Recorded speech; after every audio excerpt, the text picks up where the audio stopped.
рада.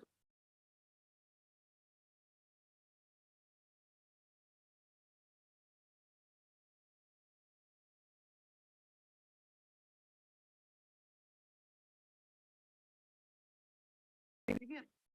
Здрасте, здрасте. Да? Спасибо большое. Спасибо. Здравствуйте. Спасибо большое. Уважаемые дамы и господа, проходим в зал.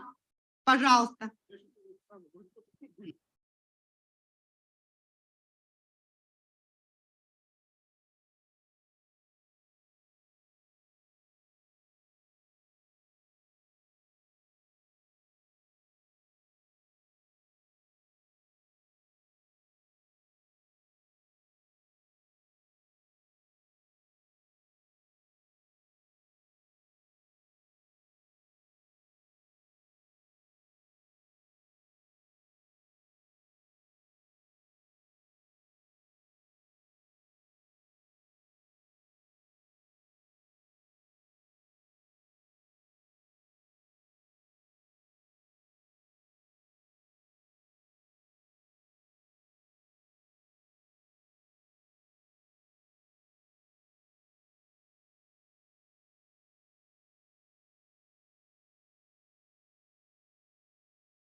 Саламатсыз дарвы. Доброе утро всем. Good morning. Уважаемые участники и гости. Меня зовут Толикан Исмаилова. Я одна из организаторов этой инклюзивной конференции.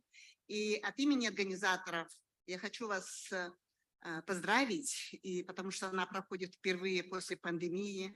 Она проходит на фоне новых рисков и бедствий, конфликтов как в мире, так и в Центральной Азии, включая войну в Украине. И мы приветствуем вас и благодарим за то, что вы приняли наше приглашение. Наша конференция «Поворотные моменты Евразии. Геополитика, экономика и гражданское общество. Текущая ситуация, перспективы на будущее» – это попытка обсудить угрозы, перспективы развития стран региона, рассказать о наших извлеченных уроках и направить вместе с вами месседжи ключевым людям, которые принимают решения от местного до глобального уровня. И наше приглашение приняли более 200 политологов, экспертов, представителей международных организаций, лидеров гражданского общества. И, конечно, у нас есть специальные гости. Мы вас всех благодарим. Конференция состоит из двух основных докладов. Вы можете посмотреть. У нас очень хорошая команда, которая подготовила вам такой буклет. И 8 панельных дискуссий. Конференция, она такая вот в интерактивном, в инновационном формате. И вы видите, вот согласно программе, каждая из панельных дискуссий посвящена большой теме, по каждой из которых можно было бы провести специальную конференцию. И хотя на каждую из них отведен лишь час, участвующие в дискуссиях спикеры – это ключевые известные исследователи, эксперты, лидеры гражданского общества, правозащитники, журналисты, дипломаты. Поэтому мы надеемся на живой обмен мнениями, мы надеемся на новые идеи, инновационные стратегии для позитивных перемен.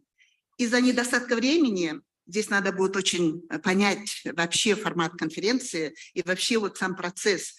У нас не будет сессии «Вопросы и ответы» из зала, но после каждой панели будет получасовой кофе-брейк, а также мы используем для живых дискуссий наши обеды и ужины, не конференции. То есть в неформальной обстановке желающие могут пообщаться с докладчиками и спикерами, задать свои вопросы и найти новых партнеров для дальнейшего сотрудничества. Вы все знаете, что конференция приурочена к 30-летию одной из старейших, крупнейших правозащитных организаций Центральной Азии. Это Казахстанское международное бюро по правам человека и соблюдению законности. Также 75-летию Декларации ООН по правам человека и 25-летию руководящих принципов ООН, ОБСЕ, Евросоюза по защите прав правозащитников. И перед тем, как передать слово для приветствия высоким гостям, я хочу попросить Евгению, представителя команды по организации конференции Казахстанского бюро, рассказать вопросы логистики, потому что это тоже очень важно для того, чтобы у нас очень интенсивно и хорошо проходили все компоненты. Пожалуйста, Евгения.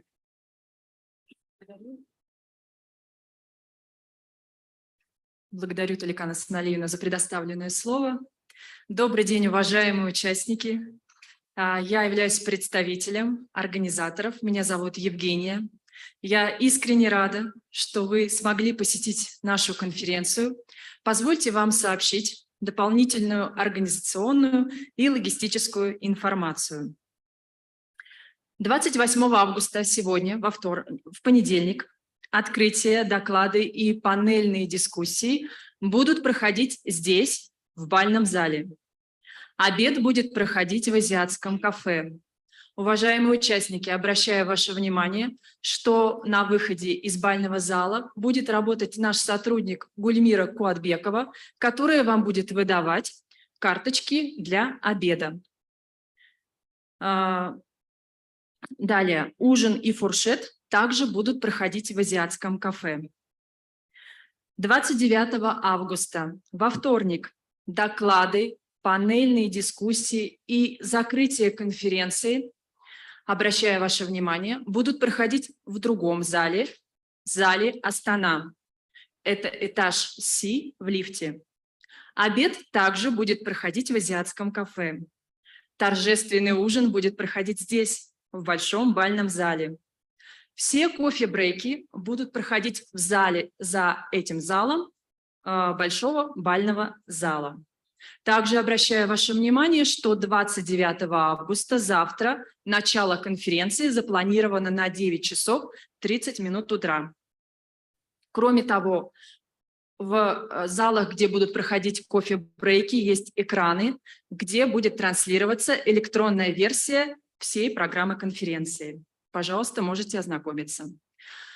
Уважаемые участники, обращаем внимание, что трансляция и перевод будет осуществляться на английский, казахский и русский языки. Будет синхронный перевод. Для этого вы обеспечены наушниками.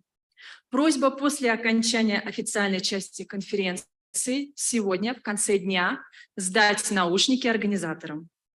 Во второй день наушники нужно сдать только после гала-ужина. Отчетность. Всех участников, чьи расходы покрыты организаторами конференции, просим сдать посадочные талоны нашему организатору Диане Березовской. Другие вопросы. При возникновении каких-либо дополнительных вопросов, пожалуйста, связывайтесь с организаторами конференции. У всех нас бейджи зеленого ленты и бейджи зеленого цвета. Вы можете к нам обращаться. По вопросам, связанным с проживанием, обращайтесь, пожалуйста, к Гульмире Куатбековой. По вопросам, связанным с проездом, обращайтесь, пожалуйста, к Светлане Хижниченко. По вопросам, связанным с трансфером, обращайтесь, пожалуйста, к Максиму Кудрявцеву. По техническим вопросам вы можете обращаться к Дмитрию Тихонову. Также, если у вас возникнут дополнительные вопросы по организации или по бухгалтерии, обращайтесь также к Диане Березовской, ко мне, Евгении Нефедьевой, или к Таншолпан Жумаковой. Еще раз, уважаемые участники, мы вас благодарим за участие в нашей большой международной конференции и хорошего вам дня. Всего доброго. Спасибо. Благодарим Евгения и благодарим замечательную команду бюро. Они отлично работают, и я думаю, что мы все будем наслаждаться такой вот творческой работой. И вы знаете, что Совет Европейского Союза назначил на должность специального представителя Евросоюза в Центральной Азии 1 июля 2021 года. И вы знаете, что формат очень, статус и миссия большая. И, конечно, там есть и всестороннее сотрудничество Евросоюза со странами региона. И, конечно, она охватывает широкий круг вопросов в следующих секторах: безопасность, которая нам очень важна, верховенство закона, окружающая среда, водные ресурсы, изменение климата, образование, права человека с упором на положение женщин и детей. И вы, госпожа посол, уважаемая госпожа Тарихакаля, доктор наук, специальный представитель Евросоюза по Центральной Азии, вы сделали уже очень много. И начиная от сообществ лидеров в Ферганской долине, самые уязвимые люди в приграничных зонах знают вас. Для нас большая честь видеть вас и пригласить вас, дать слово для приветствия. Давайте поприветствуем госпожу Тарихакале. Пожалуйста. Yes. Excellencies, ladies and gentlemen, dear friends, very good morning to all of you. First of all, let me thank the organizers for a possibility to be here in beautiful Almaty, even if it rains today, but it's refreshing, isn't it? And to give these opening remarks. Happy to see that this timely conference touches also all the key topics of the EU Central Asia cooperation, providing us a great opportunity to reflect on what has been done so far and what the next steps will be. I'm very glad to see such a diverse and wide participation of today and tomorrow's discussions. We are witnessing profound changes around us, globally and regionally. And we are all looking for answers how to respond to the current challenges. We in the European Union firmly believe that working together is the best way to prevent negative impacts and find solutions. Together, we need to develop actions and policies that fight against the decline of multilateralism and international rules-based order. Context actions that interfere with sovereignty and territorial integrity of countries. Simultaneously, we also need to fight negative effects of the climate change and continue rebuilding after pandemics. And these, of course, are just few turning points that we are experiencing now. Dear friends, let me start by saying that without any doubt, civil society in Central Asia is greatly affected by current events. More than a year into Russia's brutal war in Ukraine, uncertainty in all spheres remains high. The war has redesigned political and economic priorities in the region. Central Asia also faces immediate risks of spillover effect of instability in Afghanistan, where the Taliban has installed alternative governance with gross violations of human rights. Even if the European Union is heavily supporting Ukraine, we have neither turned away from Afghanistan nor diminished our cooperation with Central Asia. On the contrary, we are building a long-term partnership with Central Asia. Our engagement has increased and deepened. Just to mention the leaders' meetings, which are a clear proof of it. The European Union remains the biggest donor and leading investor with our new Global Gateway and Team Europe initiatives, to top the other initiatives and programs we just mentioned, where we are engaging with the region.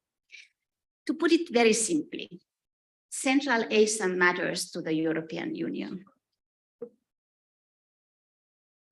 As you know, our strategy for Central Asia aims at the prosperity prosperous and resilient region. This cannot be done without developing a strong civil society. It's part of the European Union DNA. The EU focus for a long term has been to strengthen freedom and opportunities for civil society. It's clear that any country's resilience to external shocks, be it geopolitical events or economic crisis, is rooted in ever-growing and vibrant civil society. Strong civil society keeps governments accountable, also contributes to a more attractive environment for investment and business climate.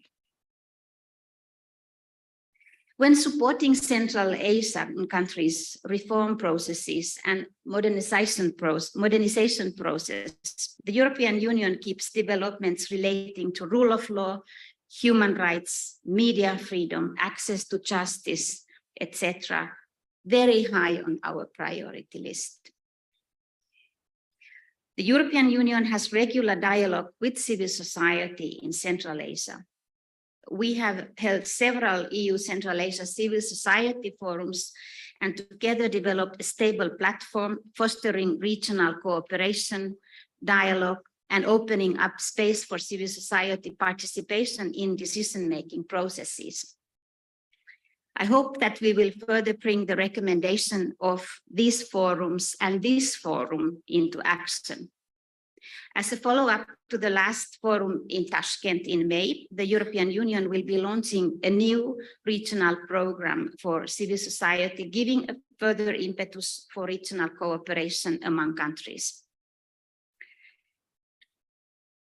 In this context, I would like also to commend the tireless work you all, the civil society and human rights defenders in Central Asia, who play a crucial role in advocating for the rights and well-being of the societies. The European Union remains involved so that you can act and all human rights defenders can act as independent entities and bridge the gap between citizens and governments.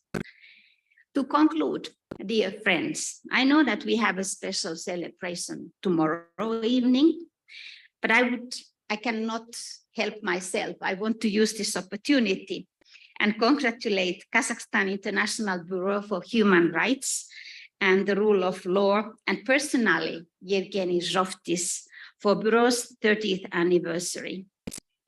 It's evident that your tireless work has laid fundamental basis of how we see and analyze human rights matters, not only in Kazakhstan, but beyond. Thank you.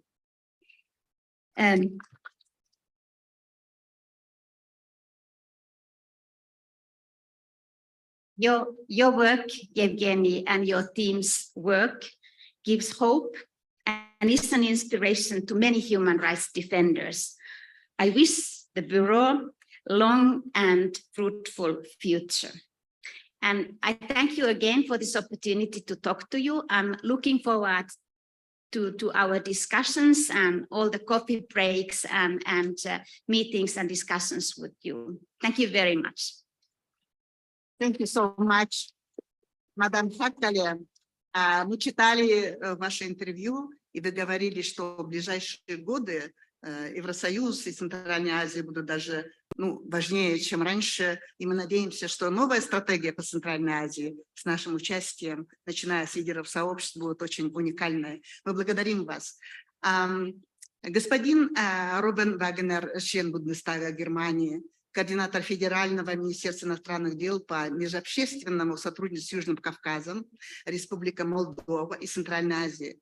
Ранее господин Вагнер был депутатом Бундестага Германии. И во время визита в Грузию мы читали и очень гордились, вы сказали, что независимая работа неправительственных организаций является ключевым компонентом демократической страны, что позволяет гражданам высказываться по социальным вопросам, особенно когда речь идет о правах человека. И что стигматизация этого несовместима с европейскими ценностями. Мы благодарим вас и очень рады вас приветствовать на этой конференции. И, пожалуйста, вам слово. Господин Робин Вагнер.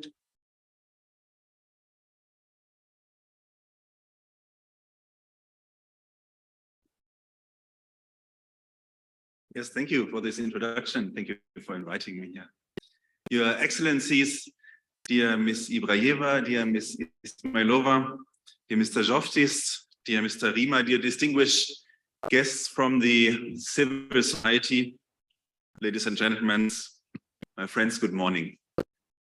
I look forward to these meeting sessions we will have here for the next 2 days, and it's a great pleasure to participate in this conference with you all, representatives from all 5 Central Asian countries. When I last traveled to Central Asia with our federal president, Frank-Walter Steinmeier, we visited the Golubin Glacier in Kyrgyzstan. What we saw was deeply troubling. Not enough ice and not enough water. Scarcity predictably leads to conflict, today and in the future. At the same time, the only possible and sustainable solution is cooperation across borders, transparent scientific monitoring, societal engagement.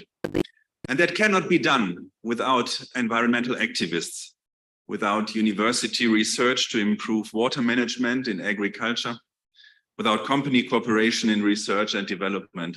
And this all means without the engagement of many people, and not only the state level. But we see here the solution for many problems in this time lies within the civil society.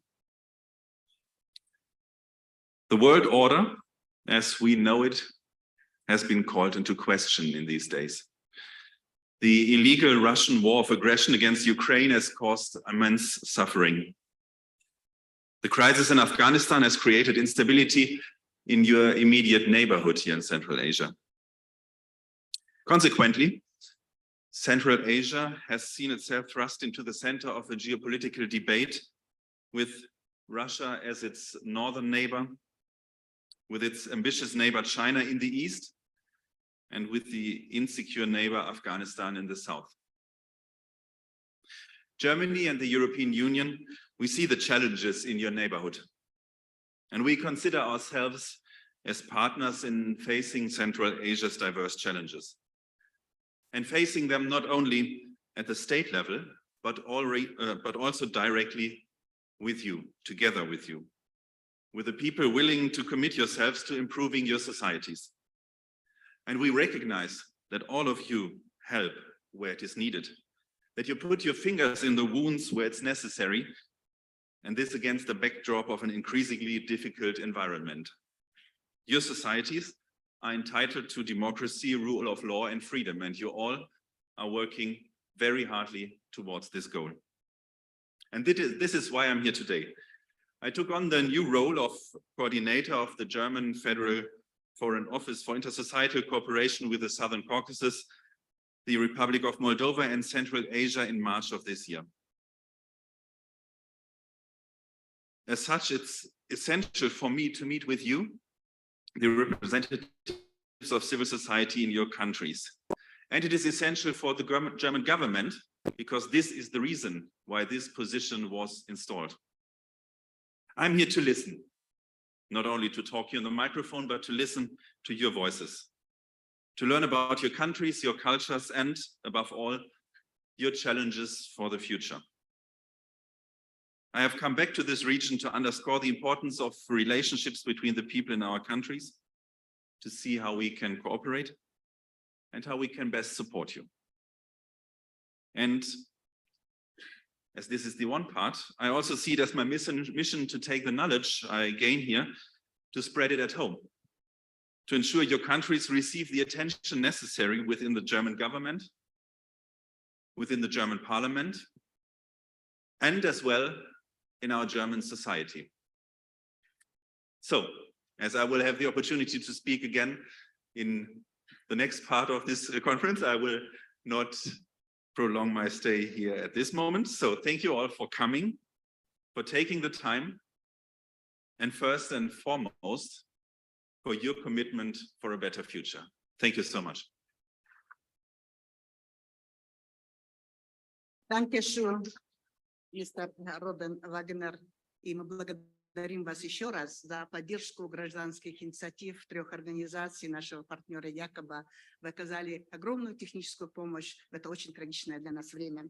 И сейчас вот мы слово предоставляем уполномоченному по правам человека Казахстана, господину Артуру. Пожалуйста, вам слово для приветствия. Нечаеву. Пожалуйста.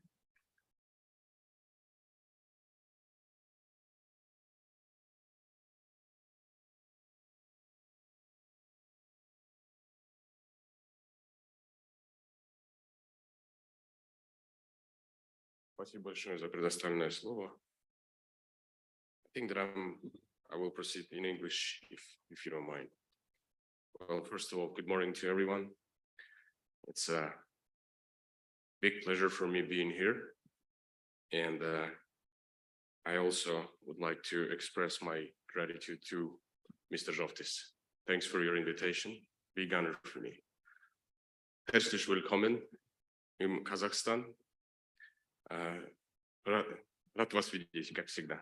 And I hope that we're going to have some minutes to talk to each other because unfortunately I have to leave today at right after the first session of the meeting. So please, it would be a huge honor for me if you could have spent a couple of minutes talking to each other. Well, it is also significant that the 30th anniversary of the Kazakh International Bureau for Human Rights and Rule of Law coincides with the 75th anniversary of the Universal Declaration on Human Rights. I am delighted to be able to take part in such an important event, and I would like to express again my sincere gratitude to the organizers of the conference for the invitation. I can confidently state that you, Evgeny Alexandrovich, and your colleagues who stood at the very beginning and origins of the formation and development of your bureau are directly involved in the emergence of human rights activities in our country. I appreciate it. For many years, you have been actively working on issues of respect for human rights and freedoms and have contributed to the development of democracy and the rule of law. To my knowledge, in 2009, Mr. Zhovtis played a significant role in the preparation of the National Action Plan on Human Rights in the Republic of Kazakhstan. I can also say without any exaggeration that the Kazakhstan International Bureau for Human Rights, together with other institutions, is directly involved in the formation of a strong civil society with highly developed political culture. In my view, our country has developed a comprehensive system of human rights protection institutions over these 30 years. State and public human rights protection are closely connected and rely on each other. Each historic period is characterized by its own set of challenges and threats. It is its own set of protection instruments and its own level of moral and legal culture. This actually helps us define the level of unacceptable behavior, including injustice, breaking the law, and violation of human rights and freedoms. Therefore, every time we feel that this work is not enough, we strive for a new stage, a higher level of protection of human rights and civil rights and freedoms. Recent years' public demands have set the stage for a fresh chapter in the history of Kazakhstan's development as a whole and in the protection of humans and civil rights and freedoms. Last year was a crucial year for us as the status and organization of the commissioner's activities were enshrined in the constitutional law. Our team increased from 12 to 105 members. My representatives were appointed in 20 regions of the country. The Ombudsman is empowered to appeal to Constitutional Court, to appeal to government, to President, and the Parliament with the recommendation concerning legislation and practices related to human rights and freedoms. The Commissioner can initiate any legal procedures, even in court, to safeguard the rights and freedoms of an unspecified number of persons. Since 2013, the National Preventive Mechanism based on the Ombudsman Plus model has been working towards preventing torture. By the way, this year makes the 10th anniversary of the NPM. And I know that Mr. Rovtis, together with his bureau, were helping and strengthening our institution for all this year together in the context of the NPM. Therefore, many representatives of the International Bureau for Human Rights are among the current NPM members. Also, your bureau helps us in countering to protect civil rights to health and facilities in enclosed facilities in the context of preventing torture. I appreciate for that also, express my deep appreciation and gratitude. On the March 17th, a law was passed to increase measures against torture, and it was also your commitment in this law. We know that, and we also appreciate it. So in line with our Kazakhstan's international commitments, I have provided some recommendations to the Ministry of Justice, to the Prosecutor General Office concerning non-refoulement principle, concerning in respect for foreign nationals, and we discussed it at the very beginning of of my post. I think it was in January. So, and thank you very much for that. I know that some drafts you provided to my team, and they were used among these the recommendations that we actually sent.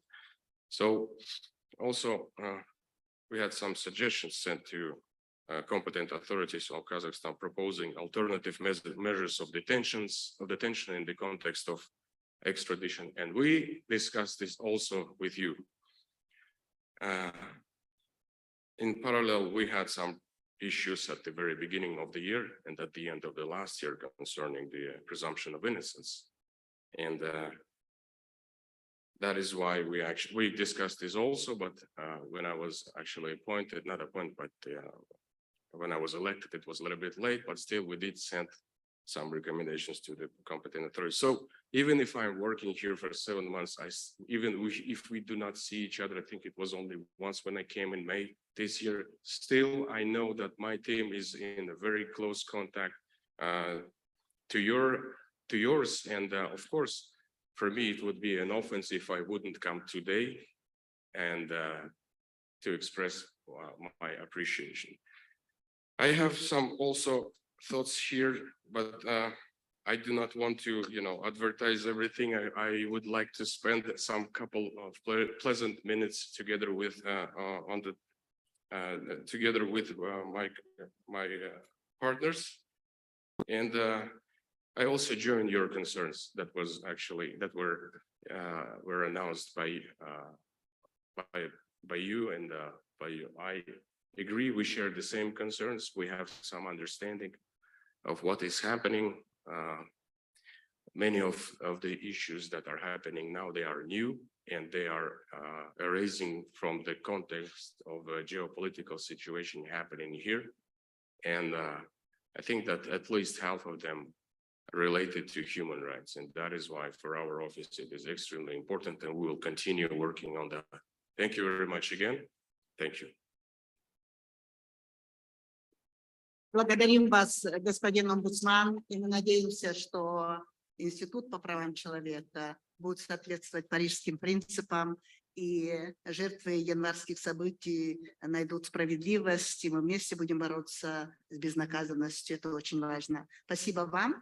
И сейчас вот мы слово предоставляем госпоже Анаре Ибраевой. Она одна из коорганизаторов этой конференции. Она является главой замечательной организации, которая развивает молодежное правозащитное лидерство Кадыр-Касиет. Пожалуйста, Анара. Я буду говорить на казахском языке, по крайней мере, буду стараться. Поэтому прошу вас взять наушники и слушать русский или английский перевод. Құрметті ханымдар мен мырзалар, Әртүрлі жаһандандыру дәстүрінің салдарынан мемлекеттің кімдігі, оның барлығы өзгеріп бара жатыр. Қазіргі таңда әлем біздің елдерді бөлек мемлекет емес. Әкімшілік этникалық сипаттамалары ұқсас. Немесе мәдениеті ортақ бір аумаққа жататын біршама тәуелсіз елдер ретінде көреді. Орталық Азия мемлекеттерінің әрбіреуінде өзіне тән қауіп-қатер бар. Және олар мемлекетті басқарудың үш сипаттамасына байланысты. Олар басқару, мемлекеттің құрылысы және саяси режим. Біздің мемлекеттер дағдарыстың салдарымен күресуді жолдарын үйренді. Ал Қазақстан үшін ең күрделі қауіп-қатер келесі салада жатыр. Биліктің жеке меншік емес, қоғамның мүддесі қорғағанын. Күшті заң түрде және тек теңдік қағидаларын сүйеніп пайдалану. Заңның орындалуын қадағалау және заң бұзушыны жазалау. Салық пен көптеген ресурстарды тек шикізат ретінде емес, экономиканы диверсификациялауға пайдалану. Армия, бірыңғай сыртқы саясат және экономиканың кеңістігін мемлекеттің қосымша сипаттамасы ретінде қарастырғанда сол салаларда қауіп-қатер бар екенін байқауға болады.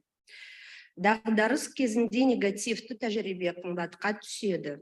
Себебі салдарынан адам өмірі үзіліп, зорлық-зомбылық өршиді.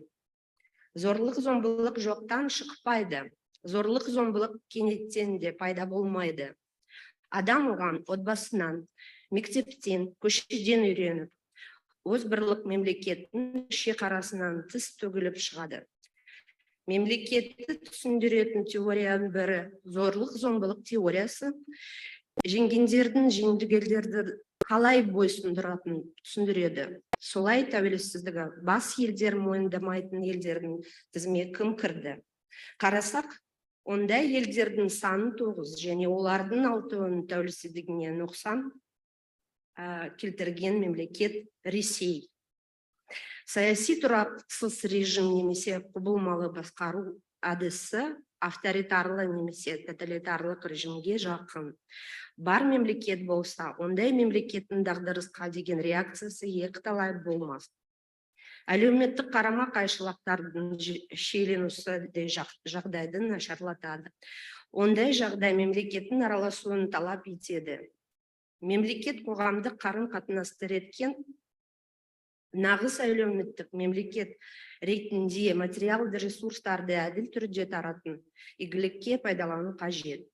Кең тараған және жүйелі түрде орын алатын адам құқықтарын бұзу қақтығыс, зор-зомбылықты және тұрақсыздыққа әкеліп соғады.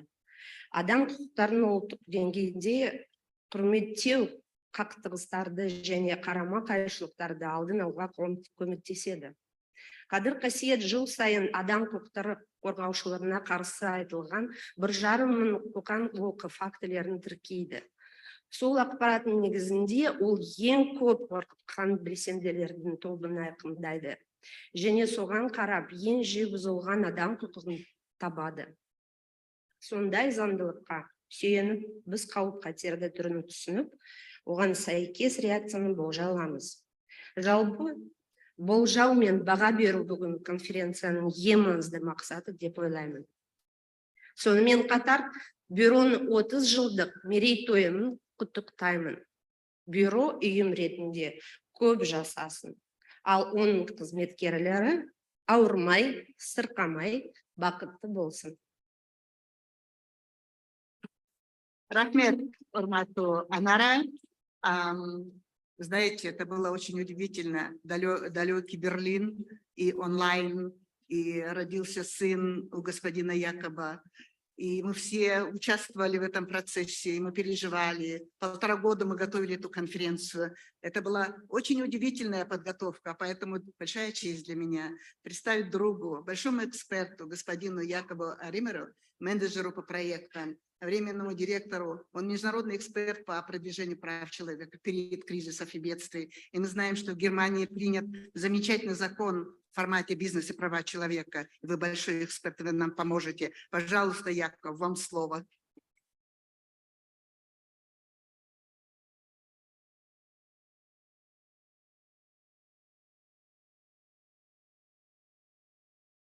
Well, dear excellencies, esteemed colleagues, dear Tolikan, thank you for this kind introduction. It was indeed just late October last year, dear colleagues and friends, when Tolikan Ismailova, Yevgeny Zhovtis, Nara Imbraeva, who was just standing here, and I met on an OECE event on the effects of the Russian war of aggression against Ukraine. Sitting there, you all remember that, we need to also shed a light on Central Asia, this region so important to all of Eurasia. And we understood that it is time to, the first time after 1994, excuse me, do such a big conference here. And off we go. We, during the next days, are going to discuss the whole range of issues that move us all in Eurasia and especially in your region, dear colleagues, in times of these tectonic changes we are witnessing. And during the next 2 days, we are going to drop the plumb line to see where we are standing and where the road of developments will go. We came here, and I say that in my very specific role as the one co-organizer of this conference who is not from Central Asia. We came here to carefully listen, as Robin Wagner has also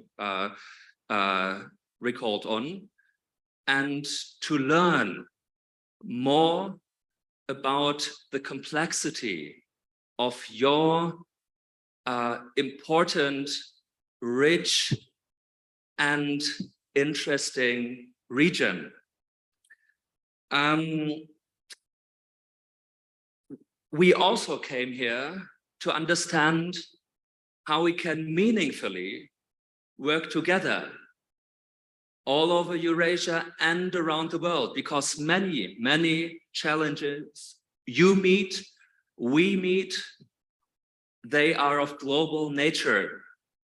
Robin Wagner has already pointed out the management of the effects of human-made climate change. This is a challenge we can only meet together. And that's why we are curious to hear more on that and on all the other issues to be discussed on the conference. Well, when I look into this room and when I see so many people from so many spheres, countries and regions, it is also my most noble, I think, obligation and my wish to warmly thank the Foreign Office of my home country, the Federal Republic of Germany, to thank you, Mr. Wagner, and all the colleagues from the Foreign Office, that you have supported our conference initiative that was born in Warsaw, in the OSCE context, in the multilateral context. You have supported it from minute one. Thank you for giving such a strong support. Without you, we would have not been sitting here. And that's why my thanks.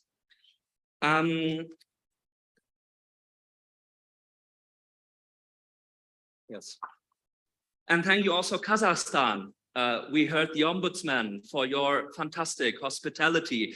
Thank you that we can be here. And finally, colleagues, without any further ado, I think it is now time to wish you 2 days full of insights, but also encounters. The coffee breaks have been already mentioned. That is vital. But most importantly, and this is something I want to really kind of wish us for these 2 days ahead. I wish us that we gain a clearer understanding. Where are we standing in Central Asia, with Central Asia, and within Eurasia, and, well, the world, as everything is interconnected. And let us also see where the road does lead us further. So where can we really get into concrete issues to work on a better future? Because this is something that is really at stake when it comes to turning points in Eurasia. Thank you so much, and thank you for coming. Браво! Dankeschön. Рахмет, Якоб. Сейчас слово предоставляем господину Евгению Жовтису, основателю, руководителю Международного бюро. Да, пожалуйста, человек-легенда, замечательный друг. Пожалуйста, Владислав. Спасибо большое. Уважаемые друзья, коллеги, участники и гости конференции. От имени одной из ее соорганизаторов, Казахстанского международного бюро по правам человека и соблюдению законности, я всех приветствую в Алматы, обычно солнечной в это время года южной столицы Казахстана, на которую тоже, видимо, оказывает влияние изменения климата. Мы благодарны всем, кто принял наше приглашение участвовать лично или онлайн. У нас много участников онлайн. В этой, как мне кажется, очень важной современной конференции. И, конечно, нашему спонсору, Министерству иностранных дел Германии, без которого просто проведение этой конференции было бы невозможно. Отмечу также, что инициатива проведения конференции принадлежит еще и платформе гражданской солидарности, созданному более 10 лет назад объединению неправительственных организаций, стремящихся улучшить ситуацию с правами человека в Европе, Евразии и Северной Америке. Ну и так совпало, что наша правозащитная организация отмечает 30 лет со времени ее создания, поэтому в конце конференции мы проведем небольшое мероприятие по этому поводу. Последние 30 лет я езжу много по миру и отмечаю, что когда ты говоришь, что ты из Казахстана, обычные люди, хоть в Америке, хоть в Европе, хоть в Азии, хоть в Африке, которые хоть чуть-чуть что-то знают о географии, говорят: Раша, уже Советского Союза давно нет. Уже на карте мира как минимум 3 десятилетия существуют независимые государства со своей богатой историей, древней культурой, а восприятие региона продолжает оставаться тем же. Такая черная дыра между Китаем и Россией. Но это обычные граждане. А ведь и на уровне мировой политики страны региона воспринимаются как такая периферия, находящаяся вроде в Азии, но после распада Советского Союза имеющая отношение к Европе через Организацию по безопасности и сотрудничеству в Европе, Кыргызстан и Казахстан через Венецианскую комиссию Совета Европы, а Казахстан даже через членство в Европейской Федерации футбола. Государства региона предпринимают серьезные усилия для определения своего места на геополитической карте мира, но все время находятся по существу в тени России и Китая. Агрессивная война России в Украине, подъем Китая в условиях политической монополизации власти Си Цзиньпинем значительно повысили, как ни странно, интерес со стороны Запада и не только Запада к региону. Мир претерпевает тектонические геополитические изменения, которые пока, к сожалению, не нашли своего отражения в стратегиях и политике по отношению к региону. Достаточно упомянуть, уже говорили, стратегию Европейского Союза в Центральной Азии, которая была принята в 2019 году и которая, конечно, требует своего пересмотра, особенно в связи с ведущейся войной, которая отражается на странах и беженцами, и разрывом экономических связей, и транспортных коммуникаций, и внутренними проблемами. А еще мы наблюдаем различные вызовы и негативные тенденции в мире в отношении развития демократии, верховенства права, гражданского общества, соблюдения прав человека, особенно политических прав и гражданских свобод. Причем эти вызовы имеют отношение к демократическим государствам, потому что в некоторых из них наблюдаются правые повороты, рост популизма, национализма и так далее.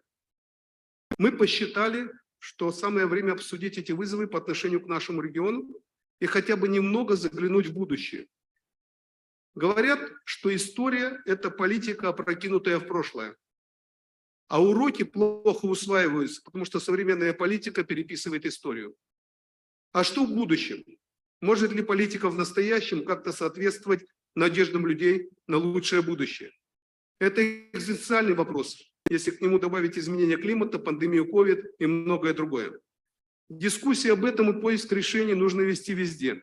Эта конференция – одна из таких площадок. Мы желаем ее участникам плодотворного разговора и общения. Мы надеемся на небольшой, но вклад в решение стоящих перед регионом Центральной Азии проблем. И последнее. Я очень рад, что в этом зале мы собрали и исследователей, и политологов, и ученых, и лидеров гражданского общества, и представителей международных организаций, и международных и зарубежных организаций. Иногда очень полезно послушать умных людей, которые знают, что там делается в мире политики, а умным людям иногда очень полезно послушать, что думают те, о ком они рассказывают, когда делают свои исследования. Спасибо и успехов в нашей конференции. После речей еще раз благодарим наших гостей и предоставляем уже слово основному докладчику, госпоже Бавна Дай. Она доцент кафедры политики Центральной Азии, факультет политики и международных исследований, Лондонский университет, она доктор наук. И тема основного доклада «Поворотные моменты в Центральной Азии. Геополитические перестановки сил в результате войны России и Украины и подъем Китая. Последствия для гражданских обществ региона. Вам слово, госпожа Бавна Дай. Можно начинать?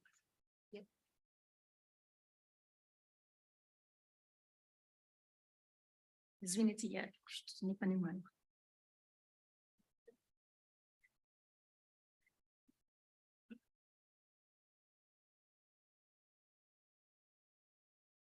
Окей. Спасибо.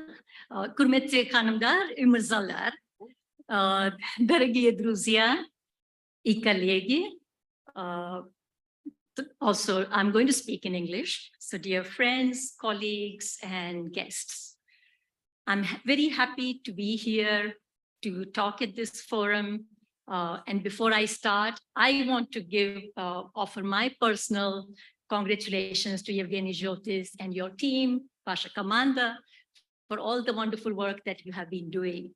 And I don't know how these 30 years have gone by, because I'm also marking the almost 30 years of me personally knowing you and number of people who are present here and your work. So this gives me even much greater joy and a sense of pride in being here. So let's begin. Number of our colleagues have already referred to the changing times, the turning points that we are witnessing. The German word comes to mind, Zeitenwende, which Chancellor Scholz referred to this during speaking about the 1 year since the start of the war in Ukraine. So we are indeed witnessing these changing times, and the changes that are happening are part of much larger set of forces which are at work.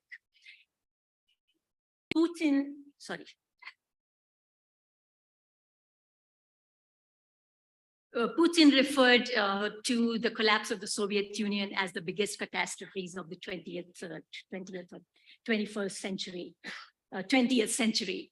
And of course, he is right in many ways. But what he saw as catastrophe is also part and parcel of what we are witnessing as an unraveling of the entity that Russia is, whether it is imperial collapse or dissolution or what, we will not yet know.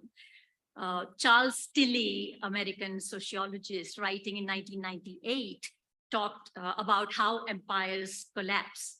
He equated the imperial collapse as the dinosaur vanishing. And he said empires are like dinosaurs. They eventually do vanish, but we don't know how and when. And we don't know if the dinosaurs vanished because of the asteroid hitting them, or but also the fact that they were growing too large for their habitat had lot to do with it. But the evolutionary change did not really end them. It was the asteroid that finished them. So maybe this analogy is useful in some ways. What we are seeing is that these times are going to be quite chaotic. The change is going to be quite chaotic, and this is going to be a protracted process without any happy end in sight, at least in our lifetime. And by happy end, I mean durable phases of stability, normalcy, and prosperity. Also, profound social transformations do take time, and they go through processes of crisis and contingencies and many unexpected events and accidents and occurrences. Then the question arises, will liberal democracy ultimately win? Francis Fukuyama was here last week and gave a number of talks, and all these questions were very actively discussed. I think the idea, liberal democracy as an idea and a system of representative government is facing profound internal and external challenges. How will it be able to reform itself while preserving its core value system is yet to be seen. It will obviously affect how political and economic institutions develop in Eurasia and in the rest of the world. But basically what we are seeing is that there is a lot of instability and uncertainty ahead.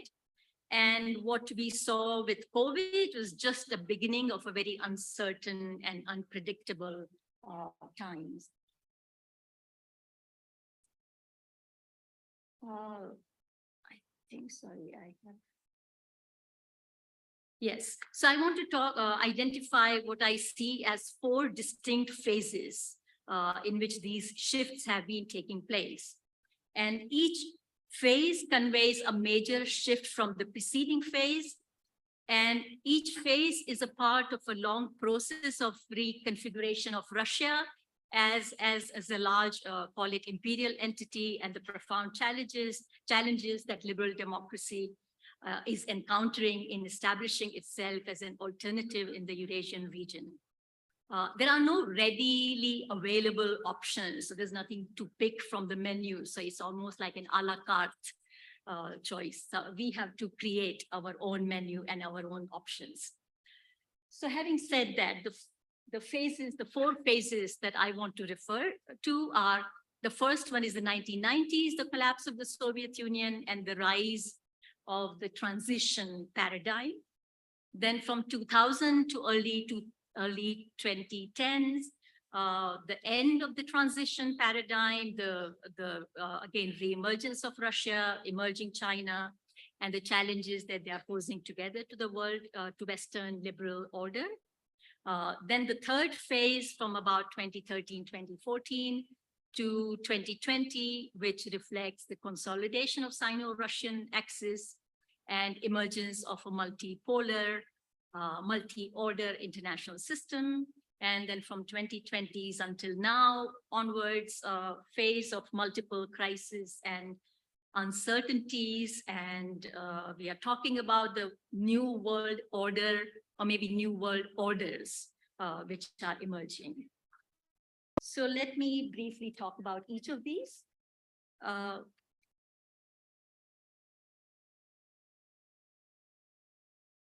the 1990s, with the Soviet collapse, the transition paradigm began becoming the dominant paradigm. And the expectation then was, and also mind you here, Fukuyama's statement about end of history and how I'm sorry, I think it keeps changing. Yeah. Okay, sorry. So Fukuyama's statement about end of history and how the conflict between capitalism and communism, as we have known it, is over, and liberal democracy, capitalist system has emerged as the triumphant, as the only system. So all states in the former Soviet, former communist world faced this challenge of triple transition from Soviet domination to independent statehood, from the administrative command economy to capitalist market economy, and also from moving to an authoritarian governance to democratic governance with civil society and rule of law. A lot of the transition was also facilitated by Western development assistance, which offered huge hope for autonomous economic and political and civic activism. And civil society began emerging, and the hope for normalization after the preceding generational trauma were also emerging. So we know about the nations in transit methodology, which also began measuring the progress towards transition in all these countries. There was a very uniform standardized methodology that was devised. It also had limitations. But this methodology of ranking countries' progress towards transition also had very important political impact, because many of the countries took these rankings very seriously. I recall how in the 1990s and early 2000s, I used to write the report for Nations in Transit, and every time, and progressively from 2000 onward, the ranking of Kazakhstan and Central Asian states began falling in terms of achievement indicators of democracy. And the meeting I had with the first ombudsman of Kazakhstan, I was invited to meet with them, and they told me about the flaws in methodology and also the problems with what I was writing. And I was offered a lot of material that I should read in order to provide correct ranking. So today, when we heard the speech by the ombudsman, I see tremendous shift here in the approach, in understanding. So that itself, I think, is a very important shift.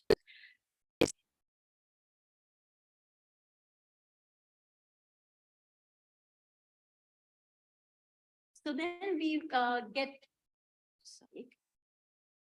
get to the next phase when we see the end of the transition paradigm. So the transition process itself had become object of much criticism, because what we saw towards the end of the 1990s is that instead of transition, many countries in Central Asia and also Russia saw that it was the old elite which had managed to capture the institutions, economic and political institutions, and the state was captured by this old communist elite, which had only in a cosmetic way, transformed itself, but which was very much further consolidated its power.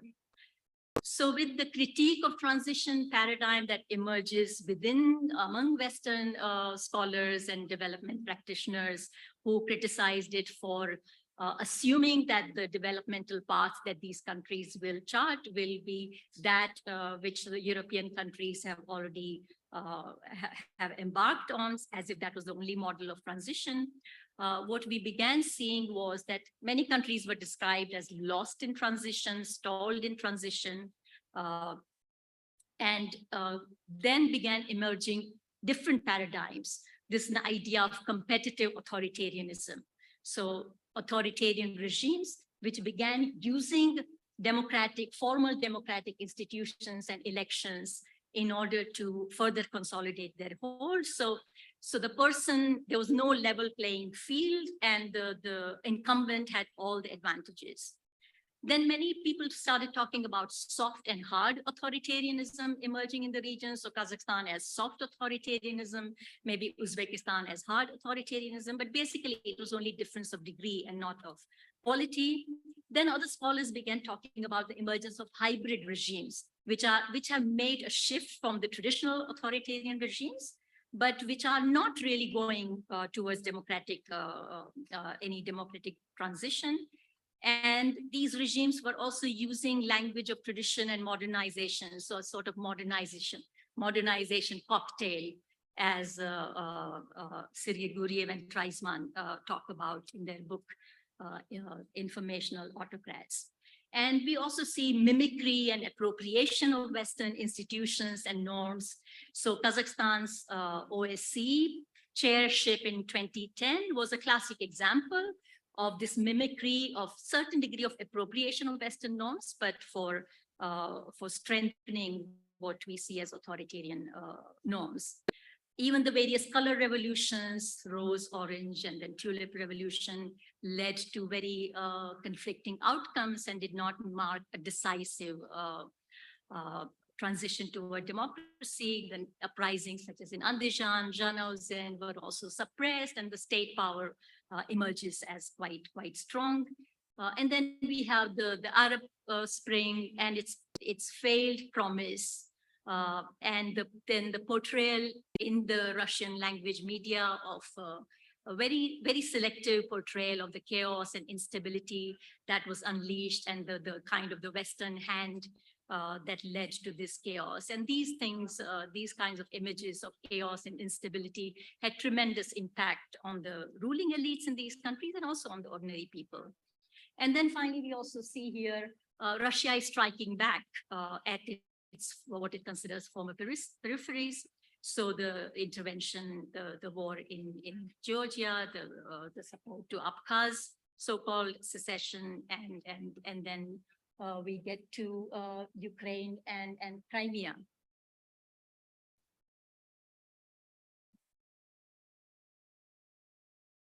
And at the same time, we also see by the end of 2000, there was a growing discontentment with the UN unilateral action in Iraq, in Afghanistan, and subsequently in other parts of the world. So it is in this context that we see from the 2000s to early 2010, the rise of China and the rise of the Sino-Russian partnership, and together Russia and China sponsoring a number of multilateral organizations. So multilateralism is a good thing, but the way in which multilateralism also has been used by these structures has become very problematic. And they were also tapping into the discontent that was in the non-West about the anger with unilateralism of the US. So here we see the establishment and then gradual expansion of the Shanghai Cooperation Organization, the formation of BRICS, and the increasing solidarity between China and Russia and its allies in voting in the UN, the great Eurasian partnership, which was proposed by Russia, which became another way of Russia extending its sphere of influence.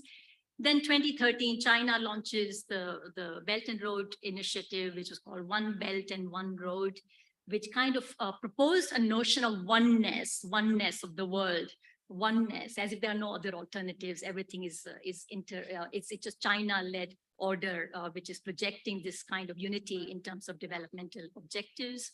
The Silk Road Economic Belt, which was inaugurated in Astana, and this whole vision of infrastructural connectivity, win-win partnership, and promise of investments. And this is followed in a year later in 2014 with Russia forming the Eurasian Economic Union, which is very much something which was formed top-down. So the basic outcome of this is also consolidation of anti-Western and anti-liberal authoritarian regimes and norms in the region. Then we get to the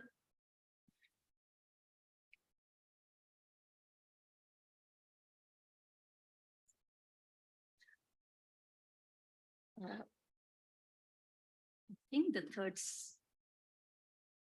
I'm sorry, just give me a second. I find a slide seems to be missing. Something seems to have gone wrong.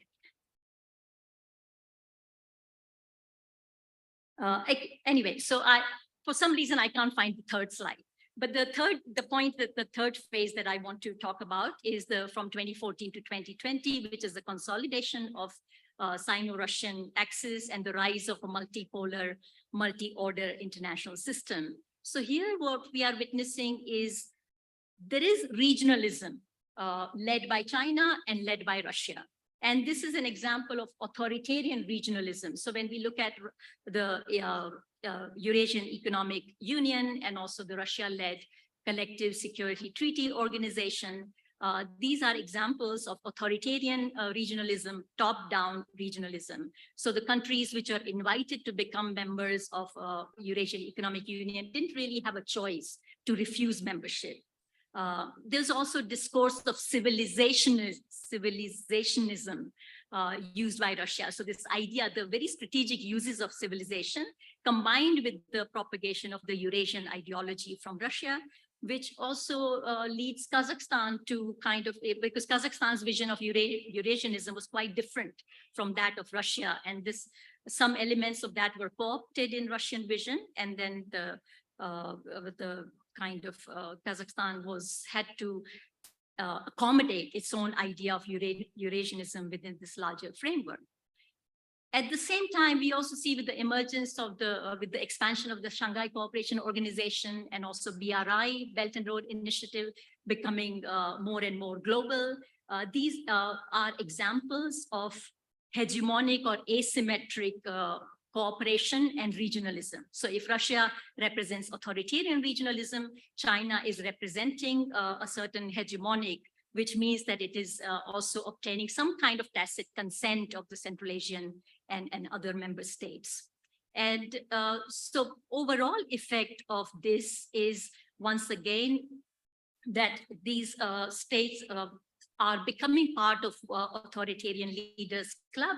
And at the same time, with the expansion of the SCO from a Eurasian organization to an interregional with inclusion of India and Pakistan, and now with inclusion of Iran, and next year with the inclusion of Belarus, it is likely to become a much more of a anti-liberal, anti-Western organization. So for me, as an Indian question arises, what is India doing in the so-called authoritarian club? Because India's democratic credentials have been considerably tainted, and it has become an example of democratic authoritarianism.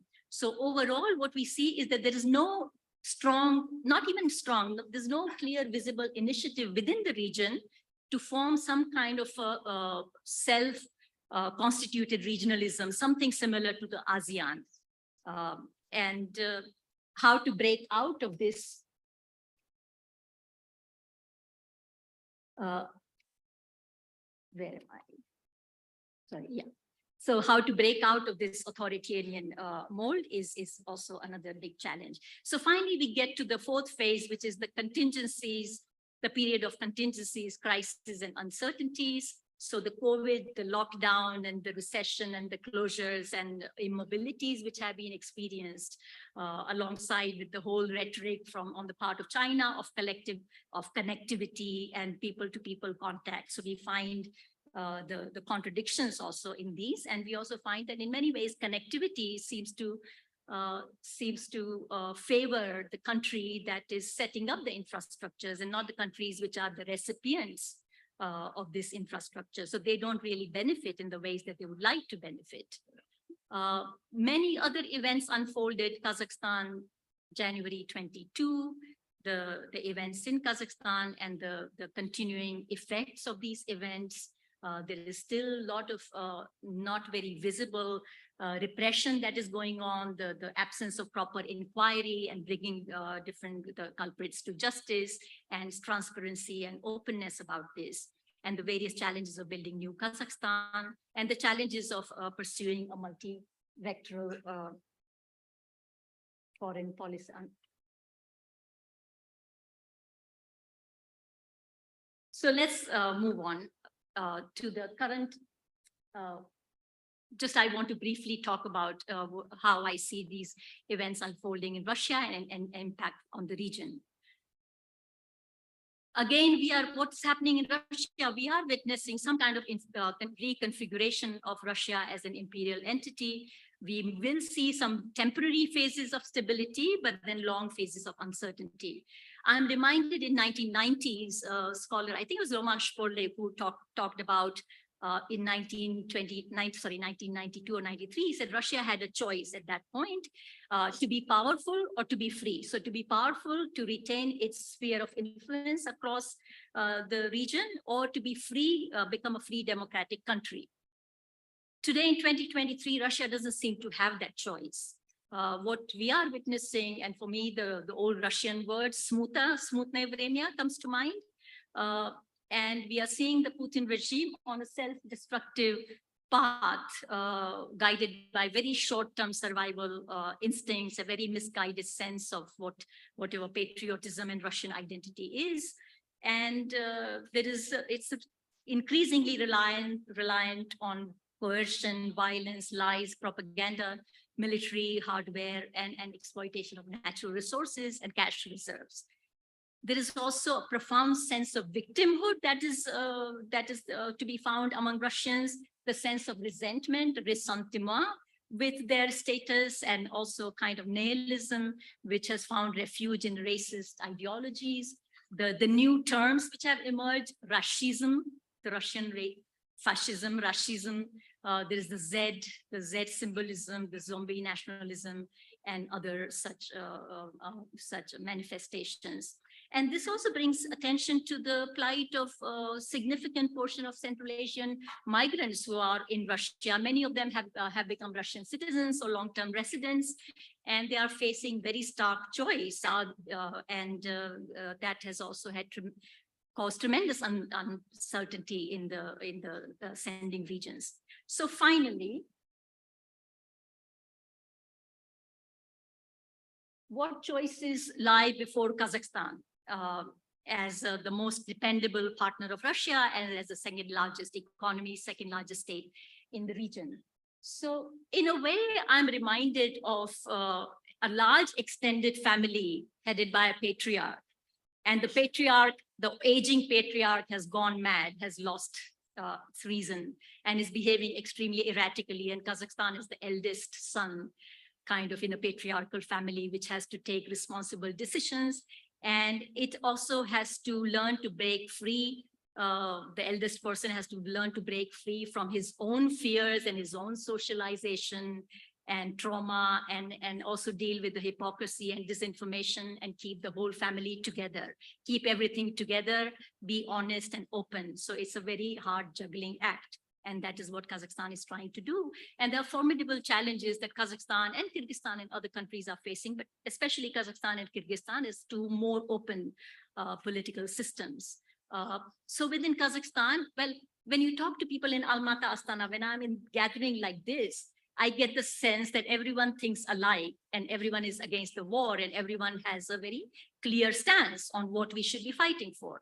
But when you talk to other people, and even within each family, number of you have encountered this with your parents and elder figures and others in the family who have very different views. So you find people who still say, I mean, it's a very common response among so many people in Kazakhstan, in the region, where they say, well, Zelensky should have known before embarking on this.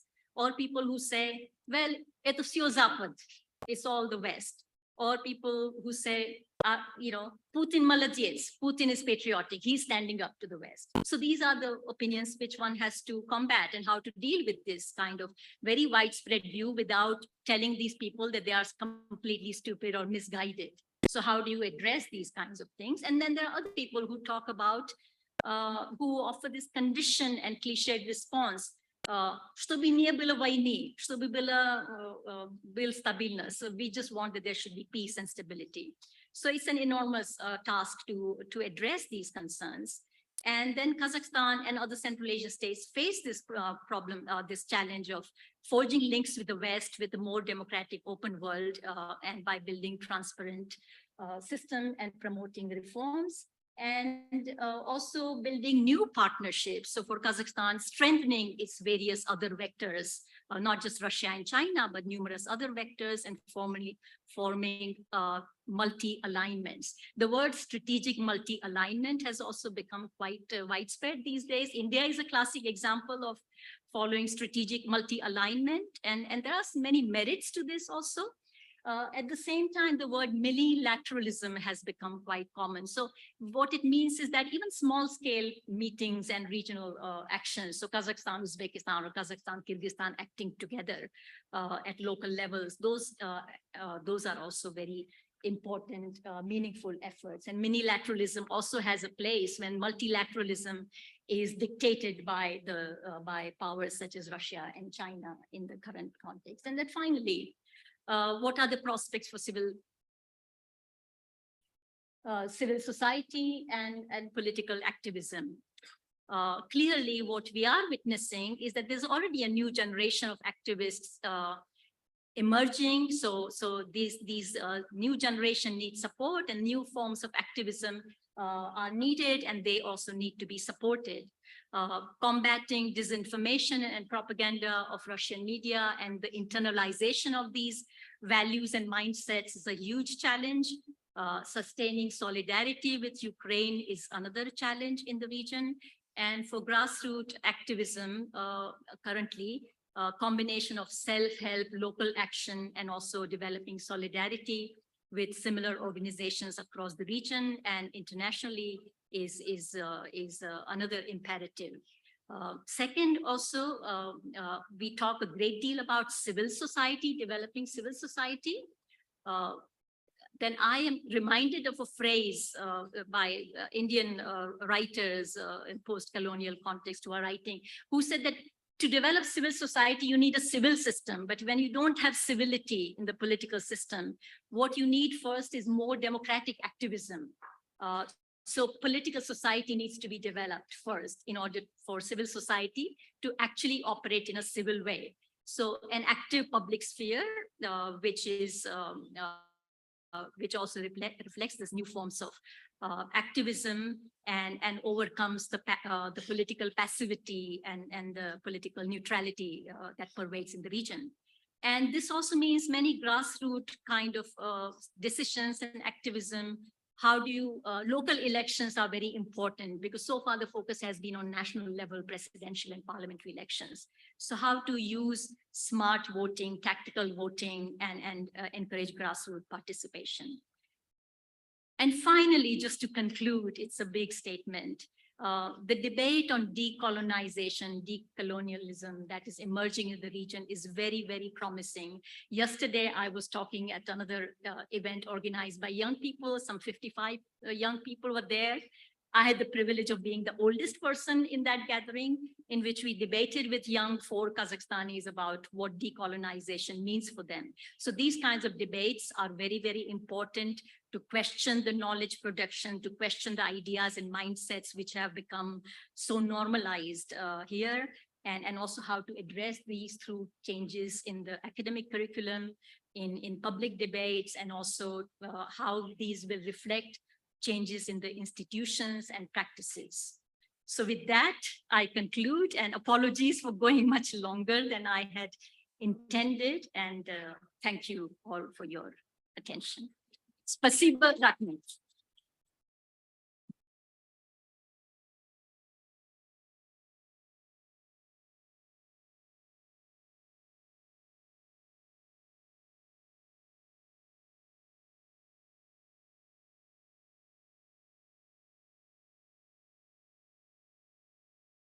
Thank you very much, dear colleague.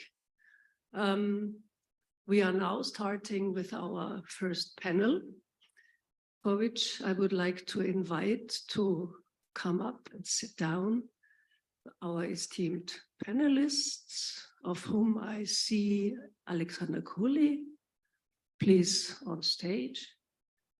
No, later. First, we would like to our panelists to have a seat right now, and then we will listen to the 2 keynote speeches. Okay. Anybody else? The others will be screened on Zoom, right? Okay. Okay, so this is at least part of our first panel. I briefly introduce myself. I am the moderator. I have the honor to play the role of the moderator here in this first panel. I'm Andrea Schmitz from the German Institute for International and Security Affairs and a long time observer of Central Asia. But now, let me invite our two keynote speakers to this panel, Robin Wagener and Sebastian Pérouse. I don't know who of you would like to begin. Robin Wagener, would you like to begin? Please.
History.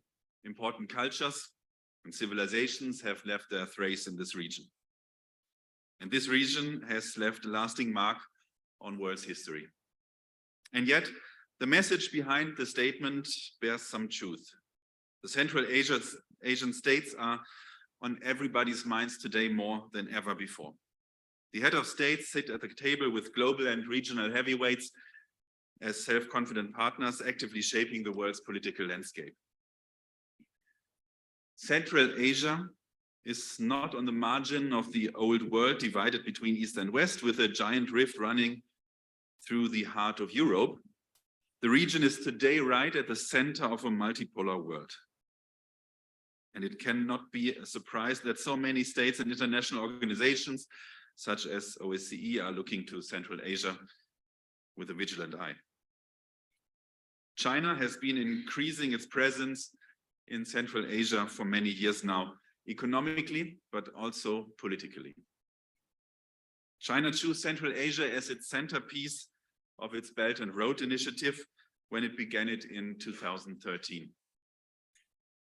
Its footprint in the region is more and more visible year by year. China has long been the first or second largest trading partner of the Central Asian countries. In the recent months, Beijing has once again stepped up its efforts to cement its economic and political ties with Central Asia. In mid-May, President Xi invited the 5 Central Asian presidents to a summit resulting in greater bilateral cooperation in the security sphere and bilateral trade. At the same time, the Central Asian states witness how severe human rights violations in China force Uyghur and other Muslim minorities in China to flee the country and seek refuge in neighboring Central Asian states. At the same time, Turkey is historically closely intertwined with the region. It considers the 4 Turkic states of Kazakhstan, Uzbekistan, Kyrgyzstan, and Turkmenistan as brother nations. And what is more, Turkey's influence goes far beyond cultural, religious, ethnic, and lingual ties.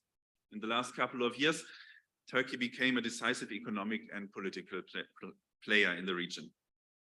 The large investment of Turkish entrepreneurs in construction, infrastructure, or the banking sector, the increasing economic trade and the political interdependence via the organization of the Turkic states makes Turkey a legitimate alternative to Russia and China.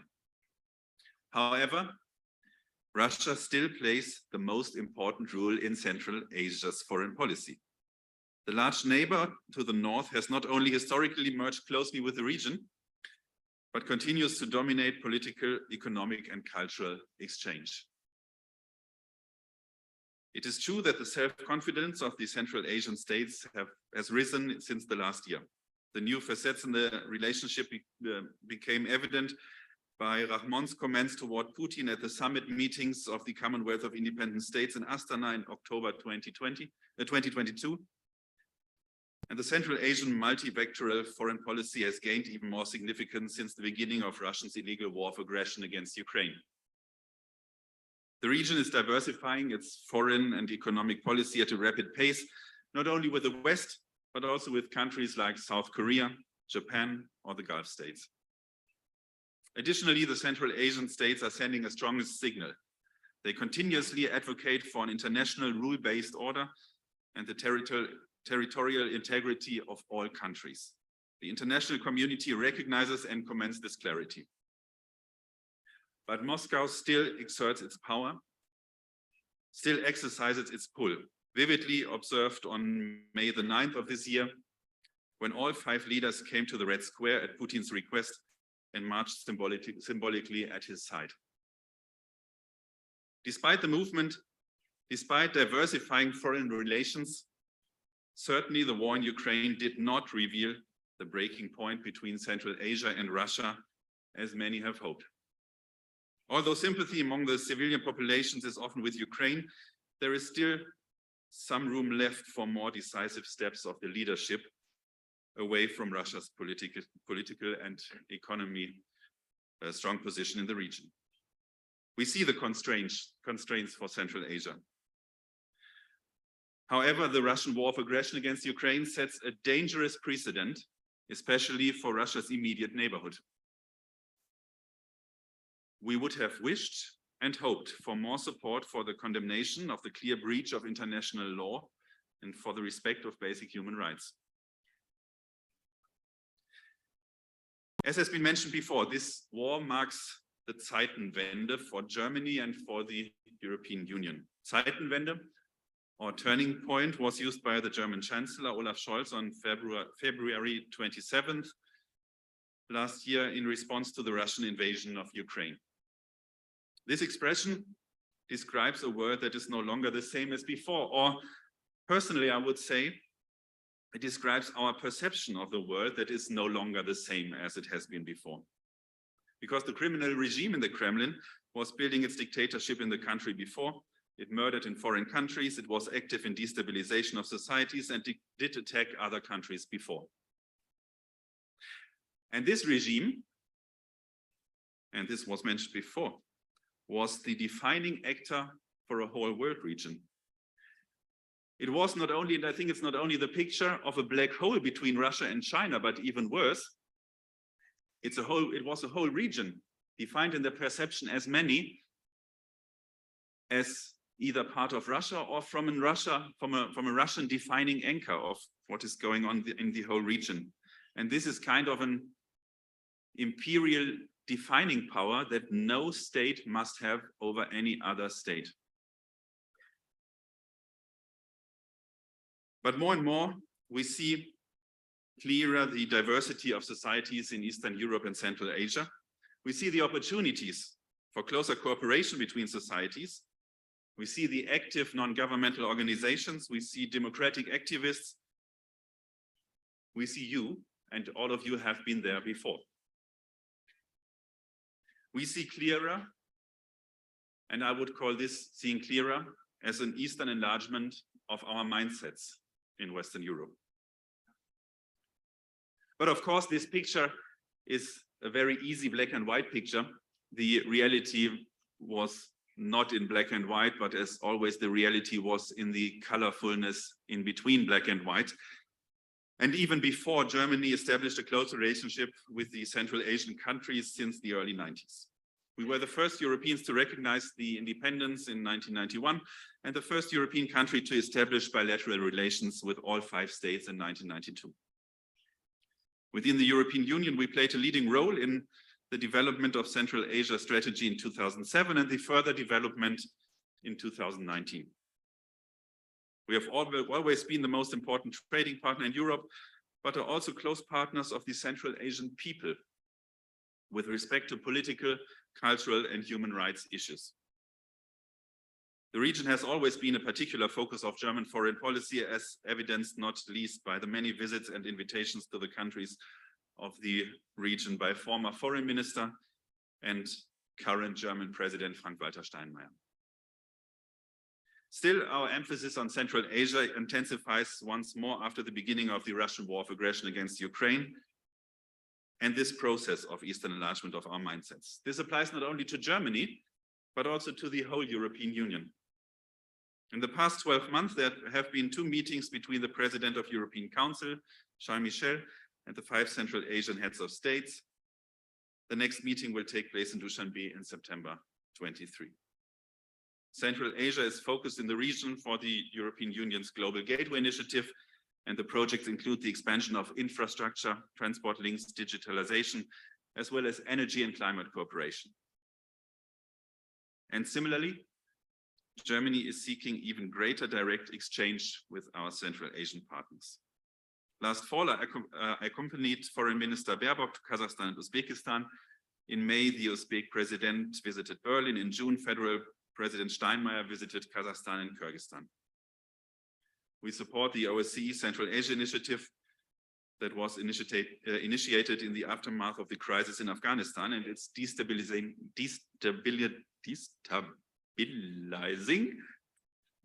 yes, some words are a big problem, impact on the region, and we provide funding of €3 million for various OSCE projects in the region.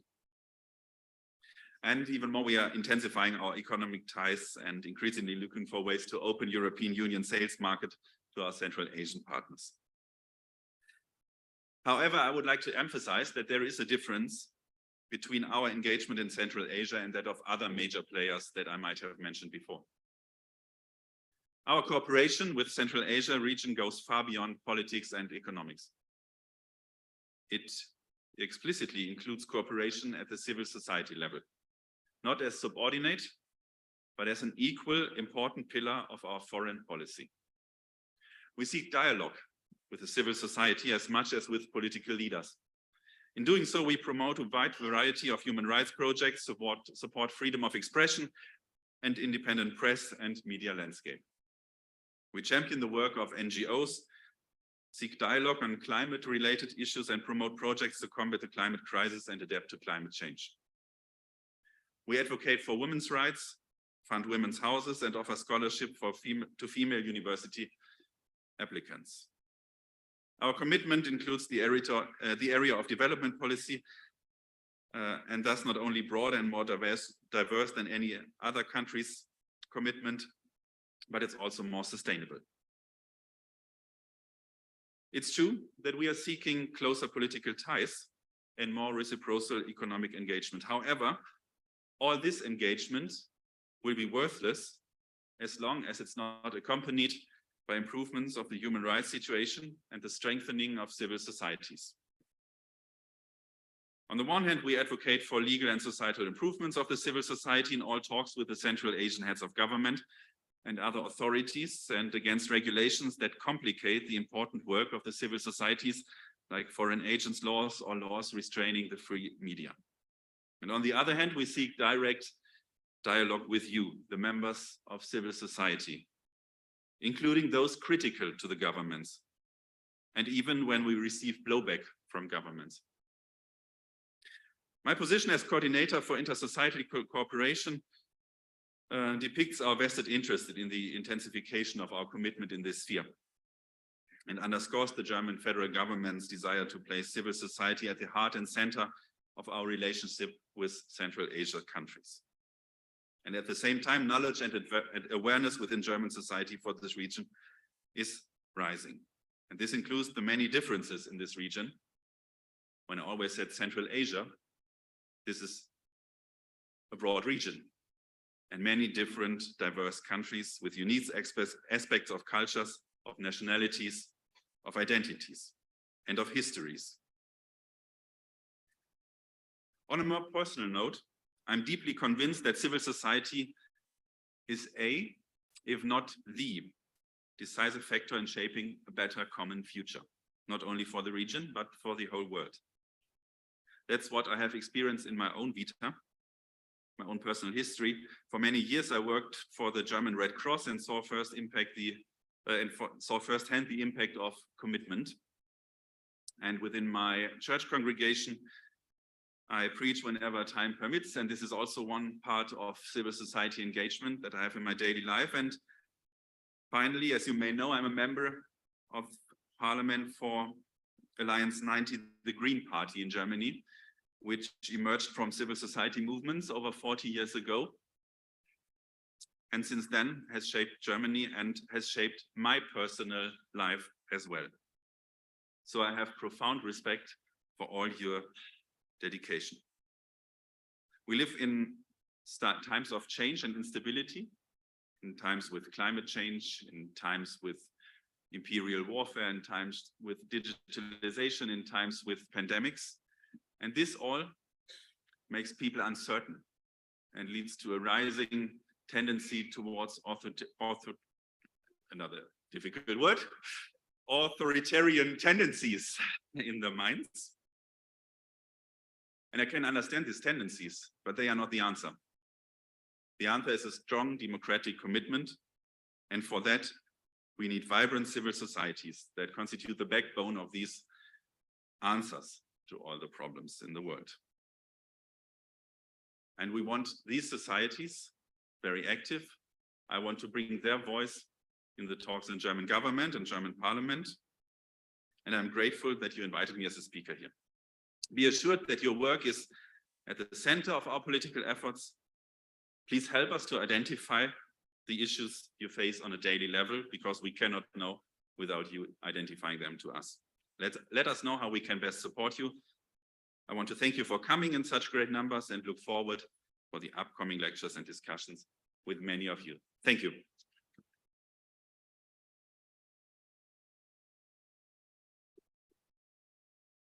Thank you very much, Robin Wagner. And now we ask Sébastien Pérouse for his speech.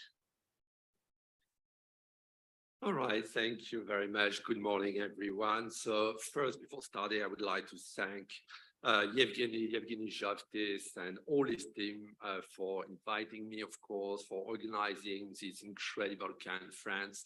And I would like actually also to thank especially all the Kazakhstan International Bureau for Human Rights and Rule of Law for the immense and very impressive work they've been carrying out for the last 30 years. And I think this work is also more important today as we are in an obviously complex context, as Bhavna and Mr. Wagner said. We are also seeing a decline in democracies on a global scale, including in the OSCE area. And this decline of democracies comes with many challenges, including here in Central Asia. We see the growing questioning of the concept of a free civil society, an increasing narrative that a free civil society is a kind of Western or outdated concept, that NGOs are foreign agents, are instruments for the West to promote color revolutions and so on. And this narrative is largely constructed and circulated first by some Central Asian authoritarian governments who, by casting aside democratic aspirations, perpetuate their hold on power. And this narrative is also widely disseminated by Russia and China, and it has been significantly developed in the current geopolitical context, in particular since Putin's war in Ukraine. So you see an ongoing disinformation campaign against the West and its activities, and especially those supporting local civil society. Russia produces and circulates widespread disinformation through Russian media outlets that are really easily accessible here.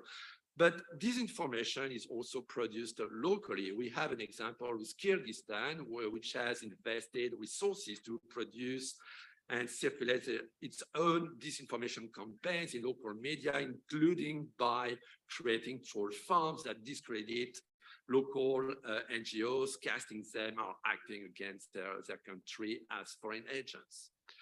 So in this difficult context, and as one of the objectives of this conference is to contribute to the dialogue between Central Asian governments, Central Asian organizations, activists, funders, and foreign activists.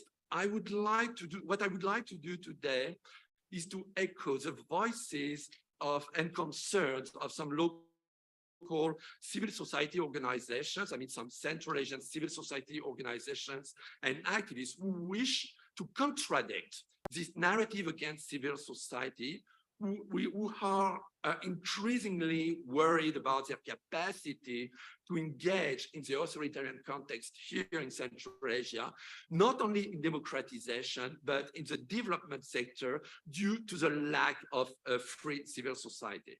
I would also like to share their concerns about the decreasing engagement of Western stakeholders in the development of a free civil society here.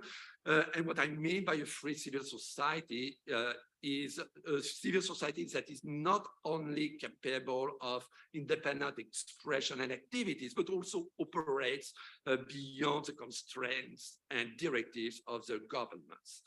So I specify that what I'm going to say today is based on a research project on civil societies that have been conducted this last 18 months and on which I'm still working. So it's based on the interviews of about 85 civil society organizations, activists, and also experts and government staff in Central Asian countries, including Turkmenistan. The first quick point is, so in all Central Asia, we have some restrictive legislation on civil society organizations and on all their activities. I'm going to be quick on that. You all know that. Since the 90s, Central Asian governments promised reforms to strengthen the development of civil society. Many of them have remained mostly cosmetic. And this is a big concern, and I would say an increasing concern for a lot of CSOs I've interviewed. Of course, don't get me wrong, the 5 Central Asian countries are different from each other. That's important. Legislations are different from one country to another, but all governments have asserted control of a civil society through various administrative means, including the misuse of vague laws on extremism and terrorism, severe restrictions on freedom of expressions, including strict monitoring of social media, tight restrictions on freedom of media and freedom of assembly, and harassment of civil society organizations that attempt to address politically sensitive issues. And so now I'm coming to one of my main points, which is engagement of foreign funders. And in the context of the current economic and social hardships in Central Asia, there are so many sectors that need to be addressed, and foreign funders' commitment was really welcomed by my interviewees.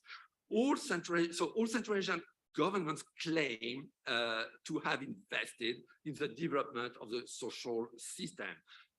The reality on the ground, especially, let's say, outside the capital cities and big cities, is significantly different. You have, as you know, sharp economic and social disparities, which have provoked, as we've seen that this last year, increasing public dissatisfaction. And so this is really not new. For years, I've talked to people in Central Asia who contrast the situation of political elites with while ordinary people face everyday difficulties in accessing adequate healthcare, quality education for their children, job opportunities, or even making ends meet. Why am I saying that? I'm saying that because these concerns were widely reflected in my interviews, meaning that the CSOs were interviewed welcome foreign organizations and foreign donors' commitment to support, let's say, social welfare sectors that contribute to alleviating the difficult daily lives of the population, such as education, healthcare, the prevention of violent extremism and non-discrimination. And even some CSOs encourage Western funders to do more to address some specific issues such as ethnic relations or gender inequality. Now, that being said, and here comes an essential point I want to insist today, is that all the CSOs I interviewed consider that foreign funders, including in Europe or in the US, despite their statements, are little or not enough or even less and less involved in the development of a free civil society. Their concern actually is that Western donors have kind of self-censored over the past 15 years, which has limited their focus on democratization, on authoritarianism, political repression, and they have instead focused on sectors which are less sensitive for the governments of Central Asia, such as those related to economic development, corruption, or governmental decentralization. They consider that, CSOs I interviewed consider that this approach does not challenge, or at least not enough, the government's desire to focus on implementing apolitical social aid projects. They consider that this approach does not challenge the fact that governments relegates the few active CSOs to the fringes of political and civil society activism and prevent them from actively participating in the formulation of state policies. At the same time, and I really want to specify that, all interviewees acknowledge the difficulty, the complexity of working on issues related to democracy and civil society in the context of authoritarianism in Central Asia. So what should be done? So I'm going to echo briefly, very quickly, some recommendations of the local CSOs I interviewed. So actually, also an increase in the foreign funding would be welcome. What was interesting is that most of the CSOs told me that the question was maybe not actually the total amount of funds that foreign funders are engaging in Central Asia. They first consider that over the past 10 years, Western funders have significantly reduced the number of local CSOs they partner with. They have instead preferred to engage in larger projects that involve a limited number of foreign local partners that they trust and whose grants are easier to administer than would be, let's say, multiple smaller projects, which would also require more staff. And second, funds allocated for the development of civil society are significantly reduced by the large overheads taken by some international NGOs with which foreign funders partner in Central Asia. Several local CSOs actually contrast the significant funding provided by Western funders to some big local or international sub-grantees, and with a very low amount which ends up in the hands of the local NGOs.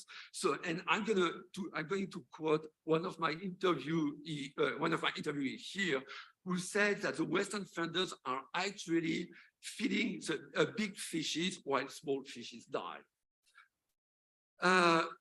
So in this context, they call Western funders to diversify their partners and their funding, meaning that instead of giving most of fundings to some CSOs that foreign funders are used to work with and trust, they insist on the importance to split the fundings and to involve more partners. Many interviewees insisted on the fact that they consider that smaller CSOs to be better informed on the context and local difficulties in Central Asia. One recommendation coming up also regularly is that foreign funders need to talk or at least to talk more, even with civil society organizations that they are not funding. In the context of authoritarianism, many don't feel heard, and they view foreign stakeholders as a rare opportunity to have their voice heard. And I'm not saying that foreign funders are not doing that, of course, but that's a criticism that came up regularly. Another point which came up many times is foreign funders' lack of engagement with Kazakh-speaking, Kyrgyz-speaking, Uzbek-speaking organizations and populations. The idea is that for CSOs, foreign funders are missing a big opportunity by not working enough with people who don't speak Russian or who don't work in Russian. Another recommendation is that is to be more involved in the regions. I mean, the CSOs are interviewed pointed to the concentration of foreign funding in a few large cities. Or another version is that some interviewees agree that, well, Western funders are engaged outside the big cities, but that this engagement is mostly focused on social economic issues and consequently does not contribute to the development of small independent CSOs engaged in promoting civil society, while foreign funders' support would be very important in provinces where access to funding in general and to foreign funding in particular is even more difficult. And our last recommendation is to avoid working with the mouthpiece of the government. And I'm aware, of course, that this is not easy. All CSOs I interviewed agree that an overwhelming majority of civil society organizations in Central Asia, let's take the example of Kazakhstan, according to their number, at least 70% in Astana and Almaty and more than 90% elsewhere are not necessarily created by the state, but are funded by the state and therefore can be considered as Congo. And okay, despite the suspicion that Congo's links with political authorities may arise, their activities are not necessarily irrelevant and inefficient, but at least the CSOs and interviews consider that it is highly important to balance more cooperation with Congo with more independent organization in the authoritarian framework of Central Asia, meaning here again with local CSOs that want to share their concerns and priorities. So the necessity to diversify the partners and then the funding is essential to address a major criticism against Western funders, and here in Central Asia, but not only in Central Asia, which is the one-size-fits-all approach, meaning that projects are designed abroad from Europe, from the United States, or from anywhere else, which are applied in a kind of uniform way in countries where they are undertaken despite their political, sociological, and cultural differences, and therefore not necessarily adapted enough to the local context. And as a result, many local CSOs find themselves compelled to propose projects that may not necessarily align with what they want to do. And this leads the local CSOs, the vast majority of whom have significant difficulties obtaining fundings, to finally propose projects which do not necessarily correspond to their priorities, but more to the priorities and approaches of Western funders. So I'm going to conclude with a few remarks. So, of course, I mean, the CSOs are interviewed are obviously all human rights oriented. What they are saying can be contested by other actors and by part of the population. But on the other hand, it is a free civil society is a fundamental constituent for the respect of human rights. And I insist they are not Western-centric principle, as this is often portrayed by Russia or by China. These rights are enshrined within the universal human rights documents of the United Nations, of the OSCE, which all the countries of Central Asia, including Turkmenistan, have endorsed. On the other hand, without a free civil society, and I'm going to echo what Mr. Wagner said, a country is much less likely to develop its economy and its social sector. Civil society is an indispensable safeguard. And the lack of civil society obviously hinders improvement of many social and economic issues to which governments claims to be committed. A very quick example here, Central Asia governments have claimed to be committed to the fight against climate change and environmental issues. Addressing environmental issues has remained actually in Central Asia, not only in Central Asia, but in Central Asia, largely controlled by political authorities, monopolized by state institutions, and is impeded by a serious lack of autonomy of environmental civil society organizations, which are under pressure to avoid sensitive topics, which means that CSOs, which work on environmental issues, often take a very descriptive approach to environmental issues and provide few concrete recommendations for government action. So at the end of the day, Central Asian politicians use ecological narrative for public relations purposes domestically or abroad on international platforms. So we are in a complex global situation here. Please don't get me wrong. My point, of course, here today is absolutely not to bash the European Union, the US funders, or other Western funders. It would be very, very unfair. I don't want to generalize about foreign funders either, as their approach may differ significantly one from another. I know very well that you have a very difficult task. I understand that you have limited funds. I understand that you have limited staff. And I know very well that you're working in a difficult context, in an authoritarian context, which is made even more complicated by Russian disinformation now.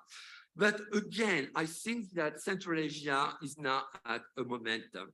While it is important to make important distinctions between different countries in the region, the atmosphere of resentment due to social issues, to corruption, authoritarianism, combined with the war in Ukraine, its economic and geopolitical impact, and the necessity for government to adapt its policy to this context is the right moment for foreign stakeholders to be more engaged, including in promoting a free civil society and, generally speaking, all the values that Central Asian states, by being a member of the OSCE, are supposed to implement. And let me take, I would say, the extreme example in the region, which is Turkmenistan, and which is, as you know, infamous in terms of human rights records. Over the past several years, this country has experienced a demographic hemorrhage.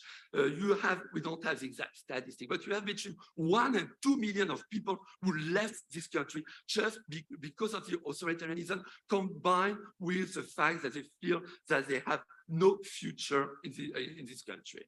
And all the interviews, before conducting my interviews or facilitating the interviews in this country, and we had something like 25 interviews in this country, I was assuming that people would be kind of reluctant, very hesitant to talk. I'm almost done. And for me, what was really striking, which I can share with you, is that most of them were really calling the international community to be more engaged, to help them, to try to improve the situation. So overall, I am going to conclude on that. Many CSOs I interviewed feel alone. What is worrying is that they perceive a feeling of fatigue among civil society activists who are focused into an unequal struggle against state authoritarianism. This fuels their concern that young people's civic education and participation have been declining year after year, and that activists, experts, and academics are increasingly afraid to discuss subjects related to human rights. But this is, of course, not the end of it, very, very far from it. I want to finish on an optimistic note. This conference today and the 30 years of work of the Kazakhstan International Bureau for Human Rights and Rule of Law are the perfect demonstration of the dynamism of a part of the population to commit to responding to the many problems experienced in Central Asia. So let's be optimistic. Thank you.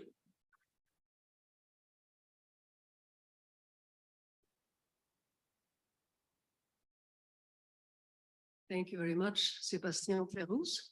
And now, ladies and gentlemen, let's turn to our panel proper, the geopolitics of contemporary Central Asia. And before I pass over to my esteemed panelists, 3 of whom are here and present, and 3 additional colleagues will be connect with us online. Before I pass over, let me very briefly introduce to you about what we are, the questions, the topic which we are going to discuss here. Russia's invasion of Ukraine has, as we have learned already, profoundly changed established relations and policy patterns in Europe.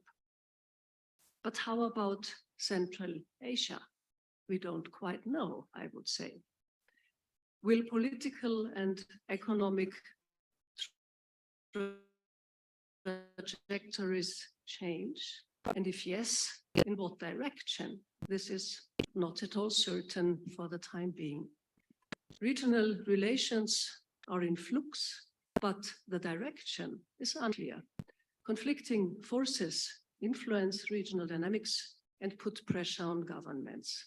And in this panel, we would like to have a closer look at these conflicting forces.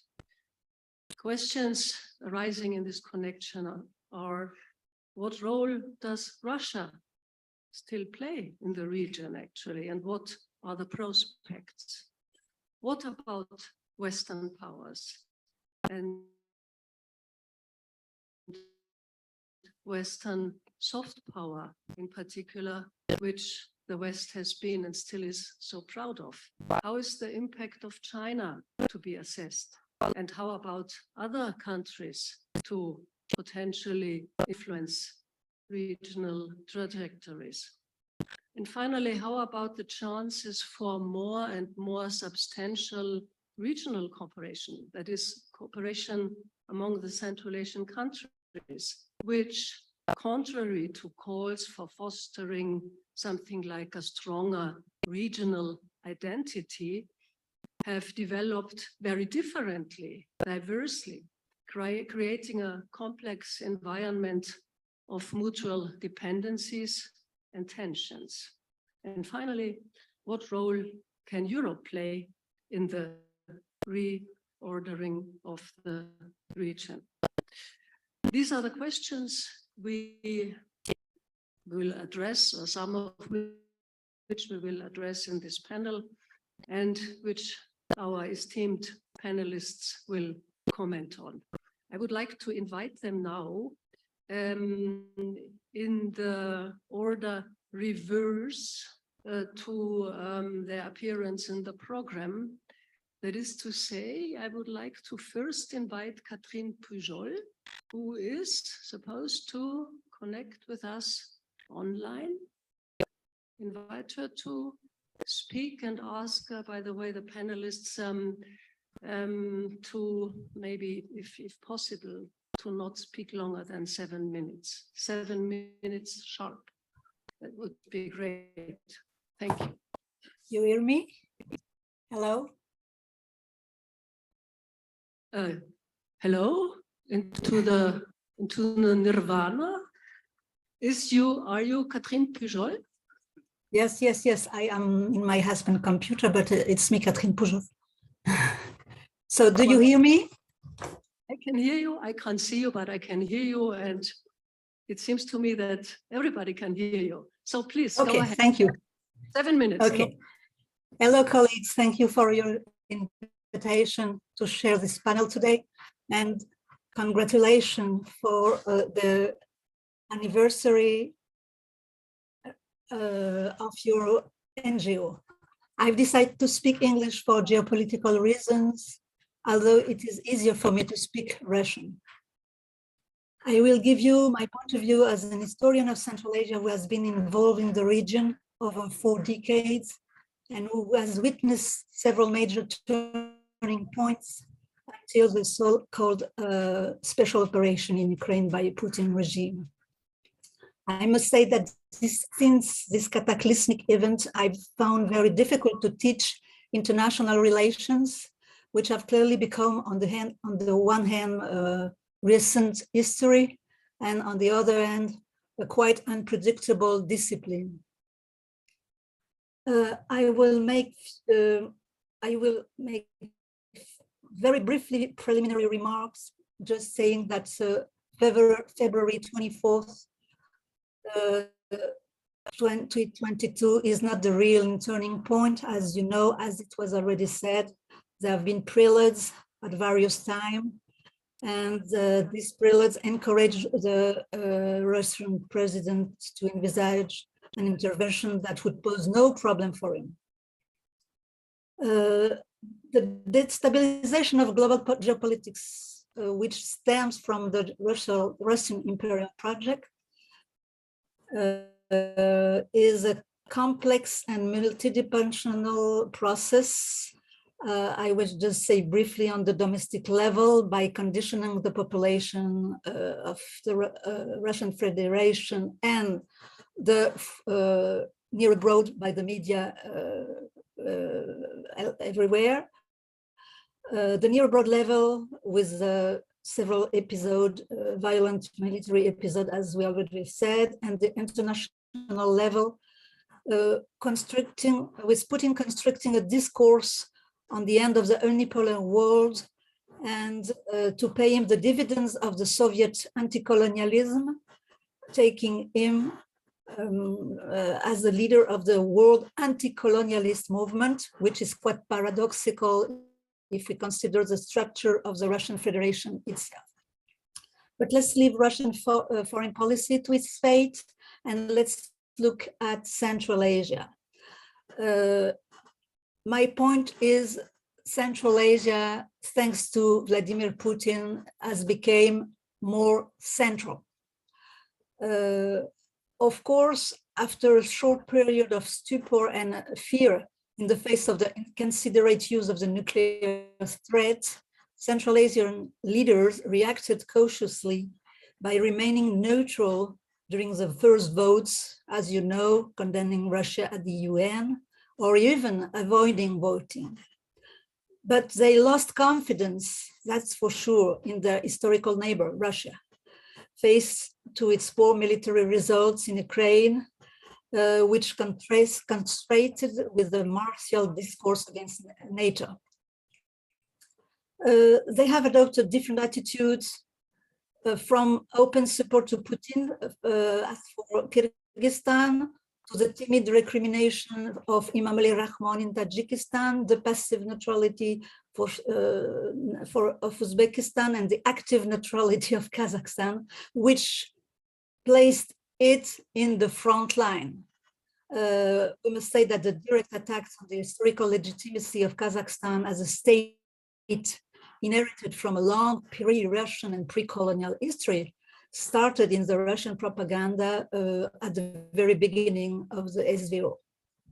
Such a falsified rereading of history, the denial of historical borders recognized by the EU, and the rise of a discourse of hatred and lies cannot fail to impact Central Asia and all the countries of the world, by the way.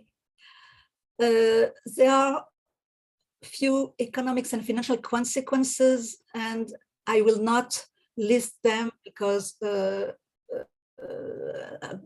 think that other specialists will talk about it. That's for sure. Central Asia is suffering from various consequences, but it was launched at the beginning by the pandemic of COVID at the very beginning, and this is just the following of this. Anyway, beside the problems, economics and financial problems, we can see positive result of that. Maybe the role and the place, the geopolitical, geographical place of Kazakhstan in the middle, in between China and Europe, will be finally asserted with the question of the so-called medium corridor and all the question of transportation, of energy and raw materials. There are also positive impact on the, let's say, tourism, development of airlines, Kazakh Airlines, Uzbek Airlines, the arrival of new specialists, doctors, IT, Shniki, in Kazakhstan, in Kyrgyzstan, in Uzbekistan, everything could be seen on the negative way and in the positive way, but do not fall into complete depression when talking about the consequences. What about the social impact on societies?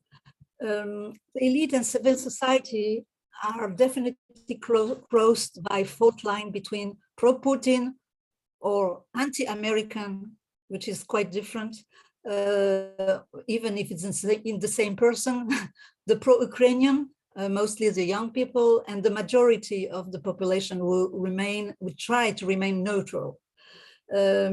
Negative consequences have been observed in the field through the study of social networks, media, and discussion with experts.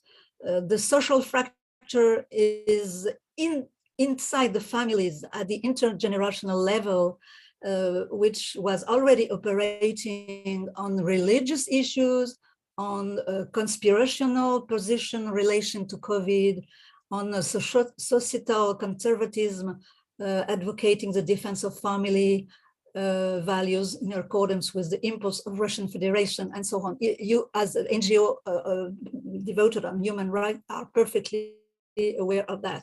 But this is more and more profound with the war in Ukraine. Everywhere we are witnessing a real generation break in the position of the population regarding this conflict, and the old generation is mostly connected, still connected to bring your final sentence. To the media and TV, Russian media, Russian propaganda.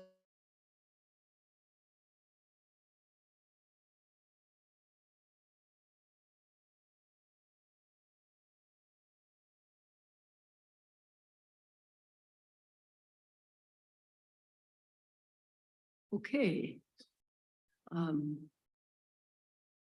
So has anybody informed her that she's off record? No. No.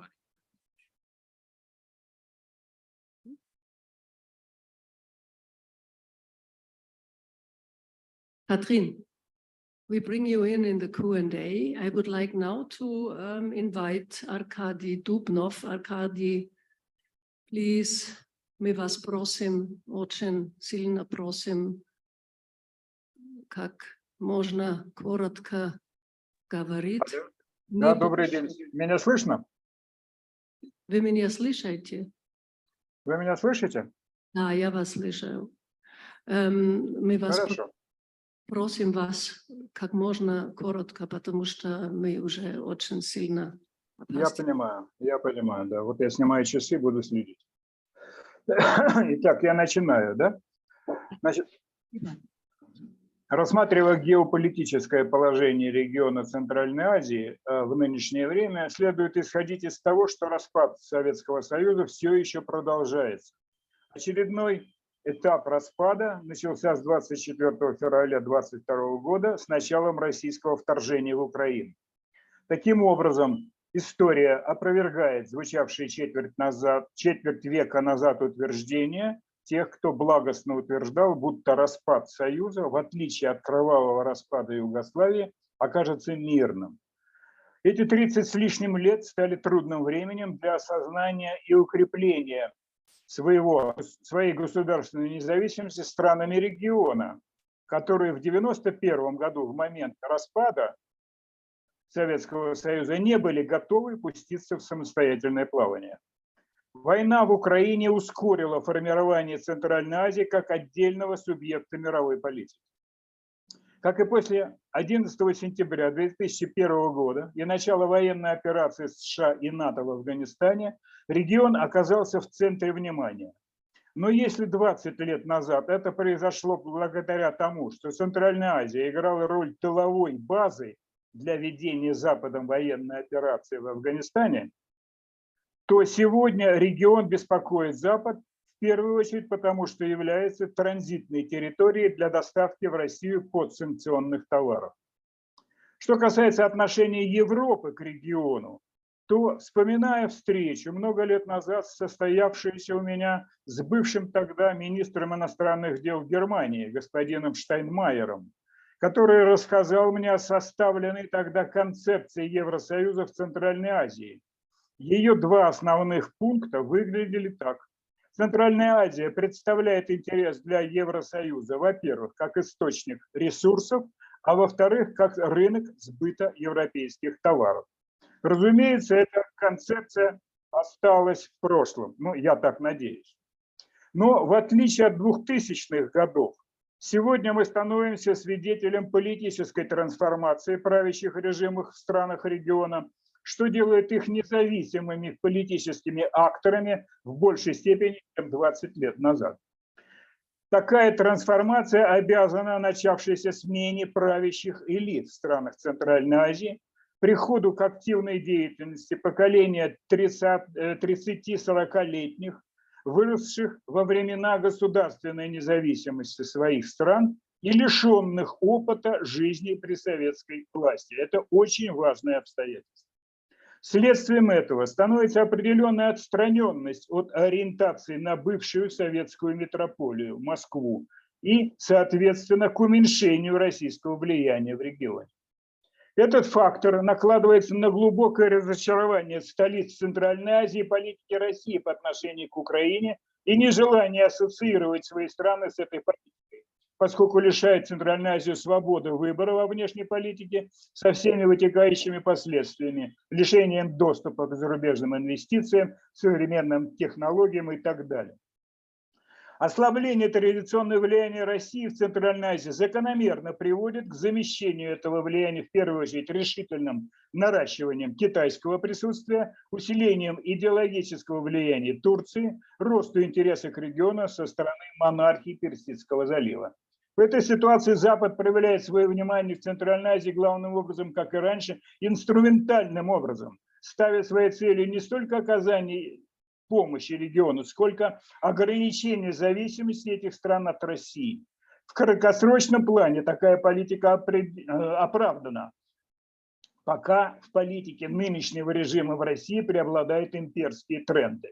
Однако в более долгосрочном плане это чревато эффектом бумеранга и может способствовать антизападным настроениям в регионе. Россия в будущем не должна выглядеть враждебной страной для Центральной Азии, что к великой горечи делает ее такой сегодня политика путинского режима. В этих многофакторных условиях эффективным средством сохранить свою региональную, историческую и этническую идентичность становится стремление к консолидации стран Центральной Азии, проявлением чего становятся регулярные встречи пятерки глав государств. Пятая такая встреча пройдет в Душанбе через пару недель.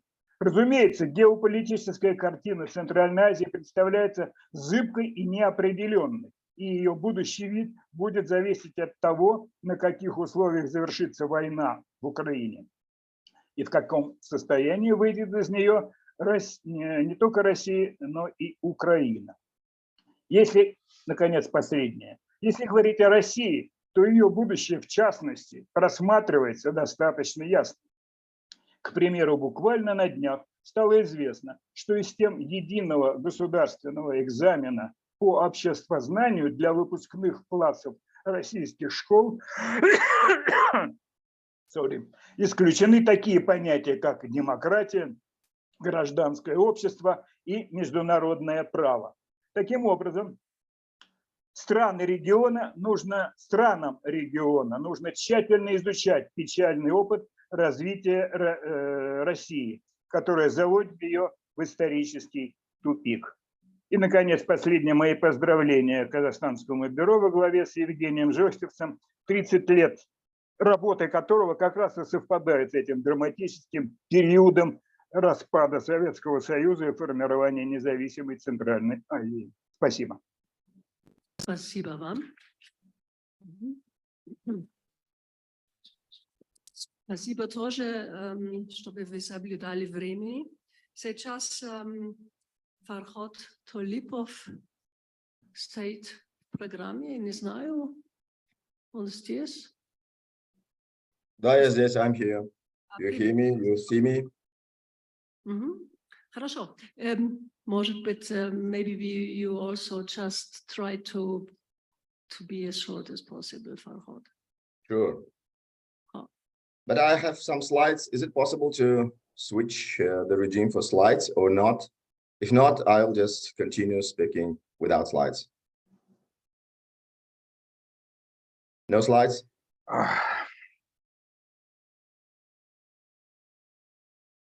Okay. Well, first of all, thank you very much for inviting me to this discussion. Because I have very short time, let me immediately begin my short presentation in the form of bullet points, maybe. Well, first of all, I would like to emphasize that my position, my discussion will probably have more conceptual character, and I will begin with three important statements about the nature or the specific feature of, and I would say paradoxical feature of Central Asian unity, the regionalism in Central Asia. And I would like to say that throughout the independence period, about 30 years, now we can assert that Central Asians are united actually in their culture, but divided in politics. They are united in traditions and heritage, but divided by circumstances. They are united by geography, but divided by geopolitics. So based on such initial perception, I think the overall analysis of what's going on in Central Asia throughout independence, and in terms of identity, in terms of development, in terms of regionalism, and in terms of geopolitics, I would like to say that, first of all, Central Asia provided numerous ideas for reconsideration, maybe conceptually, theoretically, the essence of regionalism in Central Asia. And I think we have to bring more clarity to such conceptual questions about Central Asia, because throughout independence period, numerous publications, numerous books and journals were published in textbooks for students also, which in some instances distort the real environment, real circumstances of Central Asian developments. And in this respect, I would like to say that Central Asia is no longer, so I call it no longers in plural. There are several no longers which describe Central Asia today. First, Central Asia is no longer in transition period. The scholarship on Central Asia is overwhelmed with the statement of the transition period, but no, it's no longer transition. Central Asia is no longer post-Soviet. Central Asian scholarship is overwhelmed with post-Soviet rhetoric. Central Asia is no longer newly independent. Such a notion of that they are newly independent is also obsolete. They probably are young independent states, but not newly independent. As next, Central Asia is no longer Eurasian. There is a widespread stereotype that Central Asian countries belong to the Eurasian space, to the Eurasian, post-Soviet Eurasian geopolitics, things like that, and cannot live without Russian umbrella, and so on. Next, Central Asia is no longer object of the great game as it has been so far. So next, Central Asia is no longer periphery of world politics. Next, Central Asia is, probably surprisingly, landlocked, is no longer a landlocked space. It's a distortion that we reiterate constantly that Central Asia is landlocked. Uzbekistan is even double landlocked, no longer. And also I criticize the stereotype that Central Asian countries are so different from each other. My point is Central Asian countries are no longer, or not at all, fully different from each other. So these are, the list of no longers. Next point, briefly, about market of security providers. It's about geopolitics, maybe. Throughout more than 30 years of independence, we observe that numerous international organizations operate in the region with security problematics included in their agenda. So I call it market of security providers. We have CIS, we have CSTO, we have SCO, Shanghai, we have NATO, we have OSCE, and finally, Eurasian Economic Union, EAEU. So all of them, in one way or another, articulate the issue of regionalism, the issue of security. Among them, I would say, I can, supplement this list of security providers with recently emerged new formats, also in plural, which are called C5+1. C5+1, is a formula, as you know, which is about diplomatic contacts, diplomatic negotiations, and communications between 5 Central Asian countries as a whole, and +1 to be either, one of the major powers of the world, for instance, United States, Russia, China, or Turkey or European Union, India, and others. These are +1s. And C5+1 versions for United States, for Russia, for China, and others are in many cases incompatible with each other by essence, by content. Well, and the last point probably would be, I would like to draw your attention to the phenomenon of emancipation of Central Asia. Unfortunately, Central Asian countries are, now preoccupied, or how to say, limit themselves in their international behavior with the complex, what I call, with the complex of weak states.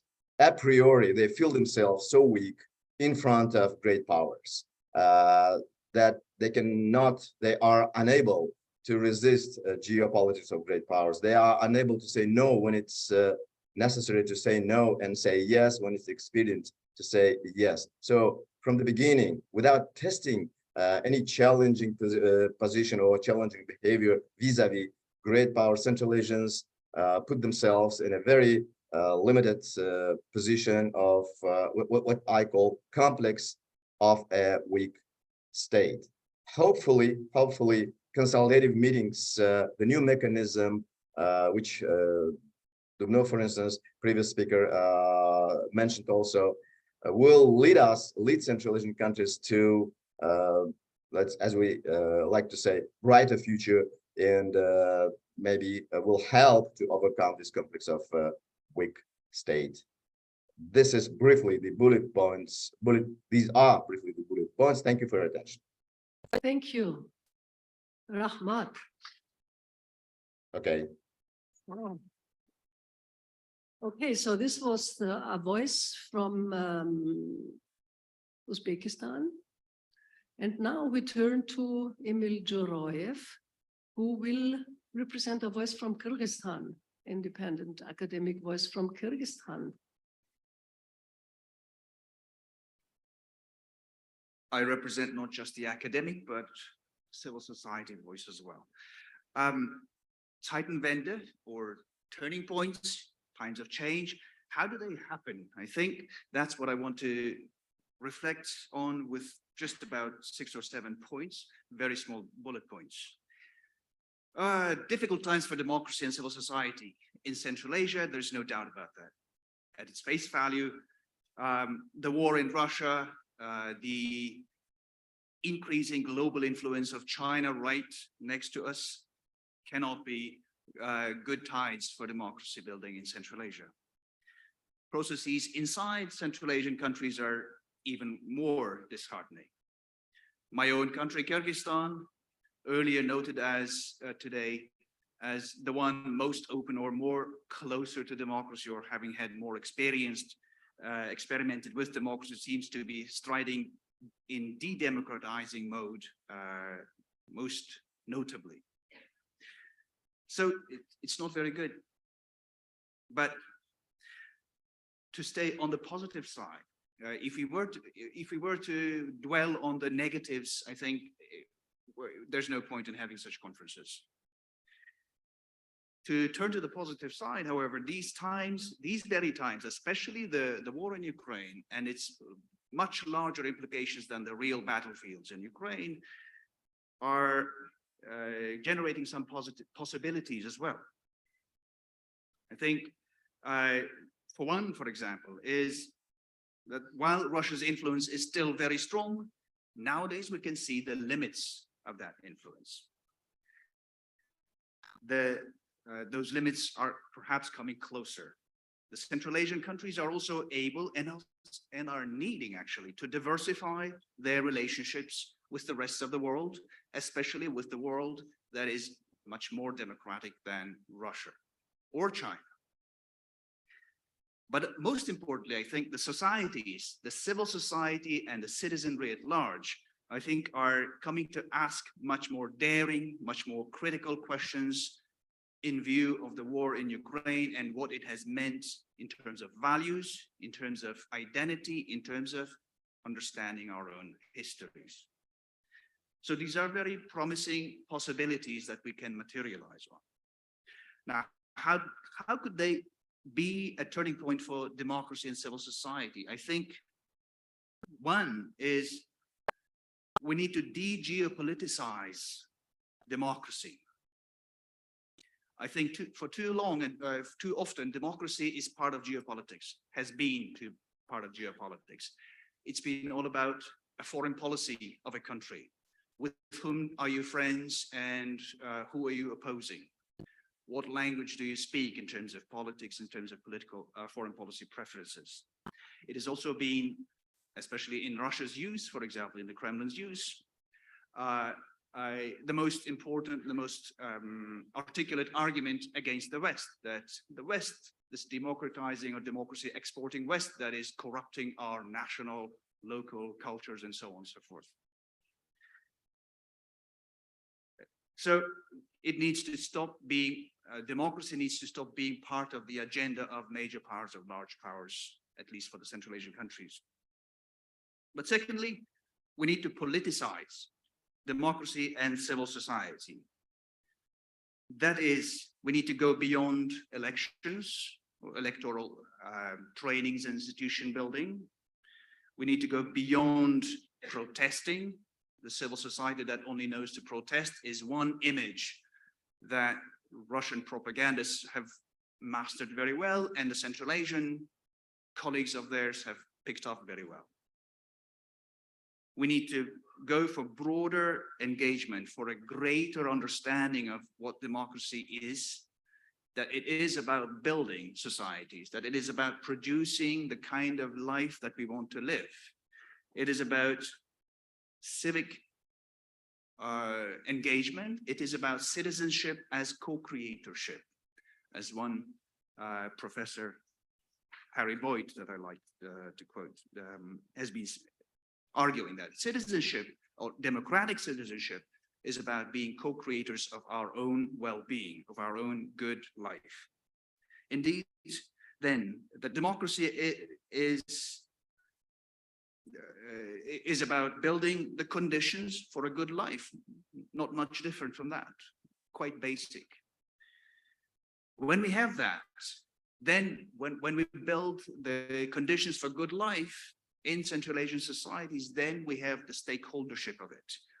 We have something that we fight for. We have something that we want to defend and argue about. Obviously, this is not going to be a very quick, sudden change. Radical turns toward democracy is something that, at least in Kyrgyzstan, we've tried, not once. I think it doesn't work too well. So we should not expect Central Asian countries overnight to flip into democracies. We need well-rooted, well-aware Democrats for democracies to survive. Now, obviously, the burden for realizing this shift, this Zeitenwende, at least in the Central Asian democracy talk, is with the civil society, with us here, with civil society leadership, with citizen leaders. Probably not with the governments.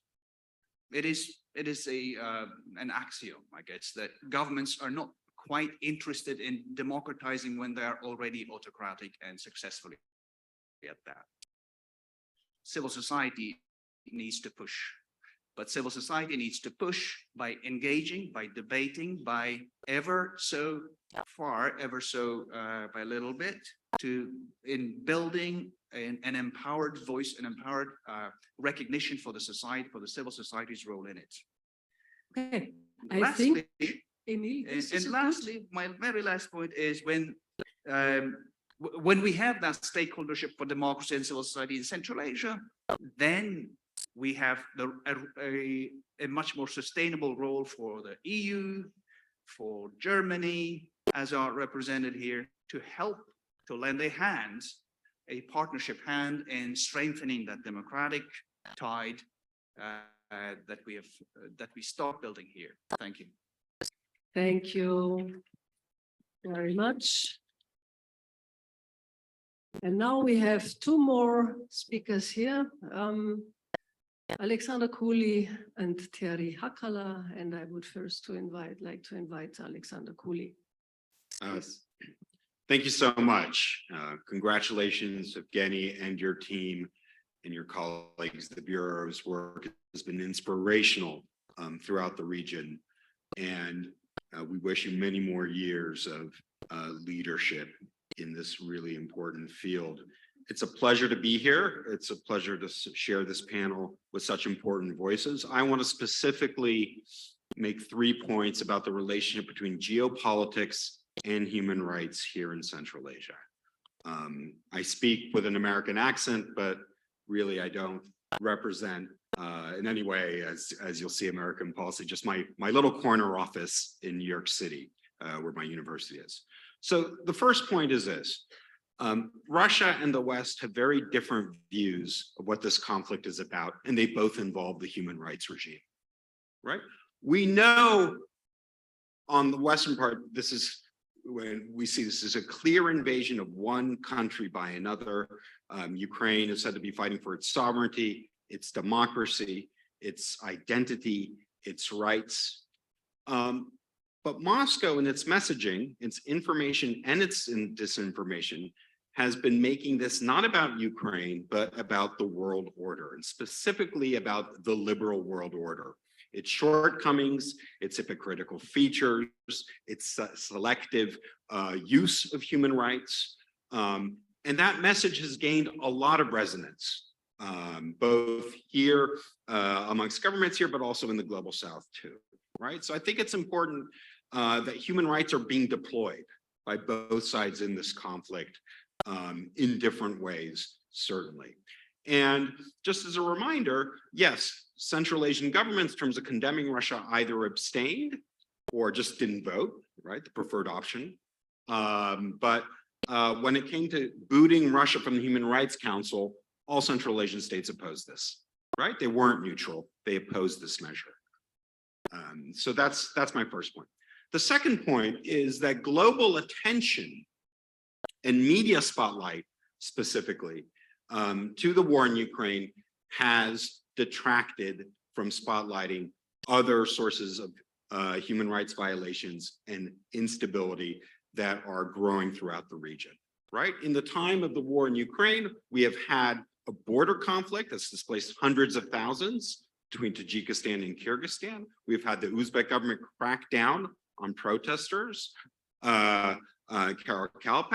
We have had the Taliban increase its repression in Afghanistan and certain other fears of spillover. And all added to the region, we've seen the Azeris strategically use this window where no one's paying attention to basically now take back Nagorno-Karabakh and put a blockade on that region. All this time because Western governments, I would say, is consumed with Ukraine, right? So the spotlighting effect has been detrimental. My third point is about the relationship between human rights and Western interest historically in the region. I think it's fair to say that the US and certainly the European Union, although I'm not the most qualified person on the panel to comment on the European Union, but I'll make a couple of remarks, have wanted all sorts of engagement with Central Asia in different periods. They wanted to promote economic development. They wanted security partnership. They wanted to promote values. The problem has been that the region, in terms of foreign policy, certainly in the US, has been dictated by something outside or adjacent to the region, right? So post 9/11, I would just add to Professor Dave's excellent overview, the war on terror in Afghanistan absolutely consumed US policy in Central Asia. And setting up military bases, logistical arrangements, refueling arrangements became the focus. Yes, there was engagement on rights and human rights issues, but what started to happen is that Central Asian governments started to realize that there was a tension between this. Do you want our cooperation in Afghanistan? Well, then stop criticizing our human rights practices. And this, of course, came to a head in 2005 with the events in Andijan that divided the US government between the Pentagon that wanted to maintain access to its military base in Karshi-Kanabad and the State Department that wanted to condemn the Uzbek government's excess. Incidentally, this also initiated big discussion in Brussels, right, over Uzbek sanctions in the European Union. Was the European Union a normative actor or a strategic actor, right? How did the Commission relate to the Parliament, relate to the NGOs? In some ways, geopolitics and human rights really spotlighted in our West our own contradictions and our own struggles and tensions. What kinds of actors are we? What kinds of trade-offs? When do we push the buttons and for what reasons? And so I'll just conclude with this thought. It seems to me at the moment, there isn't a lot of incentive for Western governments to criticize human rights practices or put pressure on human rights issues. Western governments are busy courting Central Asia to try and get them to take a stronger stance against the war. If there is one issue that they are going to the mat over, it's not going to be human rights, it's going to be sanctions evasion, right? That's the issue that's going to be concerned, that they will use the public bully pulpit, and they have already, to try and pressure changes in domestic behavior. So yes, I think human rights, geopolitics, I completely agree Central Asia is a turning point, but these relationships are complex and they don't always play out the way the kind of standard Western liberal model expects them to. Thank you. Thank you. Thank you for these very concise remarks. And now the last word is to Terry Hakala, who hopefully— Thank you very much. I'm painfully aware that I'm sitting here between you and your coffee break, which actually went already. So we are a bit late. Look, I mean, when Russia invaded Ukraine, I was here in this region. I was talking to one of the prime ministers the next morning, and the prime minister was telling me, Madam Hakala, we just realized that during the past 30 years, we put the eggs in the same basket. My answer was that never too late to try to get and buy new baskets. The roles of the big powers and regional powers in Central Asia are changing. Ukraine, the war has been a game changer for Central Asia and for the Central Asian governments. What I want to say is that against some claims and some statements, I would say that European Union is not competing for its role in the region. European Union is offering an option for this region. We are there with our values, with our DNA for civil society cooperation, with our demands, our struggle for human rights and all the basic values. But we come with another kind of offer also to build up a resilient region, resilient countries which can cooperate and find a way in this turbulent world.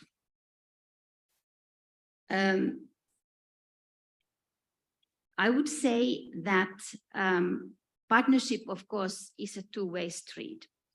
And Central Asian countries have noticed that they have to diversify their foreign policy options. And rightly so. In the current situation, they have challenges in the region which definitely need different partnerships. They need money, they need connections, they need linkages. All the regional powers are active. So is Gulf region, as was said, and further on. So it's clear to me in any case that the Central Asian countries are trying to find partners, friends in different parts of the world, in different organizations. It's called foreign policy, diversified foreign policy in a situation where the world really looks complicated around them and the roles are changing, including the roles of Russia and China in the region. The European Union partnership is a process.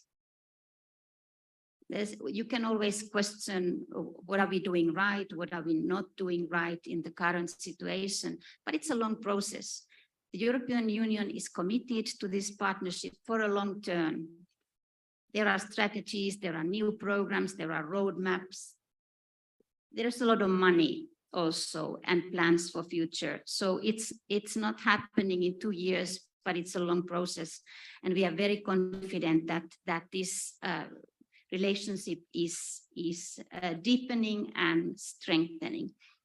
And there, as I said in my opening words, the role for civil society, all of you, is very crucial to build the resilient region. Couple of words about the regional cooperation. In these 2 years I've been in this job, I've seen strengthening regional cooperation, again, against all odds. We all know that there have been difficulties. All roads led to Moscow during the past years. But now I can see that the 5 Central Asian countries, be it C5+1, but in different contexts, countries have been finding ways to cooperate, to strengthen, to coordinate better. And we try to be part of it. That's also my job, to support that kind of development. And we see it happening, and it really delights me a lot. It's not walk in the rose garden, definitely. There are interests, there are different contexts, there are different foreign policy options, but it's getting better. And to quote a Chinese saying that every challenge, every difficulty is also can be an opportunity. And I think that the Central Asian countries are realizing this in the current moment. And I wish them and all of us good luck in that. Thank you.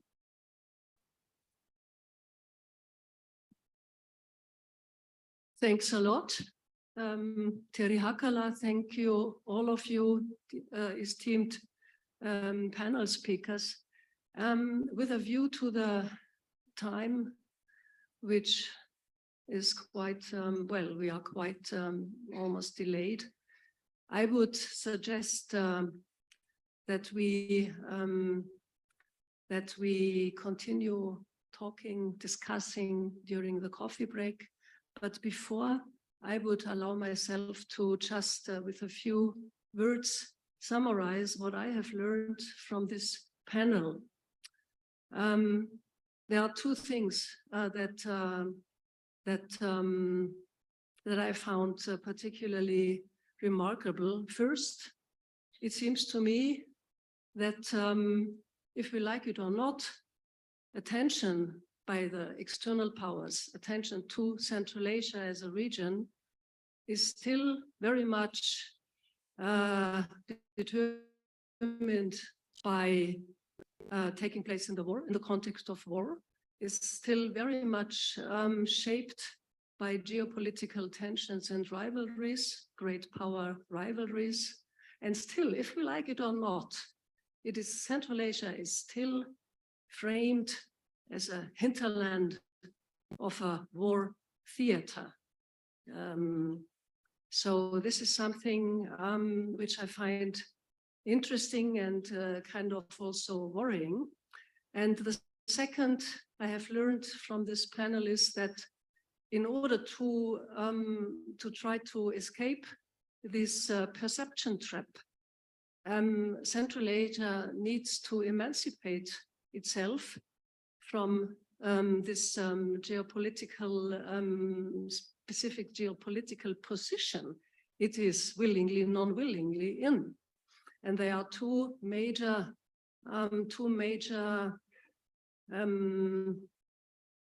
ways to do so. The first is to diversify foreign policy, a diversified foreign policy beyond great power expectations, no matter what great power we speak about, is the first. And the second is the role of civil societies in the region, which has to be highlighted also in the context of the major challenge of emancipation of the Central Asian countries from their geopolitical positioning.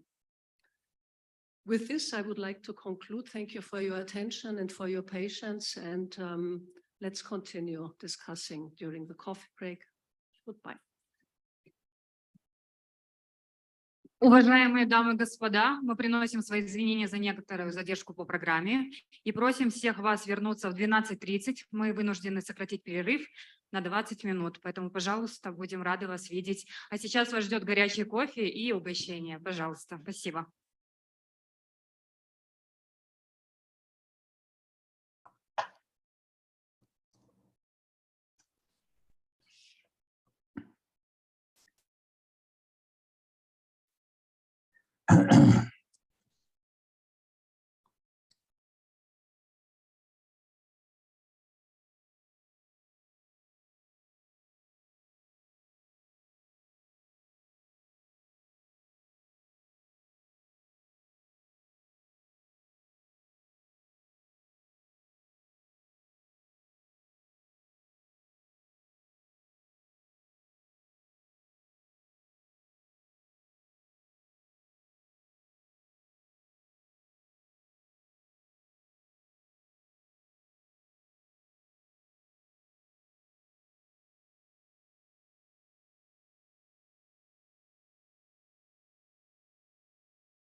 Уважаемые участники, огромная просьба занять ваши места в зале. Мы уже начинаем. Мы, к сожалению, идем с большим отставанием от графика, и мне бы не хотелось, чтобы наша панель и все последующие панели... Уважаемые дамы и господа, прошу пройти в зал. Уважаемые участники, мы очень сильно отстаем от графика. Уважаемые участники, мы сильно отстаем от графика.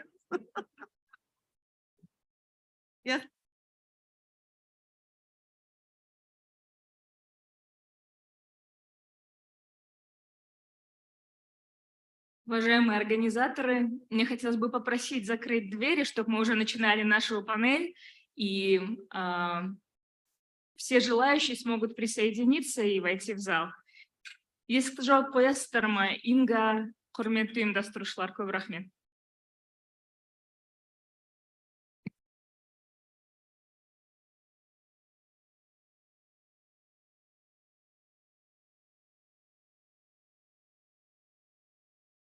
Сәлеметсіздер ме? Құрметті қатысушылар, құрметті жиналған қауым, құрметті әріптестер, құрметті достар. Барлығыңызды Алматыда көріп қауышып отырғаныма өте қуаныштымын. Менің аты жөнім Аида Айдарқұлова. Мен Орталық Азиядағы жаңа зерттеу орталығының директоры болып табыламын. Біздің ұйымның аты CAPS-Unlock, Central Asian Policy Studies Unlock. Добрый день, уважаемые участники, уважаемые коллеги, уважаемые друзья.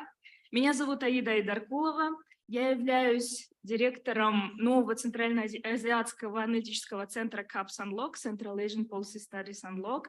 И для меня сегодня огромная честь модерировать нашу замечательную панель в сессии, которая называется «Инклюзивное правительство против власти элиты. Тенденции политического развития в странах Центральной Азии и участие гражданского общества в процессах реформ и модернизации». Мне очень приятно, что сегодня на таком большом форуме мы поднимаем целый пласт вопросов, которые связаны о правительствах в Центральной Азии, про факторы, которые влияют на векторы развития наших стран, про состояние гражданского общества, про процессы, про инициативы по построению государств нового образца и что у нас из всего этого получается. Для меня огромная честь также представить сегодняшних спикеров. У нас будет keynote-спикер, который подключится к нам онлайн, Эрика Марат, профессорка в Университете национальной обороны в Вашингтоне. Также с нами сегодня Чолпон Джакупова, директор общественного фонда «Правовая клиника Адилет». Также сегодня с нами Эркина Убышева, правозащитница, директор ассоциации «Смарт-Джаран». С нами также будет онлайн Стив Свердлов, Эсквайр, адвокат по правам человека, профессор по правам человека Университета Южной Калифорнии. Также нам очень приятно приветствовать Димаша Альжанова, политолога из Казахстана, международного консультанта по выборам. И еще один панелистка наша, это Наргиз Касенова, старший научный сотрудник и директор программы по Центральной Азии Дэвис-центра российских и евразийских исследований Университета Гарвард. Прежде чем мы начнем, я хотела бы еще раз напомнить, что, к сожалению, в связи с тем, что мы отстаем от графика и в связи с огромным объемом вопросов, которые мы будем обсуждать в течение этих 2 дней, к сожалению, у нас не будет сессии по вопросам и ответам, но я очень надеюсь, что в рамках этой дискуссии мы сможем покрыть как можно больше интересующих и актуальных вопросов, происходящих в Центральной Азии. Мне также хотелось бы напомнить про тайминг для наших уважаемых спикеров. Я думаю, что keynote-спикер возьмет не более 15 минут, чтобы обозначить контуры дискуссии, а всех остальных панелистов я хотела бы попросить быть максимально краткими и уложиться в 7-9 минут. Еще одна просьба от наших замечательных переводчиков в зале. Пожалуйста, не торопитесь. Напоминаю, что у нас идет перевод сразу на 3 языка, и некоторые панелисты будут выступать на английском. И это все с моей стороны. Вот на этой ноте я хотела бы передать слово нашему keynote-спикеру, госпоже Эрике Марат. Эрика, пожалуйста. Саламатсыздар бе. Thank you so much, Aida, for introducing and for moderating this panel. It is really fascinating to see such an amazing group of people convening together. I think Almaty is becoming yet another place for us to exchange our ideas and come up with new ones. And I hope we will continue our conversations.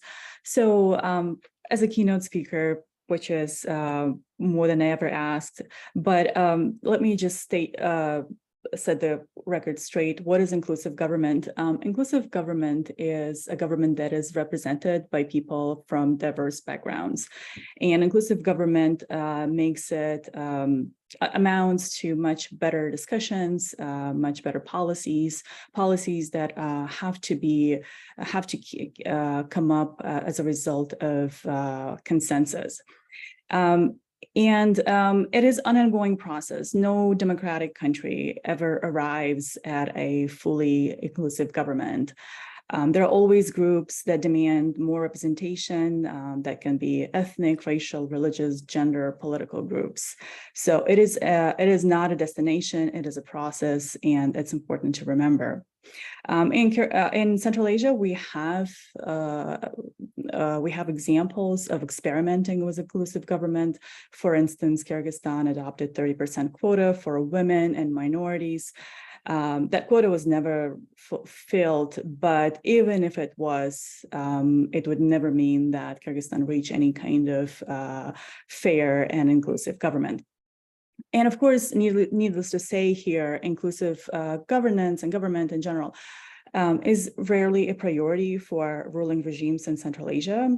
Aside from rehashing old Soviet stereotypes about harmony of people and inclusion of ethnic groups, there hasn't been much effort to make governments and governance inclusive and representative. Instead, Central Asian leaders have praised stability ahead of democratization and suppressed alternative or opposing voices. They vilified entire groups, expanded policing, and so on.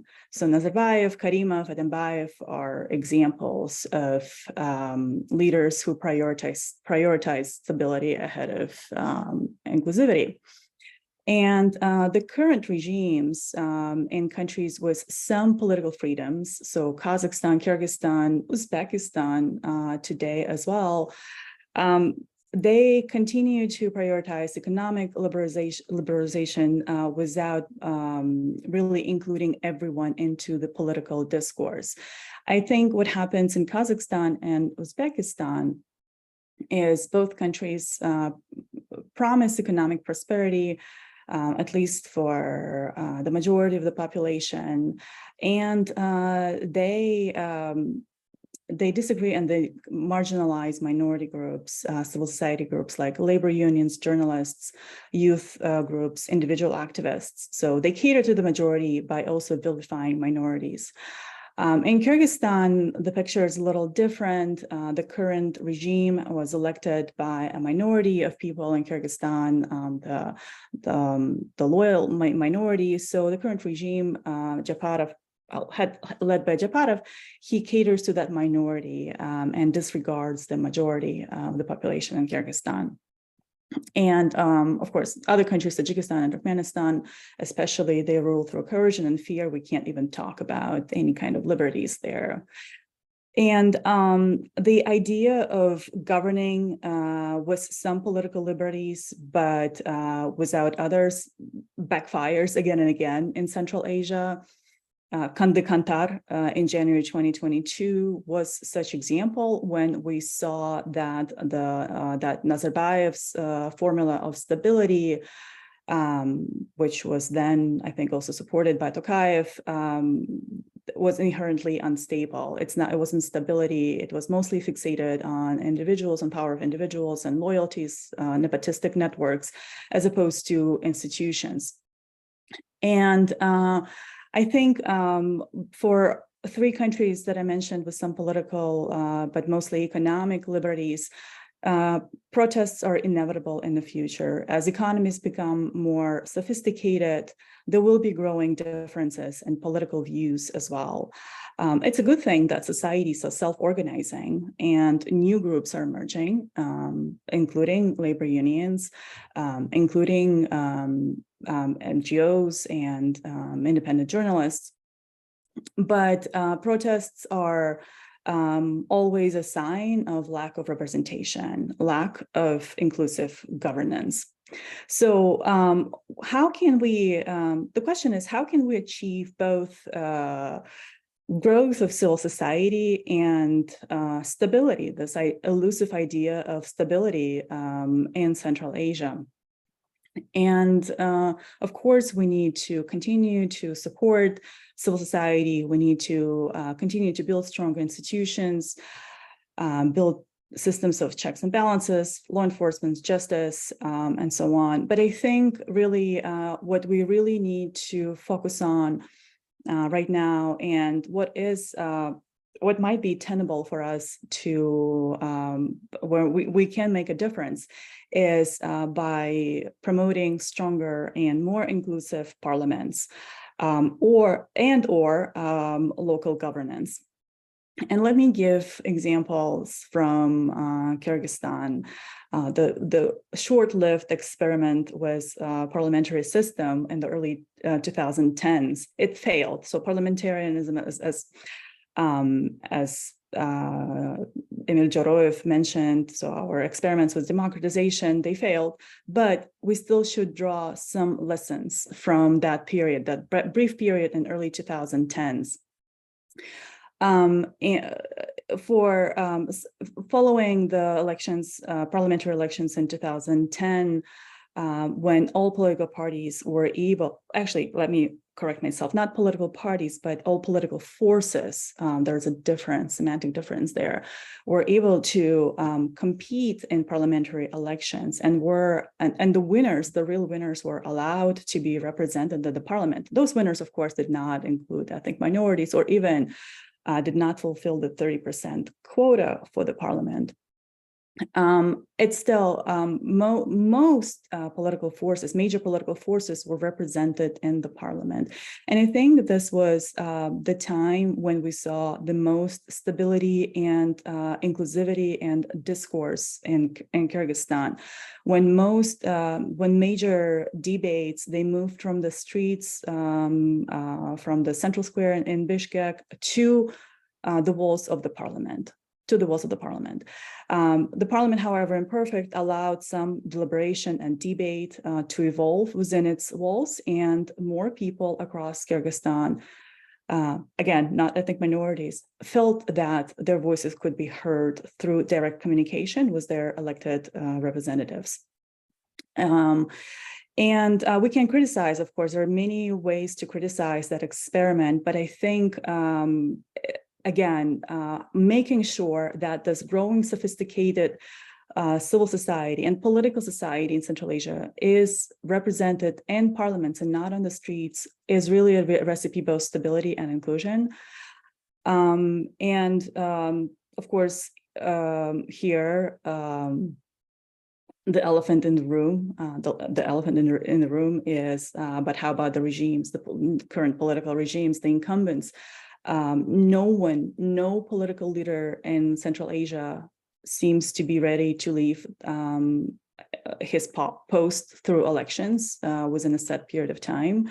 It is an open secret that the current leadership in Kyrgyzstan is also unlikely to leave their positions through elections, and likely to face, at some point, to face mass anti-government demonstrations.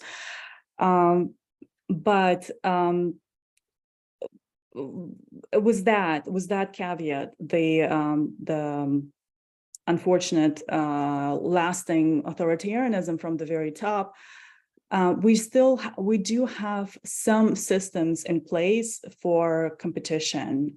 They're not perfect, but they exist. Electoral systems for the rise of both political parties and individual politicians, and especially I think in Kazakhstan and Kyrgyzstan, and those venues should be politically leveraged by civil society and activists, continuously politically leveraged to raise voices, to push forward new debates, to participate in elections, to continue again and again, try to register for, to run in elections, and to continue to rally support. Because what is without that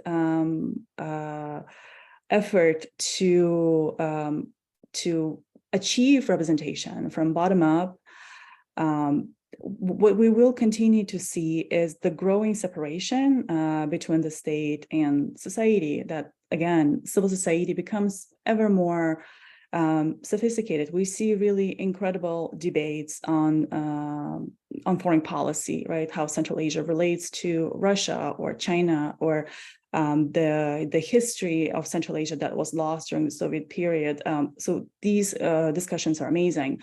We see incredible initiatives defending human rights, taking care of marginalized populations, providing justice even through legal support.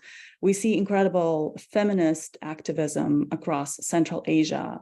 And we see one thing that I definitely want to mention is how sometimes, as Alex Gooley mentioned, that the states are passive in Central Asia, passive in voicing their support or support of Ukraine, but the societies are voicing their support of Ukraine. And so they're doing the role, what usually is the space for the state to act. And in Kazakhstan, we know that there are many ties between Kazakh civil society and business community with Ukraine, including the world famous now yurts of invincibility.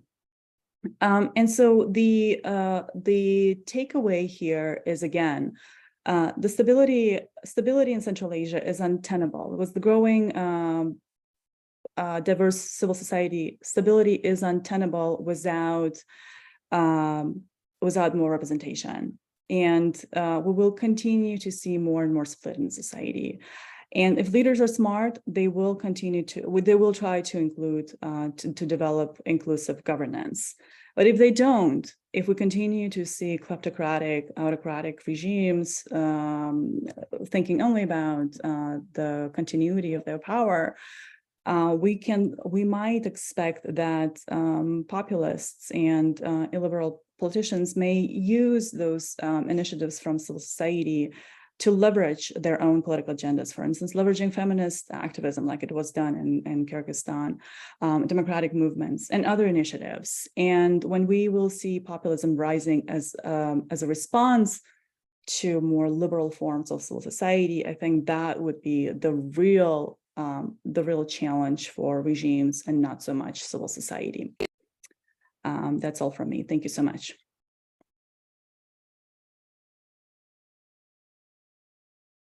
Thank you, Erika, for this thoughtful and yet brief overview on what is happening in the region and bringing some examples from Kyrgyzstan. И на этом давайте продолжим разговор про Кыргызстан. Мы все больше и больше наблюдаем, как становится больше тревожных новостей от наших соседей, что происходят какие-то очень далекие от демократических процессов в Кыргызстане. И с этим мне хотелось бы передать слово госпоже Чулпан-Джакуповой. Добрый день, уважаемые коллеги. Я очень рада видеть очень многих своих товарищей по сектору в Казахстане. Я хочу поблагодарить организаторов сегодняшнего замечательной такой конференции. Я считаю, что только Казахстанское бюро с его лидером Евгением Жовтисом может набраться такой амбиции собрать 200 человек со всего мира, да, и уже как бы не только с центральноазиатского региона, но и такие глобальные амбиции. Вот. Ну и с учетом очень сжатого времени я постараюсь сократить и остановиться на наиболее таких, может быть, интересных с точки зрения обмена опытом. Кыргызстан в этом смысле представляет свой уникальный пример в регионе Центральной Азии, когда в сжатый период в течение 30 лет мы практически перепробовали все современные формы государственного устройства, да? Начиная от смешанной президентско-парламентской, потом мы сразу перешли к парламентской, и вот сейчас у нас опять прыжок наоборот. Мы фактически после принятия Конституции в 2021 году мы перешли к президентской форме правления, причем нынешняя администрация с самого начала не скрывала, что они идут по пути наибольшей концентрации власти в одних руках. Практически сейчас у президента неограниченная власть. Вот. И в этом смысле очень интересно вот то, что вот вы говорите, да, вас все больше и больше тревожат новости из Кыргызстана. Это тем более странно, потому что до последнего времени Кыргызстан ассоциировался именно с островком демократии, да, и я думаю, что если, несмотря на все это, на вот эти негативные тенденции и тренды, я думаю, что если сравнить состояние уровня участия гражданского общества и вообще состояние демократии, да, тем не менее Кыргызстан, все равно ситуация у нас получше, чем в других странах региона.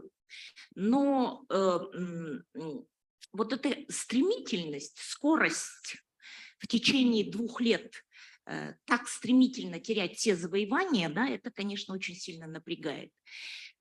И, естественно, после Кыргызстан – это единственная страна региона, которая пережила 3 так называемых революции, переворота, как угодно называйте. И после каждой смены, естественно, власти, да, у нас все время меняются, вносятся изменения в Конституцию.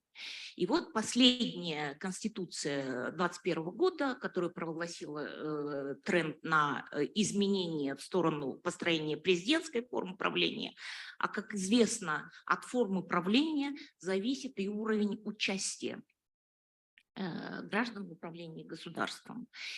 И после принятия Конституции, значит, сразу пошла вот такая массовая инвентаризация законодательства. Новая администрация вначале провозгласила курс на то, что в течение 6 месяцев они поменяют, внесут изменения в порядка 300 с лишним законов. Нам этот процесс удалось как бы остановить. Вот. Но тем не менее массированное изменение законодательства, оно касается именно вот части. Первая – это легализация коррупции. Вторая – это сужение участия граждан в управлении государством. Эти вещи взаимосвязаны, потому что чем меньше народ знает, чем больше он, тем меньше у него есть возможностей вообще эту самую коррупцию контролировать, остановить и так далее.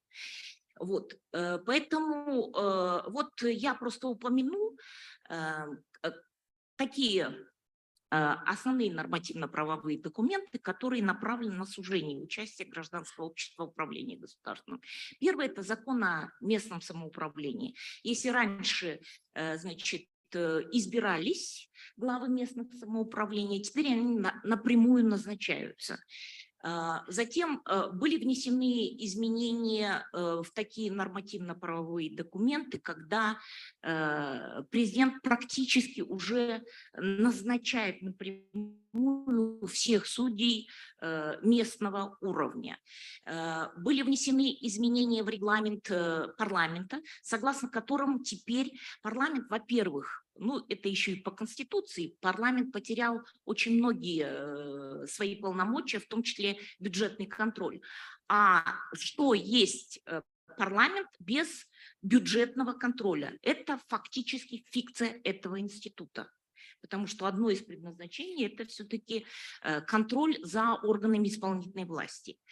Парламент, более того, добровольно отказался от таких, то есть они внесли изменения в регламент, согласно которым теперь они могут произвольно, значит, не предоставлять информацию о итогах голосования, поименные, это они могут делать произвольно те или иные заседания и дискуссии в парламенте в закрытом режиме.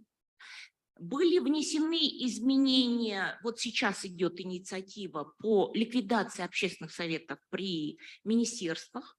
Тем самым это, во-первых, уровень гражданского контроля снижается за органами исполнительной власти, да, и второе, это не предоставляется информация просто. Ну и, конечно, последнее новшество – это два нормативно, то есть две инициативы, это инициативы в отношении НКО, да, это, причем эта инициатива исходит как от администрации президента, так и от парламентариев, да, это фактически копи-паст тех нормативов, которые сейчас существуют в Российской Федерации. Да, и вторая инициатива – это то, что касается изменения закона о СМИ. Но кроме этого еще есть такие нормативно-правовые документы, как, например, о защите от ложной информации и так далее. Или о защите детей от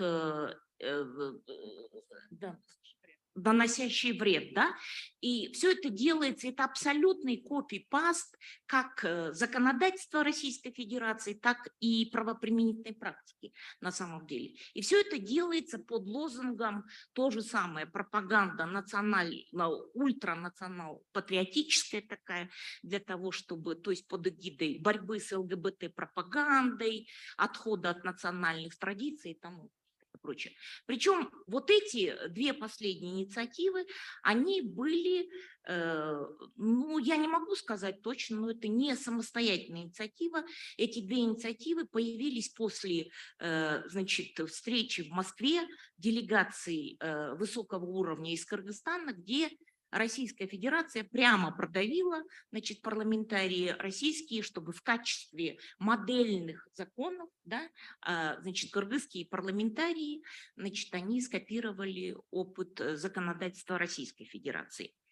Вот, и то есть тем самым мы видим, что тренды, вот они вот такие, и мне очень жаль, потому что вот последние, вот предшествующие панелисты, да, они как бы остановились на, у них такой вывод был позитивный. Но это как бы, как вам сказать, ну это хорошее, да, это такое дань вежливости, я бы сказала так, да, надо быть позитивистом. Я, вот роль у меня такая неблагодарная, я все время это, как бы провоцирую людей все-таки на честный дискурс. У меня большие сомнения по поводу того, что мы сможем как бы всерьез изменить ситуацию. Как в регионе, так и на примере моей страны. С чем это связано? Вы знаете, почему, во-первых, мы должны очень четко понимать, почему так легко вот эта вот пропаганда национал-патриотическая и так далее. Весь концепт демократии и прав человека, он строится на двух священных как бы основаниях или две священные коровы. Да? Это первое, это индивидуализм, да? И это отличие азиатской философии от западной философии. Да? И второе – это уважение частной собственности. И представьте себе вот это в регионе, кое мы представляем, к которому мы принадлежим, да? Ни того, ни другого традиций этих нет. У нас всегда превалирует уважение общего над индивидуальным. И второе, у нас практически нет уважения к частной собственности. И если, например, в тех регионах постсоветского пространства, где все-таки был опыт такой эволюционный перехода к капитализму и так далее, да, это страны Прибалтики, это Кавказ и так далее, да, и у них есть перспектива вступления в Евросоюз, да, все об этом мечтают, то есть у них как бы возможностей больше. У нас более такое, Ну, у казахов это самая длинная общая граница с Российской Федерацией, да. У нас, ну, у Казахстана и Узбекистана они еще представляют интерес для стран Запада, потому что более развитая экономика, более такие емкие рынки, то есть чисто экономический. Кыргызстан всегда представлял для себя интерес для стран Европы именно как страна. Вот уникальность ее заключалась в том, что вот маленькая точечка на географической карте в окружении на севере Россия, в окружении авторитарных стран здесь внизу Афганистан, здесь Китай, да, и она вот 30 лет стояла, и вот она была пионером демократии и так далее. Это сложно. И вот теперь что мы видим? Мы видим, что очень парадокс, что у нас уровень все-таки свобод повыше, чем у соседних стран, но уровень депрессии у правозащитников намного глубже, потому что это связано со скоростью изменений. И второе, потому что мы все-таки привыкли Если у вас есть надежда на изменения, у нас наоборот. И очень многие западные эксперты, кстати, всегда предпочитают, вот они сравнения в регионе, они всегда говорят, ну Чулпон, ну что ты вот страдаешь? Да ты посмотри вот на Туркменистан там или на Узбекистан, да у вас все хорошо. Я говорю, у нас просто шкала изменений разная. Вы берете это по горизонтали, а я беру по вертикали, время. У нас разная шкала оценок. Мы берем прошлое и сравниваем с настоящим. Спасибо большое, Чулпон. Извините, мне придется вас прервать. Я прошу прощения. То есть, и второе, о чем бы я еще хотела сказать, что никто, вот, к сожалению, на предшествующий ключевой вопрос в строительстве – это, то есть мотивация. Никто не говорит об зашкальном уровне коррупции в регионе. А это для госустройства это ключевой фактор. И второе, это, во всяком случае, в Кыргызстане, в том участие, все больше участия в политических процессах религиозного фактора. Это особенно в Кыргызстане. Если в Казахстане, в Узбекистане вы пытаетесь контролировать нынешнюю администрацию, то в Кыргызстане сейчас это реальная политическая сила, которая приходит на смену высшей политической элите в лице лидеров политических партий, которых практически всех попересажали уже. И в этом смысле перспектив для сохранения вот этого уровня демократии и присутствия в нашей стране они уменьшаются, потому что чем мы слабее, тем больше мы должны объединяться с журналистами, это межсекторально, с политиками, да, с журналистами, с экспертами, политологами и так далее. Да. Но вот нам это не дают. Спасибо большое. Извините, я прям совсем нет времени. Это очень интересная была дискуссия, очень хорошая интервенция. Мне хотелось бы обратиться к Эркине. Эркина, скажите, пожалуйста, может быть, в разрезе цифровизации и цифрового пространства есть какие-то надежды? Может быть, вы сможете остановиться на каких-то способах большей инклюзии и участия в делах управления государства? Спасибо большое. Я дополню Чулпон Эдиновну. Я за 4-ю волну демократизации. У нас такое дополнение будет, вот пессимист с оптимистом. Вот. Ну, прежде чем перейти к своему выступлению, спасибо, Аида, да, я хотела бы остановиться на таком типичном кейсе, который показывает очень ярко и наглядно взаимодействие власти и государства, взаимодействие государства и гражданина. Один гражданский активист 2 месяца назад написал пост в Фейсбуке с одним предложением, вопросительным предложением. Это было всего одно предложение. В переводе с кыргызского на русский язык он означает следующее. Будет ли привлечена депутатка Джур Кенеша за то, что, сдавая свою недвижимость оккупантам, она копирует закон Государственной Думы? Здесь речь шла о законопроекте об иностранных агентах. И пришел ответ. Уголовное преследование этого гражданского активиста по статье «Разжигание межнациональной розни». Вот это типичное взаимодействие государства и гражданина. Мы посмотрим, если посмотреть на этот кейс, да, у нас относительно, скажем, свободное цифровое пространство, да, оно у нас есть. У нас еще можно что-то говорить открыто в социальных сетях, да. У нас развивается деколониальная риторика, и она получила импульс именно с момента начала войны в Украине. Что у нас есть еще другое, да? У нас есть другое, это гармонизация законодательства членов ОДКБ, оттуда у нас эти идут законопроекты. И это нетерпимость власти к инакомыслию, критике. Вот это все, что описывается в этом кейсе. Я просто остановлюсь кратко с точки зрения того, что то, что происходит в Кыргызстане, ч.1 рассказала, я хотела бы сказать, почему вот этот опыт неоднократного насильственной смены власти, в чем причина, да? Мы причину видим в том, что есть проблема, и мы видим, что проблема лежит, вот как бы мы ни говорили, но именно в этих экстрактивности всех этих институтов, неважно, политических, административных, судебных, правоохранительных. И вот люди, когда выходят на митинги, на площадь, у них просто, знаете, с отчаянием такой призыв к власти стать меньше коррумпированным и более эффективным. И вот это происходило во многих странах. И сейчас мы больше ищем ответ, а что можно сделать. Да?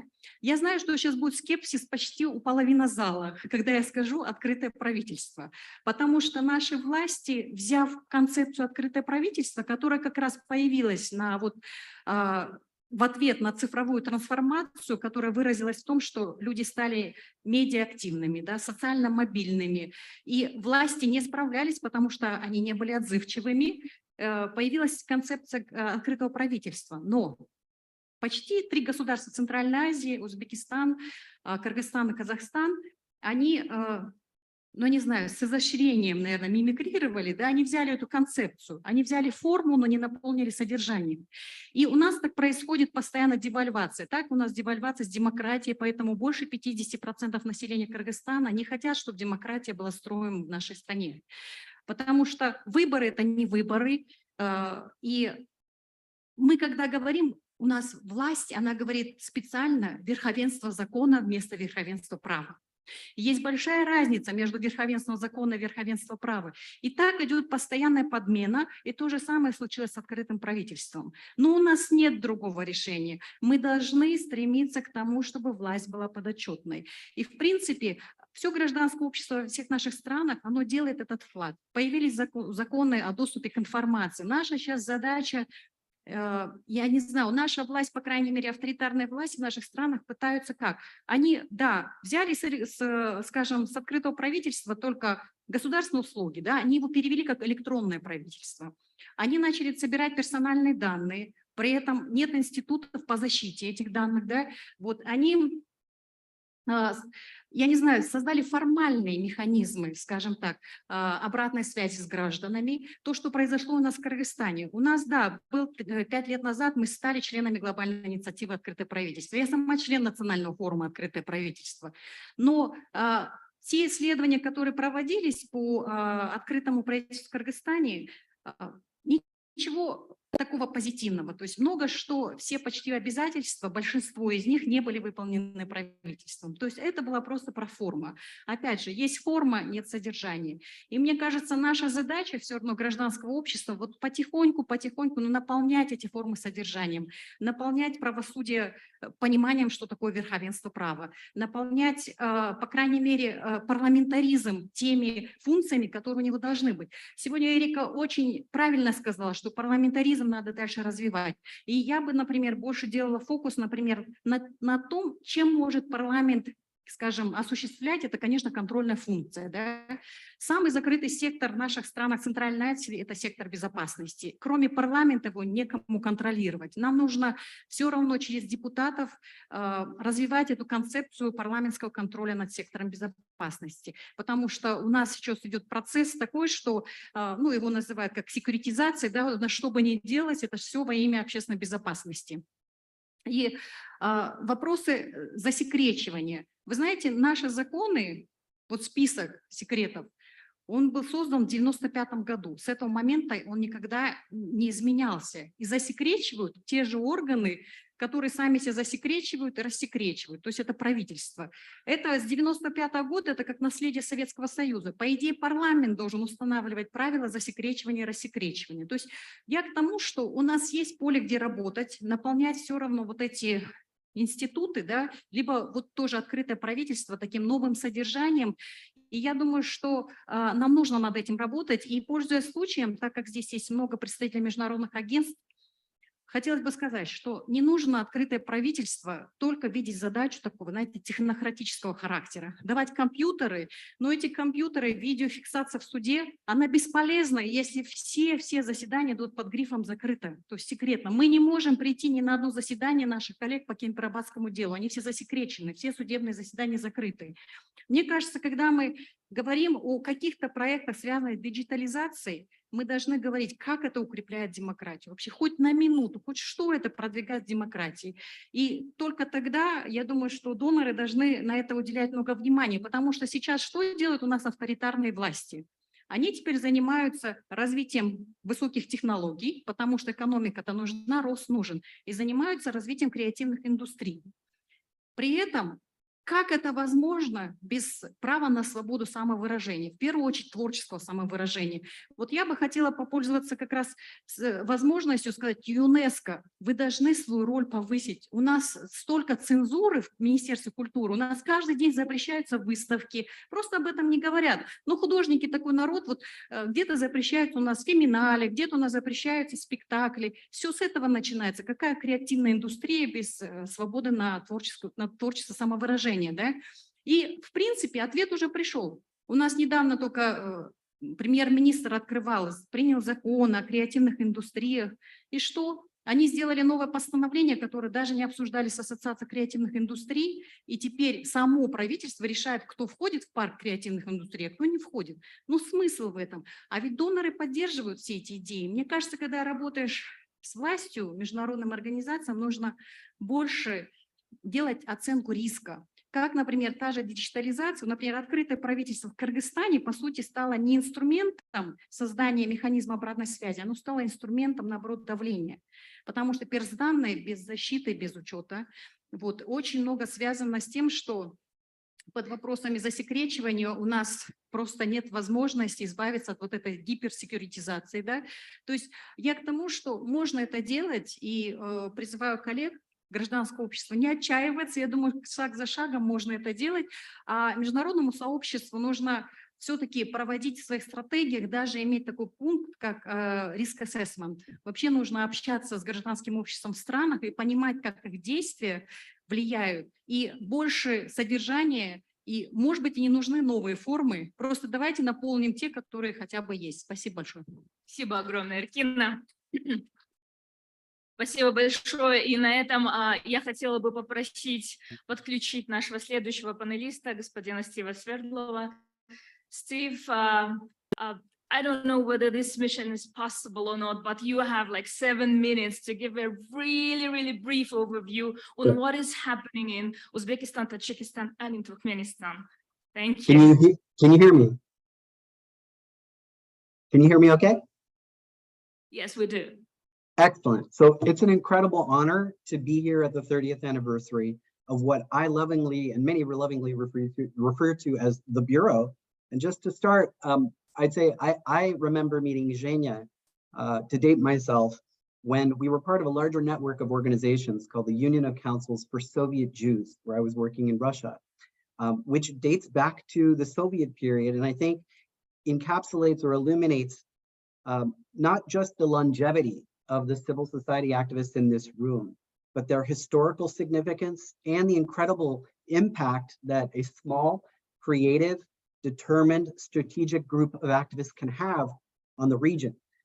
Just to begin, Cholpon, again, with a positive note, I want to focus here today on Uzbekistan and Tajikistan mainly, and say that I think if one thing comes out of these 2 days, it's that the policy of the West of human rights respecting states has to center civil society activists more than it does now. We've seen, even with the withdrawal of NATO forces from Afghanistan, still a very transactional relationship coming from the West towards Central Asia, and taking advantage of the increased technological capabilities of surveillance provided by China and advantage of the world's focused attention on Ukraine, Central Asian governments have been increasingly squeezing civil society activists across this region. I'm going to start with another positive example, like the Bureau and its 30th anniversary.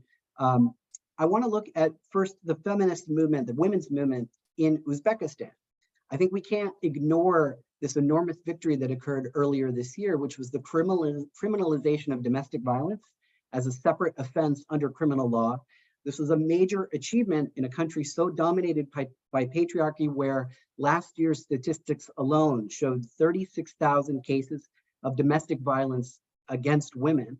Amidst this context, the feminists, women's rights defenders were able to achieve a major victory that I think we should take stock of, learn from, and it's another example that support for civil society, when they can partner with diplomatic support and other donors, they can achieve great victories. But unfortunately, the larger picture in Uzbekistan is one of human rights deja vu. We've seen a backsliding that is unfortunately a very dark picture. And I want to begin with media freedom in Uzbekistan, which was one of President Mirziyoyev's major achievements over the past several years. Now, if we were sitting here in 2018, I would have been heralding the release of the last prisoner journalist from prison, Yusuf Muradov. But now, 5 years later, in 2023, we see multiple bloggers, numerous bloggers in prison on lengthy charges, charges that look very similar to the same charges we saw used in the Karimov period, like extortion, like defamation of the president, which the fines and penalties for which were stiffened in 2021.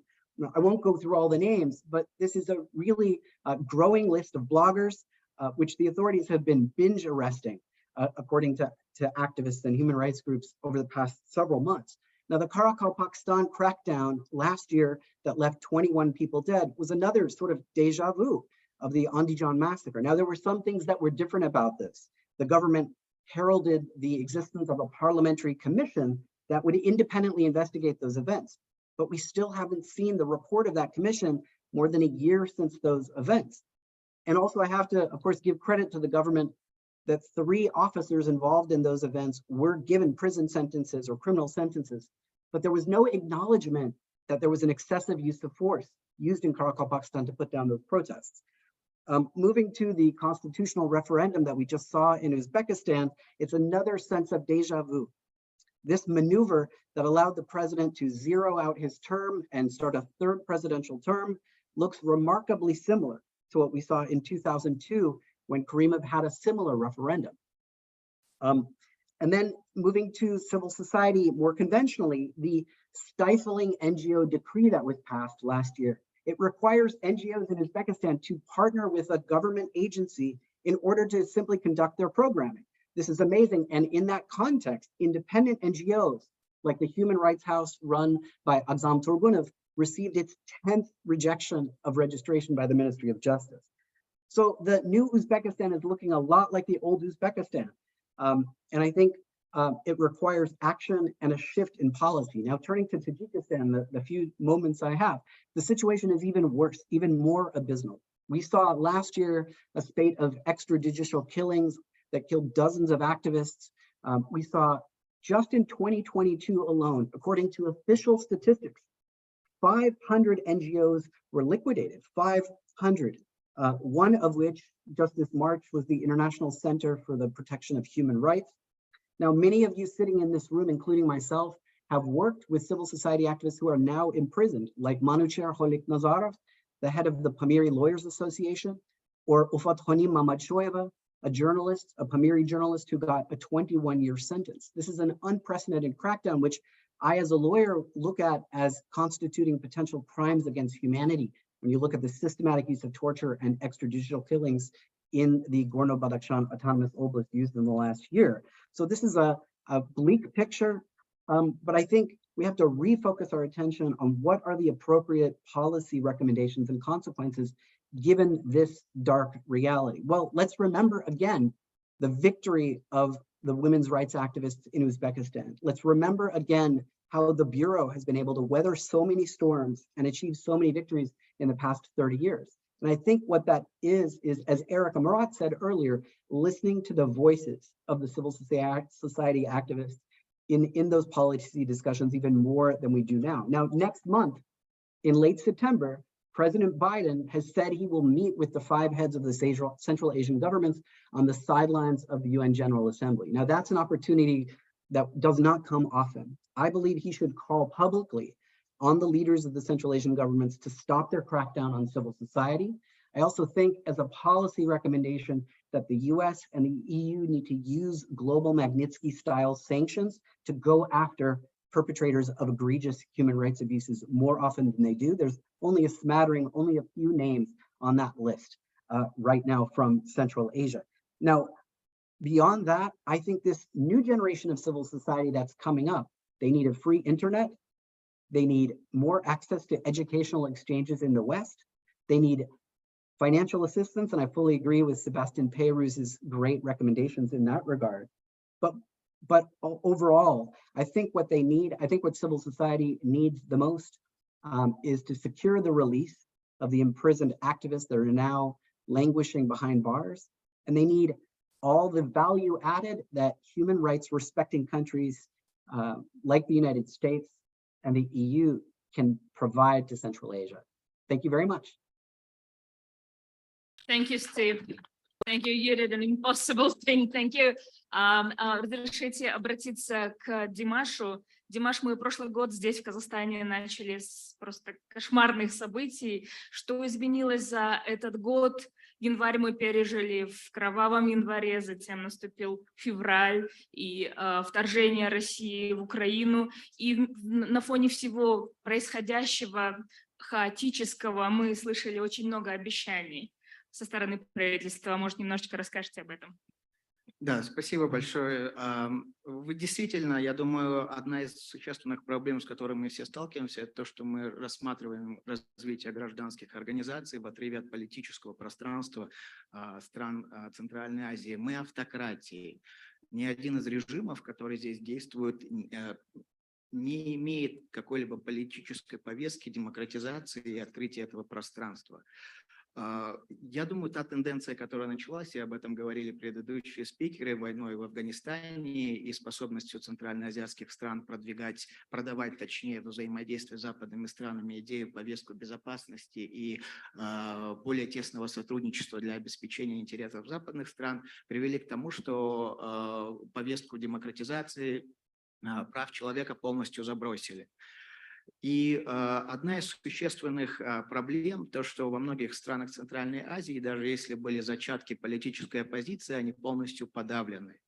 После того, как политические партии, оппозиция была подавлена, на первый план под удар режимов встали гражданские организации. Начали массово применяться разные законодательные инициативы, чтобы их максимально минимизировать их любое воздействие на мобилизацию, на способность общества требовать серьезных политических изменений. И вот эта стратегическая ошибка в понимании того, с какими авторитарными странами мы имеем дело, и то, что мы приняли нарратив или идею взаимодействия с международными фондами развития, политиков в сторону «давайте заниматься гражданскими организациями», в итоге привела к тому, что нет ни того и ни другого. Да? То есть если раньше было хоть какое-то пространство взаимодействия, и гражданские организации получали финансирование, они взаимодействовали даже не на большом своем уровне с парламентом и с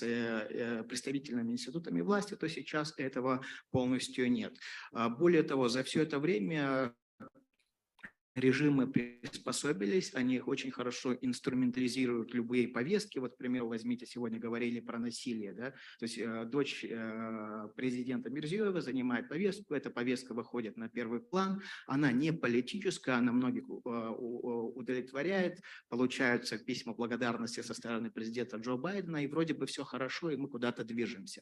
На самом деле, посмотреть и сделать анализ всех законодательных изменений, мы видим поэтапное сужение гражданского пространства. И теперь мы приходим к той точке, когда уровень развития гражданских организаций не позволяет обществу адаптироваться к серьезным политическим кризисам. Вот то, что было в прошлом году, это неизбежность, с чем будут сталкиваться постсоветские авторитарные режимы. И на момент, когда этот кризис происходит, у общества нет ни партий, ни гражданских организаций, чтобы правильно направить любое политическое изменение в более позитивное русло. Да? И я думаю, если эта тенденция продолжится, то неизбежно будет кровопролитие, обязательно смена власти или же кризисы, с которыми будут сталкиваться центральноазиатские автократии, они вот будут иметь примерно плюс-минус такой характер. То есть пример Кыргызстана и пример Казахстана очень хорошо показывает тенденцию. В странах, где все-таки, вернее, постсоветские страны, которые получили шанс зафиксировать электоральные демократии, это Украина, Грузия на непродолжительный период, Армения, Молдова, там везде присутствовали и никогда не были полностью уничтожены политические партии. Поэтому, когда западные страны смотрят на Казахстан и на Центральную Азию и думают, что здесь гражданские организации приведут к позитивным изменениям, нет, не приведут. Они просто будут занимать определенную нишу, заниматься разными проектами, но они не могут быть источником мобилизации. Это не их задача, у них нет таких возможностей. Это только политические внутренние игроки, борясь за власть, расширяют политическое пространство. На основе этого политического пространства происходят определенные консенсусы или концессии, когда они договариваются. То, что было в Кыргызстане. То есть конституция после Бакиева была консенсусом. Полупрезидентская система с чуть-чуть большими полномочиями парламента. Да? И вот то развитие гражданского общества, о котором вы говорите, в пример другим центральноазиатским странам, оно как раз-таки возникло в этом небольшом пространстве. Но поскольку никто не занимался поддержкой политических партий и не запрещал уничтожать оппозицию, режим президентская власть резко консолидировалась и уничтожила любых оппонентов. Как только были оппоненты уничтожены, дело сразу доходит до гражданских организаций. И этот алгоритм, он будет неизбежен, пока у власти остаются президенты, у которых есть возможность консолидировать власть полностью и навязать игру с нулевой суммой. Поэтому, говоря в целом о регионе, я думаю, пора принять за факт то, что режимы будут меняться и падать. Поэтому политика, если она преследует поддержку гражданских организаций, в первую очередь она должна поддерживать не уничтожение политической оппозиции. Потому что уничтожение политической оппозиции все равно создает цикл нестабильности. Если даже вы налаживаете хорошие отношения, покупаете казахскую нефть или там разные составляющие энергетического рынка европейских стран, эта политика, она не жизнеспособна в долгосрочной перспективе. Поэтому поддержка гражданского общества, она должна напрямую идти с защитой политического пространства. Вот. И если этого не будет сделано, то дискурс, он и будет на том уровне. Одни делают вид, что они поддерживают гражданское общество, другие делают вид, что оно как-то развивается, и вот остается вот на уровне этого болота. Спасибо. Спасибо огромное, Димаш. Спасибо большое, Димаш. Наргиз, вы из этого региона, вы знаете все проблемы изнутри, но вы уже некоторое время работаете в университете Гарварда, в Дэвис-центре. Скажите, пожалуйста, есть ли какие-то закономерности во всех процессах, которые происходят сейчас в Центральной Азии, и так ли все, такая ли картина очень печальная, и как это видится снаружи? Спасибо большое, Аида. Очень приятно находиться в такой замечательной компании. Я не знаю, смогу ли я определить закономерности, но я поделюсь кое-какими соображениями. Утром Павна уже упоминала книгу «Либерализм и его критики», которую опубликовал Кап Санлок, который вот замечательный наш модератор Аида и я в этом году соучредили. И Фрэнсис Фукуяма в этой книжке говорит о том, что хорошее правление, оно стоит на 3 столпах. Один столб – это либерализм, второй столб – это демократия, и третий столб – это современное государство. И вот первые 2 либерализм и демократия, они как бы ограничивают государство, предотвращают как бы, диктатуры и злоупотребление власти. И, в общем, тут важно отметить, что либерализм и демократия – это не взаимозаменяемые понятия. Конечно, у них очень много общего, но это не одно и то же. Либерализм строится вокруг приоритета достоинства человека и прав человека, а центральная идея демократии – это вот свободные, честные выборы. И мы, в общем-то, знаем, что в результате достаточно таких живых выборов к власти могут прийти партии или лидеры с нелиберальной повесткой. И мы знаем пример братьев-мусульман в Египте или даже в таких установившихся демократиях, да, как Соединенные Штаты, да, где я сейчас живу. В результате выборов пришел Дональд Трамп, и там тоже как бы наделал всяких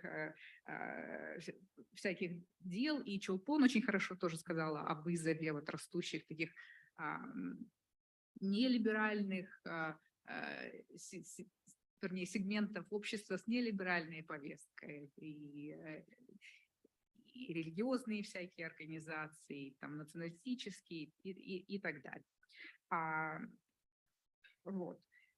Если мы хотим, чтобы Казахстан двигался к такому хорошему управлению, то, в общем-то, должно идти движение, должен быть прогресс по всем этим трем направлениям, то есть либерализация должна идти, демократизация должна идти и процесс строительства нации и государств.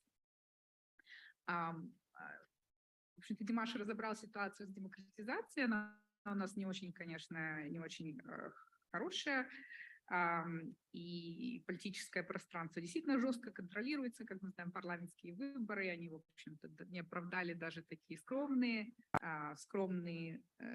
надежды и ожидания, но, тем не менее, мне кажется, какие-то небольшие подвижки есть, и если говорить о подотчетности, то, конечно, она не обеспечивается с помощью нормальных механизмов выборов, но как в рамках слышащего государства и, в общем-то, критика населения, она играет роль. В общем-то, с либерализацией, мне кажется, насчет перспектив демократизации, мне кажется, в ближайшее время действительно сложно ожидать каких-то существенных перемен. И тут есть как и внутренние факторы, и внешние факторы. Сегодня о внешних факторах мы уже говорили, а геополитическая ситуация сложная. И, в общем-то, есть опасения о вмешательстве России в электоральные процессы и так далее. Внутренние тоже, аудитория такая собралась, вы, в общем-то, знаете эти внутренние ограничители. С либерализацией, мне кажется, ситуация получше. Мне кажется, вот как бы ценность достоинства человека, жизни человека, она менее спорная, гораздо менее спорная, и можно говорить о каких-то хороших вещах, как отмена смертной казни, как восстановление Конституционного суда, какая-то гуманизация в области, в правовой области, инклюзивное образование. Конечно, вот такие вещи, как инклюзивное образование, они как бы такие безвредные, да, не политические. Но это, в принципе, тоже очень важные сферы. Да, и меня радует, что Казахстан в этом плане как бы разошелся с Россией. Сегодня опять-таки упоминалась книга Сергея Гуриева и Тризмана «Спин диктатуры», и, в общем-то, там они говорят о диктатурах, спин-диктатурах, основанных на манипуляции информацией, и диктатурах страха. И вот мы видим, как Россия превратилась, в общем-то, в такую диктатуру страха. У нас, конечно, тоже есть, как вы знаете, лучше, чем кто-либо, сектора, да, где в общем-то, механизм репрессий используется. Но, тем не менее, страха, мне кажется, во взаимоотношениях между государством и обществом становится меньше, и это хорошо. И чем дальше мы разойдемся с соседней диктатурой страха, тем лучше. И это связано со своим следующим как бы, пунктом, ремаркой, которую хотела сделать, про то, как война России в Украине влияет на вот то, что на политику Запада в нашем регионе. И уже было сказано, что из-за войны геополитические соображения они как бы превалируют над нормативной повесткой, что важнее, чтобы страны Центральной Азии дистанцировались от России и соблюдали режим санкций и так далее.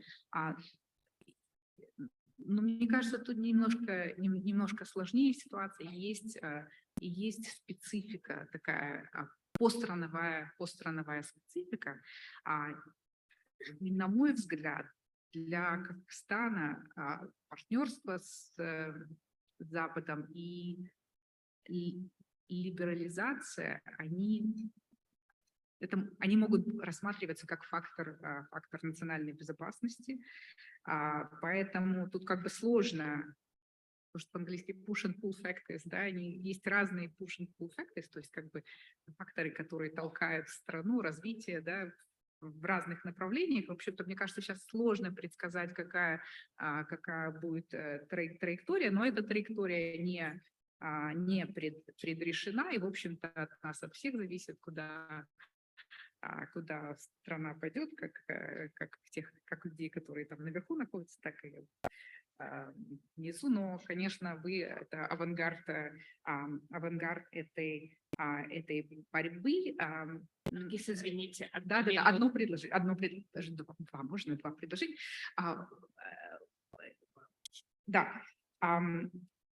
Мне кажется, очень важно, что демократизация – это наше дело, как бы наша ответственность. Да? В общем-то, Запад нам ничего не должен в этом плане. Да?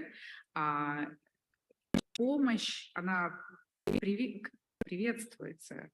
Но в целом, конечно, демократию снаружи не построишь, но помощь, как бы вот этот вот сеттинг, какие тренды, какие нормы внешние, это все очень важно, и помощь, конечно, очень важна. Но я тут одну ремарку по парламентаризму хотела сделать. Парламентаризм, в принципе, это не панацея. Конечно, видя, какие у нас персоналистские президентские режимы, кажется как бы вот логичным, что надо двинуться в сторону парламентских систем. Но если посмотреть на исследования, тут я приведу известные исследования Люка Науэ и Стивена Левицки, они рассматривали разные соревновательные авторитарные системы, они там не нашли корреляцию между типом режима, парламентским или президентским, и переходом в демократию, но это можно так уже в кулуарах обсудить. Спасибо большое. Спасибо огромное. Спасибо большое всем панелистам сегодняшней дискуссии. Если можно, я немножечко постараюсь подвести итог всей дискуссии. Да, к сожалению, мы живем в таком регионе, где нам изнутри кажется, что у этой тьмы не скоро наступит конец. И всякий раз, когда мы думаем, что вот мы уже достигли дна, чаще всего снизу стучатся и говорят, что это еще не дно.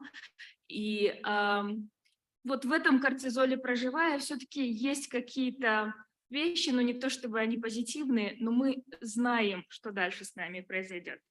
Вот в вертикальном выражении все движется очень быстро, я с вами очень согласна, ч.1. Но вы хотя бы примерно представляете, что будет завтра, потому что через этот путь прошли другие страны. Я не говорю, что это хорошо, но хотя бы это дает возможность немножечко подготовиться.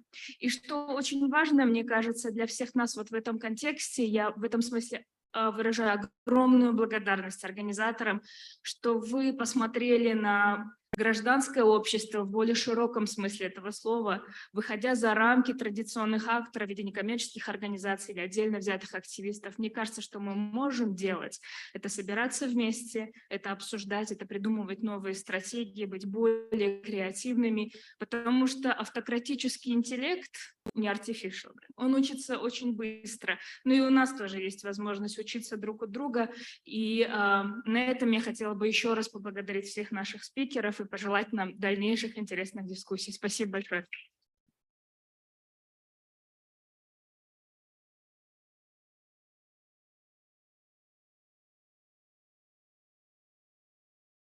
Уважаемые гости и участники, мы бы хотели вам объявить, что обед начнется в 14:00 или в 2 часа пополудни в зале Asian кафе, азиатское кафе.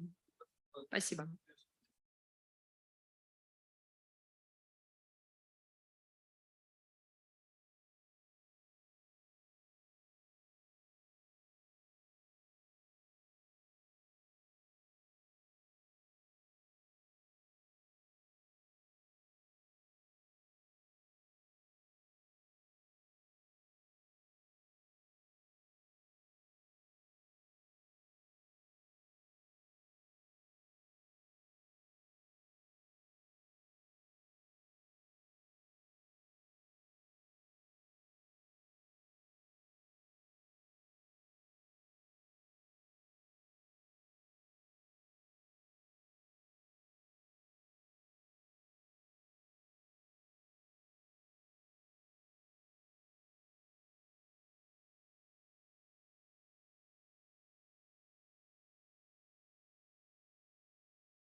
Новый Узбекистан умеет привлекать внимание как громкими, так и парадными заявлениями правительства о текущих правовых реформах, так и разоблачительными публикациями журналистов, собирающих доказательства причастности высокопоставленных чиновников, причастных к коррупции и финансовым связям с лидерами международных преступных сообществ. И когда в обществе возникает спрос на диалог с властью, реформатор, в кавычках, Шавкат Мирзиёев, не имеющий обратной связи с общественностью, увлечен лишь укреплением собственной власти. Поэтому все вопросы к нему перетекают в интернет-пространство, где звучат острые заявления, критика и открытое проявление недоверия к действующей власти. Действительно, говоря об устойчивом развитии гражданского общества, остается только иронизировать как по поводу развития независимой судебной системы и института адвокатуры, так и защиты от пыток и рабства. Мой коллега Акзам Тургунов стоял у истоков правозащитного движения в Узбекистане. Он поверил в реформу Мирзиёева и сделал 11 попыток зарегистрировать правозащитную организацию «Дом прав человека». К сожалению, безуспешно. Бывший депутат парламента Узбекистана Мурат Джураев провел 21 год в заключении за открытую критику диктаторской политики Ислама Каримова. И через 2 года после освобождения умер, потому что не смог получить адекватную медицинскую помощь уже при власти Шавката Мирзиёева. Я не случайно вспомнила о Мураде Джураеве. Спустя 6 лет после его смерти его сын Аброр Джураев подвергается дискриминации на работе, где его называют сыном врага народа и угрожают новым увольнением. Разве не показателем провала реформ является тот факт, что через 32 года после объявления независимости граждан Узбекистана лишают свободы за критику властных структур, как, например, блогера Атабека Сатари. По результатам нашего мониторинга за последние 2 года выявлено более 60 случаев привлечения к ответственности блогеров и более 20 журналистов. Анализ показывает, что многие они привлечены к ответственности впервые.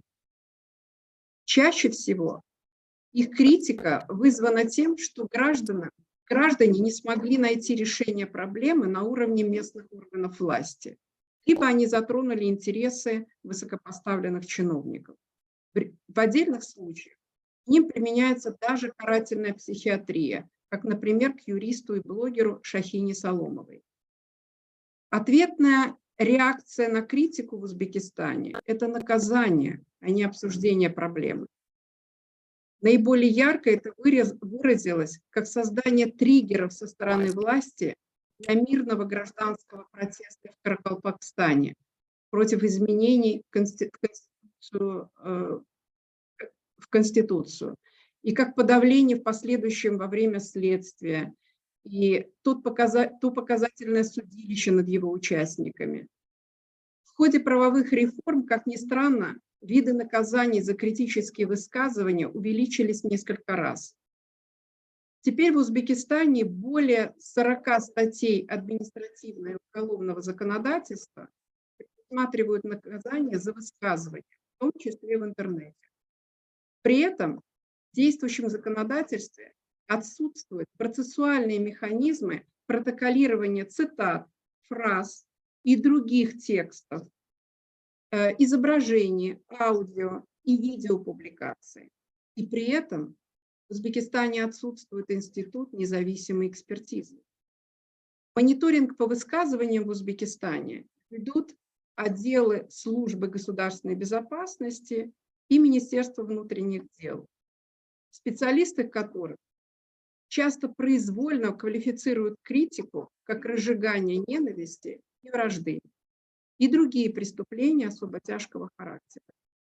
А к обвинениям в клевете чаще всего добавляется обвинение в мошенничестве или вымогательстве, очевидно, чтобы посеять недоверие к критике автора.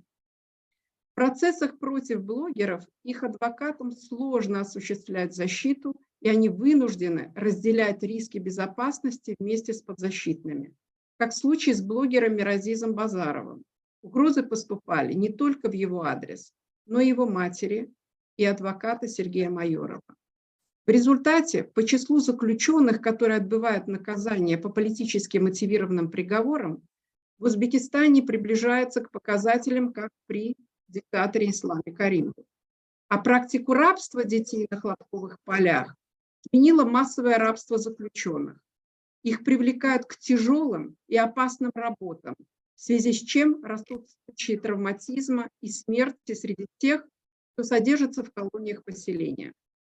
В Узбекистане в ходе текущих правовых реформ власть никак не поощряет свободу убеждений, глушит радио «Свобода» и другие независимые СМИ, преследует всех, кто в оппозиции.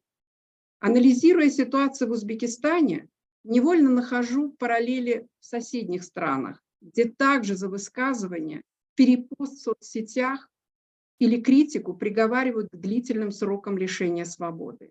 И горько наблюдать, как этот процесс также охватил и Кыргызстан, где оказались на скамье подсудимых 27 представителей гражданского общества за их прямые вопросы по Кемпирабадскому водохранилищу и зонам отдыха на Иссык-Куле, переданных во владение Узбекистана на условиях, которые закрыты от общественной дискуссии и в нарушение принципов правосудия.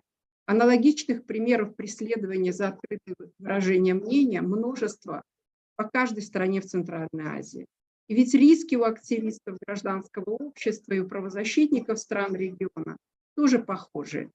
Это подмена понятия вместо законности, спецслужбы и их действия по преследованию блогеров против свободы слова, это практика пыток, это системная коррупция, это отсутствие условий для правосудия и, как следствие, радикализация. Надежда, я вас прошу заканчивать, пожалуйста. Да. И я хотела бы обратить внимание на очень важный момент.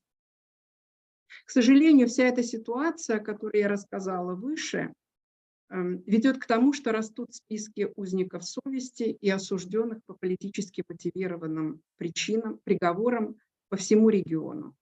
И нам достоверно, что растет волна беженцев из Центральной Азии. Но, к сожалению, в странах, где люди обращаются за статусом беженцев, в миграционных службах, к сожалению, очень плохо знают о ситуации в регионе. И я хотела бы в поддержку тем, кто выступал до меня, сказать, что действительно очень важно в таких собраниях иметь возможность обмена информацией и активнее информировать участников диалога по правам человека, учитывая уже нынешние реалии. Спасибо за внимание. Спасибо большое, Надежда. Переходим к следующему нашему спикеру. Фарид, вы нас слышите? Вы на связи? Да, я слышу. Пожалуйста. Всем здравствуйте, рад вас всех видеть. И я присоединяюсь к словам Нади и поздравляю Жовтиса и его коллег. Очень рад быть с вами хотя бы вот так. Наша организация уже многие годы ведет мониторинг ситуации с правами человека в Туркменистане и осуществляет адвокацию на международном уровне. Из-за массовых нарушений фундаментальных прав и свобод в нашей из-за очень малого количества туркменских правозащитников, буквально единиц, мы не можем ограничивать себя конкретными пунктами, направлениями в работе и вынуждены заниматься всем, на что хватает сил и времени. И одно из направлений, которым мы занимаемся в последнее время, это права. Женщины остаются уязвимой группой населения. Государственная политика отражает и поощряет дискриминационные отношения и предполагает их традиционную роль в обществе. С переходом на должность президента Мухаммедова-младшего усилилась кампания по навязыванию, в кавычках, традиционных моральных ценностей, результатом которой стали ограничение прав женщин. В газете «Нейтральный Туркменистан», это одна из основных двух газет в стране, вышла статья под названием «Воспитание мудрости или особенности семейной педагогики». В ней дословно в туркменской семье невестка должна понимать без слов, что делать, предугадывать желания по взгляду, понимать жесты, быть смышленным. По секрету скажу, был бы я моложе, я бы, наверное, от такой женщины не отказался, чтобы на ней жениться. Достаточно поднять бровь, и она бежит, несет тебе пиво. Но если серьезно, то, конечно, это все очень печально, тем что автор этой статьи, преподаватель.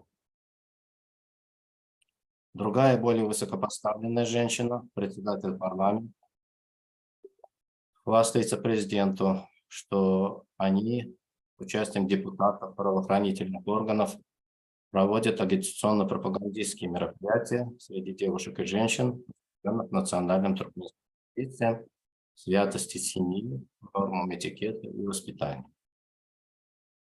Такие мероприятия проводятся в образовательных учреждениях. Чиновники посещают вузы, школы, предприятия и призывают девушек соблюдать традиции, одеваться как положено, выглядеть как они считают нужным, то есть как считают. Студенткам и работницам государственных и бюджетных организаций под страхом и исключением вузов запрещено одеваться в другую одежду, нежели национальную, использовать яркий макияж, красить волосы, брови, наращивать ресницы и ногти, делать уколы ботокса. В общем, ничего нельзя красить, ничего нельзя наращивать, и уколы ботокса нельзя делать никуда. Инспекторы из органов местной власти и полицейские обходят владельцев салонов красоты и предупреждают о штрафах и административных арестах за предоставление услуг на эти процедуры. Аргумент – забота о здоровье женщин. По-прежнему чинятся препятствия при получении женщинами водительских удостоверений. Перед Комитетом ООН по ликвидации дискриминации в отношении женщин туркменский представитель оправдывался это тем, что все проверки и действия направлены на обеспечение безопасности здоровья. Еще одна тема, которую я хотел затронуть, это принудительный труд. Туркменистан занимает 10-е место в мире по производству хлопка, экспортирует волокно и готовую продукцию. Правительство сохраняет полный контроль над системой производства, основанной на эксплуатации десятков тысяч фермеров, работников бюджетных учреждений. Каждый год правительство налагает на фермеров квоты на производство хлопка, то есть спускает план, как это было в советском, требует его беспрекословного исполнения. В противном случае могут штрафовать или лишить земельного участка. Государство контролирует все необходимые средства производства, семена, удобрения, химикаты, технику, топливо и так далее. И в то же время оно же устанавливает цену, по которой фермеры должны сдавать собранный урожай. Ежегодно к уборке урожая привлекаются представители десятков тысяч людей из бюджетных организаций, государственных структур, включая работников школ, детских садов. Они обязаны собирать хлопок, либо оплачивать труд наемника, который будет собирать хлопок вместо них. Эта контролируемая правительством система монополий способствует обогащению труда, обогащению коррумпированных элит, обнищанию сельского населения и росту эксплуатации детского труда. Хлопок, выращенный и собранный с использованием принудительного труда, проникает в глобальные цепочки поставок. Хлопковое волокно пряжи экспортируется в Турцию, Пакистан, Португалию. Готовые товары экспортируются на рынки США, Канады и Европы. И все это несмотря на запреты на импорт продуктов с использованием принудительного труда. Система государственного контроля и принуждения настолько укоренилась, что фермеры вынуждены выращивать то, что прикажут, без учета состояния почвы, наличия воды и климатических условий. Более того, президент и бывший президент, отец и нынешний президент указывают сроки, когда нужно начинать сев и когда нужно начинать уборку урожая. То есть они, наверное, думают, что раз люди подчиняются им, то и растения также должны им подчиняться. Вот. При всем при этом, к сожалению, у нас нет возможности апеллировать непосредственно к властям для решения каких-то проблем в сфере человека. Мы вынуждены обращаться в иностранные правительства и международные, или, как правильно сказал Женя, межправительственным структурам ООН, Евросоюз, МОД и к зарубежным медиа. К сожалению, не всегда это эффективно, но других механизмов, увы, нет. Спасибо за внимание.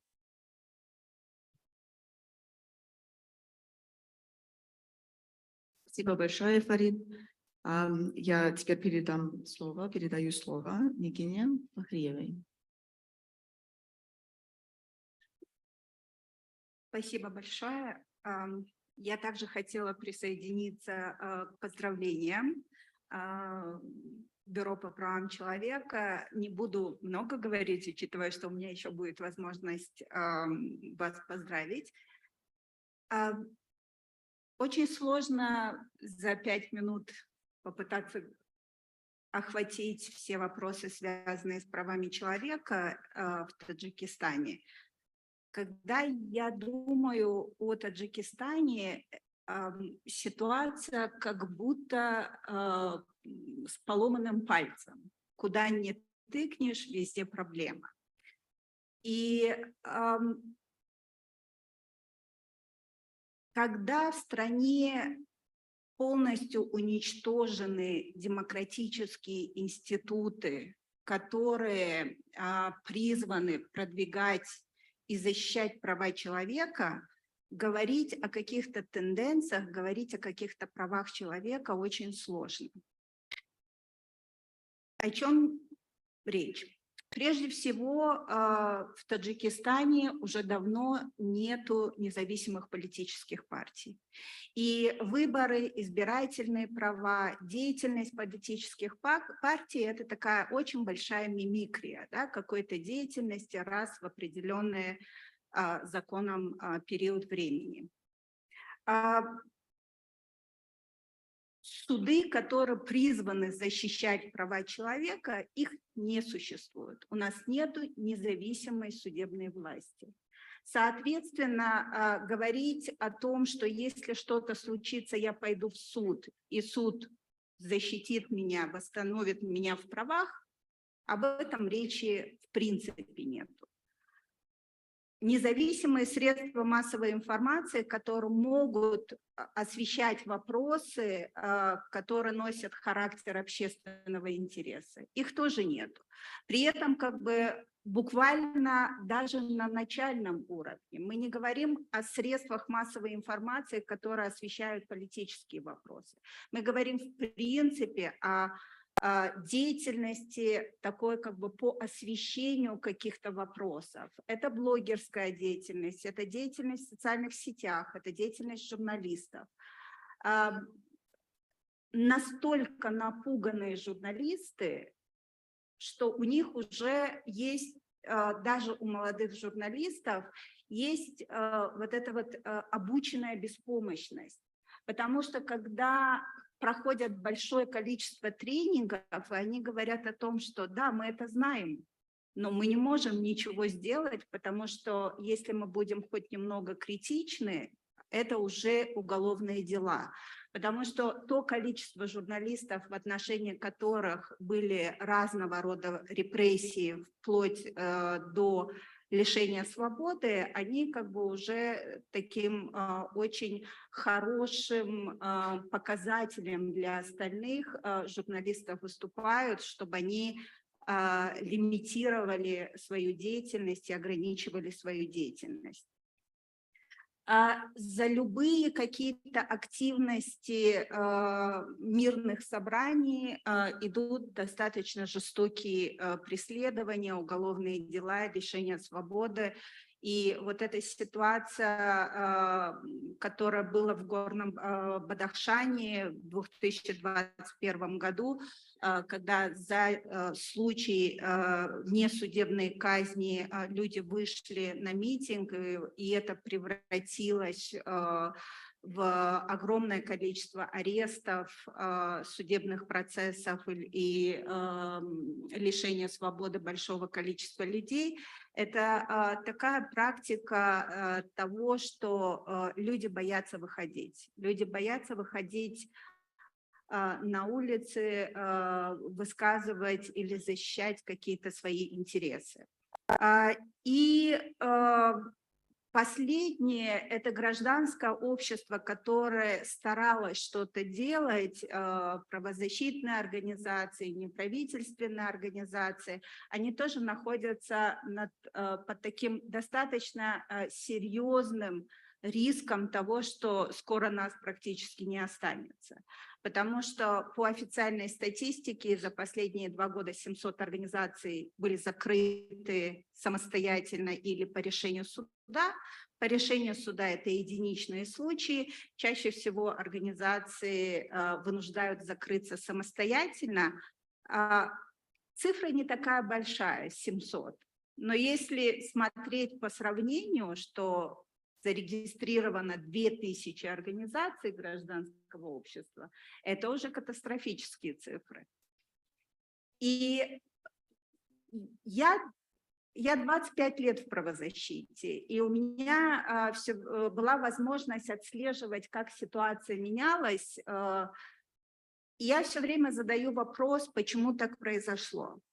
И для меня очевидным в том числе является то, что, во-первых, не было консолидации. То, о чем Евгений говорил в своем выступлении, это то, что международные организации, которые работали в странах Центральной Азии, чаще всего мы видели, что многие организации пытались подстраиваться под ситуацию, а не пытаться отстаивать те вопросы, которые связаны с правами человека.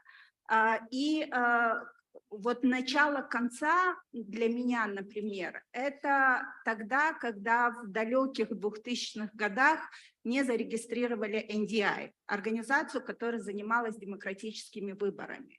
И вместо того, чтобы как-то продвинуть этот вопрос, что сделали многие международные организации? Они поменяли свою стратегию, и они решили, что они не будут заниматься выборами, будут заниматься другими вопросами. Дальше были вот эти попытки вторгаться в вопросы независимого правосудия. И что сделали многие доноры? Они поменяли приоритеты, потому что легче заниматься вопросами доступа к правосудию, но не заниматься независимостью судебной власти. О каком доступе к правосудию речь идет, если суды не независимы? И вот так вот как бы постепенно, получается, была стратегия таких малых уступок по смыслу того, что мы проиграли этот бой в надежде, что мы выиграем войну. Как-то так вот эта стратегия малых уступок, она не сработала.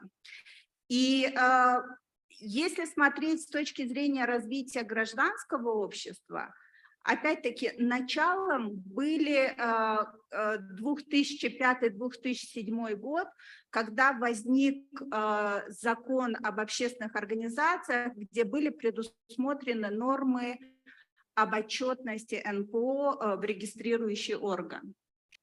И все сказали, ну, это же прозрачность деятельности неправительственных организаций, ничего страшного. И постепенно это привело к тому, что у нас такая система контроля над гражданским обществом, что даже если ты будешь все время этим заниматься, все равно где-то ты не доработаешь. Все равно найдется такой механизм по отчетности и проверкам, что ты его не сделаешь, и это станет основанием для того, чтобы или закрыть, или вынудить закрыть эту организацию. И это как раз-таки то, что начинает происходить в Кыргызстане, именно связанное с деятельностью общественных организаций, как раз-таки это то, что нельзя делать, да, вот этих малых уступков нельзя делать, потому что это приведет к очень большим катастрофам. И вот несмотря на все это, у нас еще есть какие-то надежды. В прошлом году в Таджикистане, не ошибусь, если скажу, что это первый в Центральной Азии, приняли антидискриминационный закон. В этом году, вот буквально дней 10 назад, приняли первую общую всеобъемлющую стратегию по правам человека. В условиях нынешнего Таджикистана это звучит немного странно и как будто такой, даже как будто как анекдот. Но для нас, для правозащитных организаций, это шанс, и это надежда, что что-то можно делать в стране. И мы с 2004 года впервые получили доступ в тюрьмы для проведения независимого мониторинга. Думать о том, что, не зацикливаясь на том, что плохое произошло, делая оценку того, что произошло, использовать те шансы, которые у нас есть. Потому что вот эта вот вера в то, что мы еще что-то способны сделать и что-то можем сделать, это даст нам возможность полностью как бы не опустить руки и пытаться двигаться дальше. Спасибо. Спасибо, Нигина, особенно за последнее слово о том надежде, которая останется у вас. Мы перейдем к Кыргызстану и передам слово Гульшаире. Спасибо. Во-первых, позвольте поблагодарить организаторов за организацию этой конференции. На мой взгляд, она не только была необходима, но она еще и своевременна. Вас поздравляю, и коллег из бюро поздравляю с 30-летием. Будет еще время у нас еще раз поздравить вас. Ну и моя коллега меня тепло поприветствовала, сказала: добро пожаловать в наш клуб. Кто говорит: вы всегда такие кыргызстанцы ходили, у вас везде доступы. А что, вы хуже нас, что ли? Или лучше, что ли? Ну вот. Мы, говорим, теперь на равных условиях. Ну да, действительно, и пару лет назад, например, на площади Алато или перед администрацией президента у нас одновременно могло проходить 6 параллельных мирных собраний. Вот реально, я сама человек, который занимается этой темой давным-давно и провожу мониторинги. Ну просто вот выходили по 50, 100 человек, 500 человек, спокойно проводили своими лозунгами по самым разным темам, а иногда контрсобрания, 2 стороны стоят в отношении друг друга, там что-то покричат и спокойно расходились. И это было реально, это было совершенно недавно. И самое, что удивительно, скорость, с которой мы приближаемся, вот к той реалии, которая сегодня, и я бы никогда просто не могла подумать, что вот это возможно. И эта скорость, она просто нас ошеломляет, потому что мы вот в этой скорости так бьемся, да, вот как не можем никак приземлиться, вот хотя бы побыть 1 секунду на одной скорости. Сегодня уже 1,5 года в столице Кыргызстана невозможно проводить ни одно мирное собрание. Все запрещено. И запрещено это не просто каким-то подзаконным актом, да, на уровне местных властей, это запрещено решением судов. И запрещены все мирные собрания перед самыми основными государственными органами. Это администрация президента, это парламент, это органы национальной безопасности, это судебные органы. Что это означает? Люди, у которых есть проблемы, они идут к органам, которые принимают решения, значит, они не могут идти. Они не могут, а если они пойдут, они будут задержаны. Второй момент, по которым запрещены мирные собрания, это запрещены все мирные собрания, которые, как у нас написано в решении в судебных решениях, по вопросу российско-украинского вооруженного конфликта. То есть лозунг «За мир», он будет относиться к этому вопросу, который запрещен. Лозунг «Против войны», он тоже будет относиться к этому вопросу. И что дальше последует? Последует уголовное преследование, не административное, не предупреждение. То есть если кто-то захочет выступить против войны, у нас это уголовное преследование за возбуждение межнациональной розни. Причем между гражданами какой национальности, непонятно. Выходят россияне, релоканты против войны, тоже межнац. Выходят кыргызстанцы, местные жители, тоже межнац. Выходят украинцы, тоже межнац. Непонятно, между кем мы возбуждаем эту рознь. Все, что касается остальных публичных собраний, если, например, вы напишите пост и скажете: я завтра хочу выйти по такому-то вопросу на площадь Алато, это будет уголовное преследование за призывы к массовым беспорядкам и за попытку захвата власти. Но слушайте, я понимаю, когда вот эти уголовные статьи, ну, я и тогда даже не понимаю, но еще как-то вот сидела, приняла, да, думаю, ну давайте подумаем, когда это кемпирабадцам, да, там, которые собрались в кафе, обсуждали, что им надо организовать мирное собрание в защиту водохранилищ.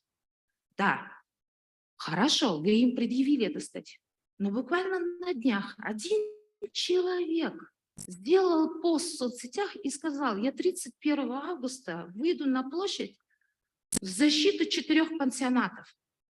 Ему предъявили эти же статьи, что кемпирабацам.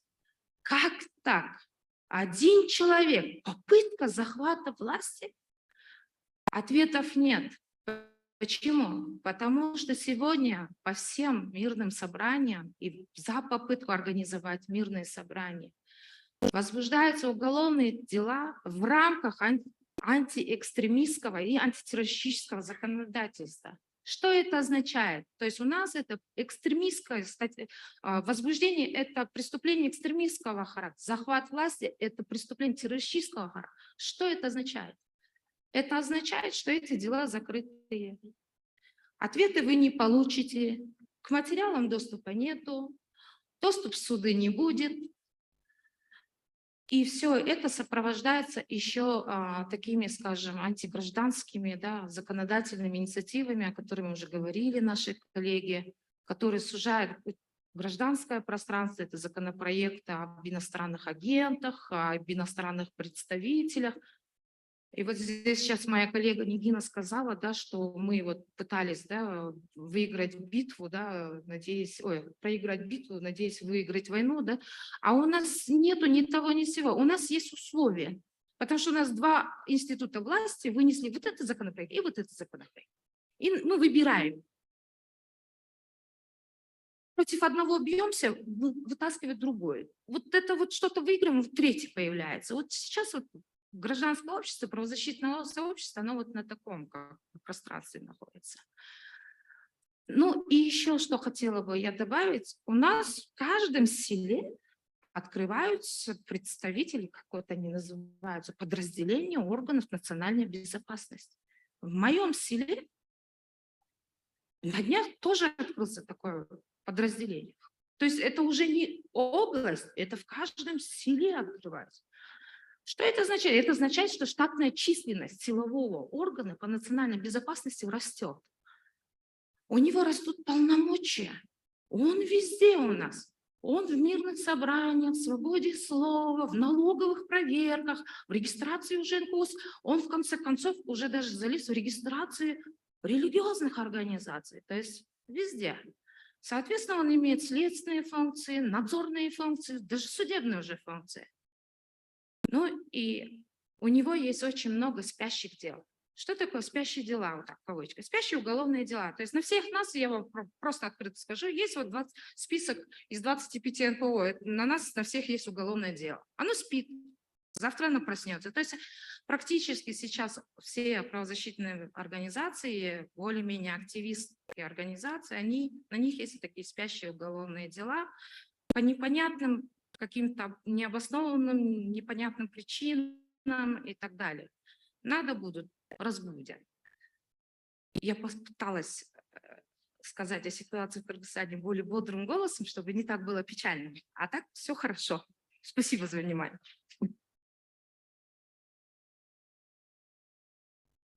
Спасибо большое, Гульшаир. Айна, теперь ваше слово. Армысыз, құрметті қонақтар. Это старинное казахское приветствие. Я, наверное, не буду выделяться в описании ситуации в Казахстане. Она у нас абсолютно идентична во всех странах Центральной Азии. И я бы как раз хотела об этом подробнее поговорить. Все это обусловлено тем, что мы находимся в одном большом пространстве репрессий. Все страны, находящиеся под влиянием, контролем России и Китая, мы все находимся в одном репрессивном пространстве, и все репрессивные режимы, они по своей природе идентичны, они переносят эти репрессивные практики импортируют, скажем так, особенно из России и Китая, к нам в Казахстан и остальные страны Центральной Азии. Этим и обусловлены бесконечные законодательные, так сказать, инициативы по монополизации, ограничению деятельности независимых людей, организаций, подавление свободы мнения, свободы слова, независимых профсоюзов. Вот мне Нурбек Кушакбаев, лидер независимого профсоюза, который был осужден именно за это, не даст соврать. Это и репрессии против активистов, как политических, так и гражданских, против религиозных групп, которые как бы не укладываются в официальную картину того, какой должна быть религия. Это преследование различных независимых групп по всем регионам Казахстана, поскольку я сейчас именно о нашей стране говорю, однако эта практика, она идентична во всех странах Центральной Азии. И поворотным моментом, когда эти репрессии против независимых людей и против воли народа к изменениям, это все очень ярко проявилось в подавлении мирной революции, а это была именно мирная революция в январе 2022 года. Вот прямо на этой улице, где стоит этот отель, происходили жестокие бои, и кровь лилась рекой. Мы были очевидцами, поскольку мы, как правозащитники, вели мониторинг и рисковали своей жизнью. Официальной статистике по количеству убитых 238 человек мы абсолютно не верим. Наша организация занимается именно такими делами по убитым, раненым и пропавшим без вести в январе 2022 года в контексте нарушения права на жизнь. Мы должны сказать, что по этим делам, а их более 40 у нас в нашей организации «Международная правовая инициатива», подавляющее большинство закрываются, материалы дел засекречиваются, и вот этот трюк власти используют для того, чтобы избежать обнародования вот всех этих фактов убийств, нарушения права на жизнь.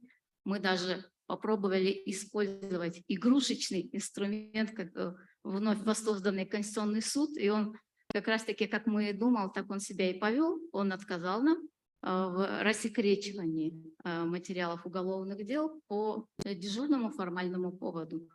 Таким образом, мы для себя уже знаем, что такой инструмент, как Конституционный суд, в Казахстане не работает по наиболее чувствительным вопросам.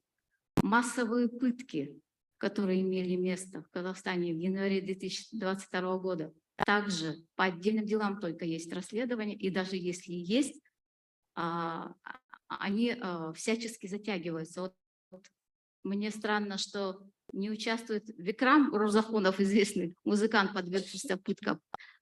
Здесь он мог бы, наверное, прямой вопрос задать омбудсмену нашему, который сегодня выступал, как он прикладывает усилия для того, чтобы защитить жертв пыток в Казахстане. В этом уголовном деле, кстати, мы защищаем 6 граждан Узбекистана, а всего при тех же обстоятельствах вместе с Икрамом подверглись пыткам 120 мигрантов из стран Центральной Азии, и в том числе вместе с ними граждане Казахстана. И всех их должны власти установить, провести полноценное расследование. Однако этого не происходит. Нам известно сейчас только о 8 пострадавших по этому делу. Характеризуя ситуацию в Казахстане с правами человека, опять же, это широкие репрессии из-за внешней стороны режима, именно репрессии идут рефреном. Ну, например, работа правозащитников также очень опасна в этом контексте. Лично я, например, за последние 3 месяца подверглась жестокому отравлению 2 автомобильным авариям. И это касается всех независимых, это не только правозащитников касается. Тех, кто хоть какую-то опасность представляет для режима. Жесткая вертикаль власти, выстроена старой системой, она будет сохраняться, это главное желание новых властей. Новые власти Казахстана не хотят реформировать систему, они хотят ее унаследовать. И именно это и нужно четко понимать, когда говорят о том, что Казахстан собирается вести какие-то реформы. Нет, к сожалению, нет. Это не реформы, это пустой фантик без содержимого. Просто декларация для того, чтобы, так сказать, показать красивую картинку вместо реальности. Ну, например, возьмем реформу местного самоуправления. Она застряла. Мы разработали концепцию, как горизонтально поделить власть с народом. Однако власти к этому не будут готовы, а это будет означать реальную реформу. Пока власти не готовы. Поэтому эта реформа стоит. Также касается других сфер. Мы ожидаем, что поскольку ситуация никак не меняется, реформ при этих властях мы не ожидаем, то ситуация будет ухудшаться, к сожалению.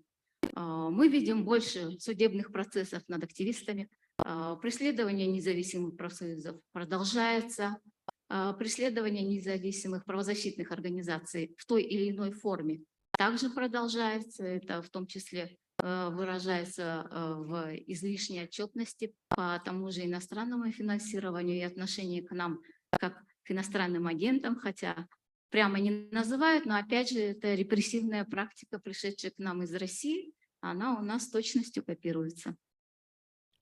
Использование, например, технических средств для, опять же, слежки и контроля за гражданским обществом.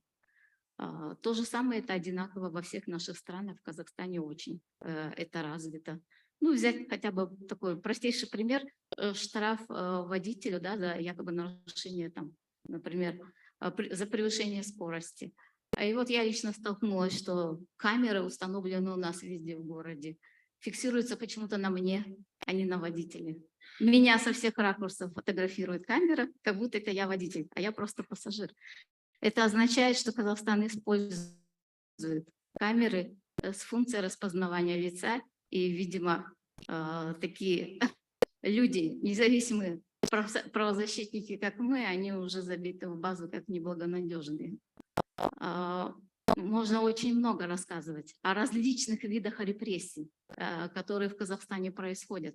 К сожалению, при отсутствии независимости судебной власти невозможно полноценно защищать свои права в нашей стране, и это общая ситуация во всех наших странах.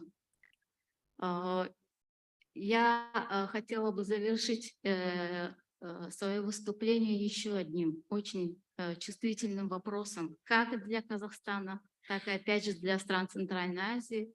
Это вопрос жертв пыток и Синьцзяня. Мы этим вопросом занимаемся уже 6 лет. И я могу сказать, что ни одна из стран Центральной Азии не готова портить отношения с Китаем ради этих жертв, ради защиты их прав. А их много и в Казахстане, и в Кыргызстане. Они есть и в Узбекистане, и в Таджикистане. Но точное количество их неизвестно. Многие из них находят помощь у правозащитников либо иностранных журналистов, которые наиболее ярко освещают эти события. Они также подвергаются преследованиям со стороны спецслужб, к сожалению. И также и правозащитники подвергаются преследованиям и ограничению своей деятельности по защите жертв пыток из Синьцзяня. У нас есть несколько таких болевых точек во всех странах региона, по которым очень опасно, особенно опасно работать. И это одна из них, и это глобальный вопрос, к сожалению. Я очень надеюсь, что мы все-таки увидим более лучшие времена, когда у нас реально наступит эра реформ, и мы будем собираться уже по другому, более приятному поводу, обсуждать, какие они на самом деле, эти реальные реформы. Пока мы вынуждены констатировать, что мы живем в режиме репрессий против всех независимых людей и организаций, которые против сохранения старой репрессивной системы. Спасибо.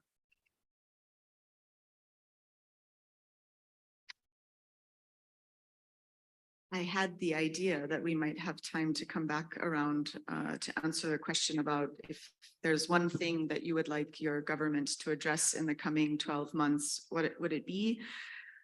But I fear that we won't have time to get through everybody without ending up in the situation that we were this morning, where we're running behind schedule.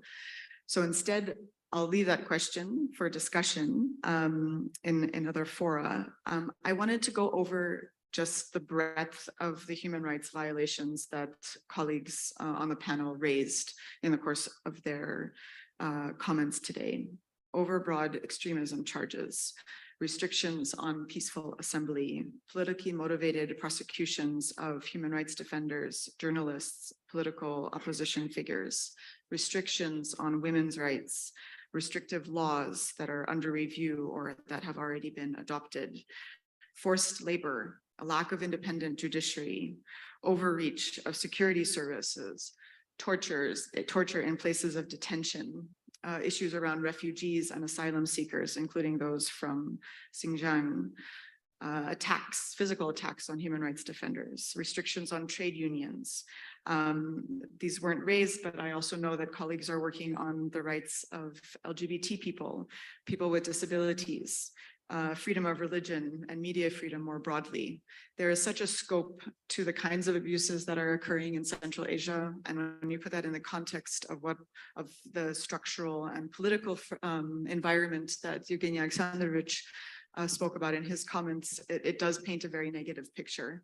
But I want to leave on the note that we have human rights activists and colleagues in civil society that are working day in and day out to prevent a further decline in respect for human rights freedoms. And for those of you who are involved in supporting them, this is a testament to the work that they do. For those of you who are involved in advocacy, to be mindful of the kinds of challenges that the environment poses in this part of the world. So with huge thanks to our 5 panelists, I think I'll conclude there, and then we can wrap up before the end of the day in a timely fashion. Thank you all very much. Thank you.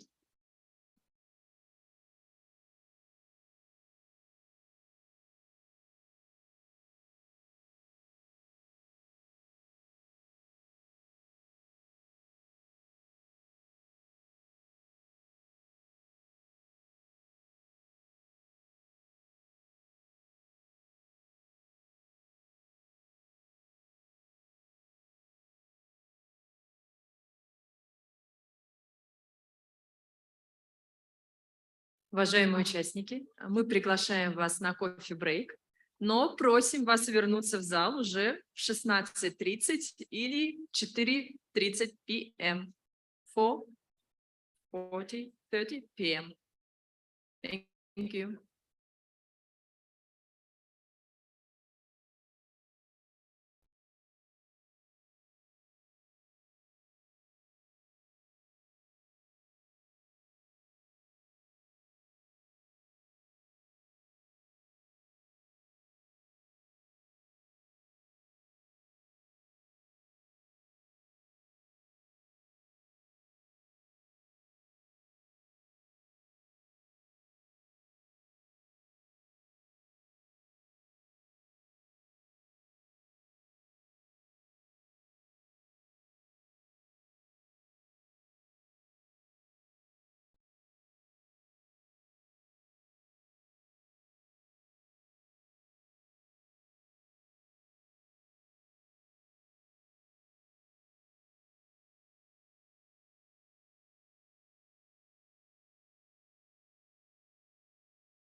Уважаемые участники, мы просим занять свои места. У нас начинается следующая сессия.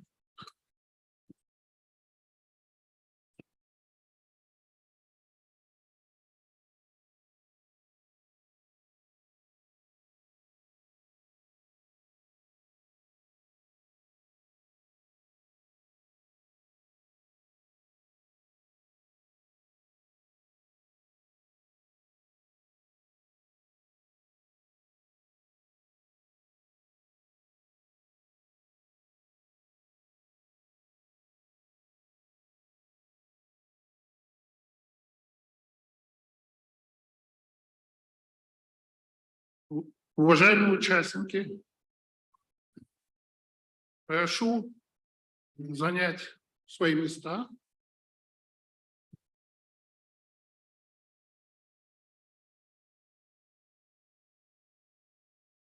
Я думаю, что мы уже будем начинать, потому что хоть у нас и последняя сессия, мы уже тоже запаздываем. Для меня большая честь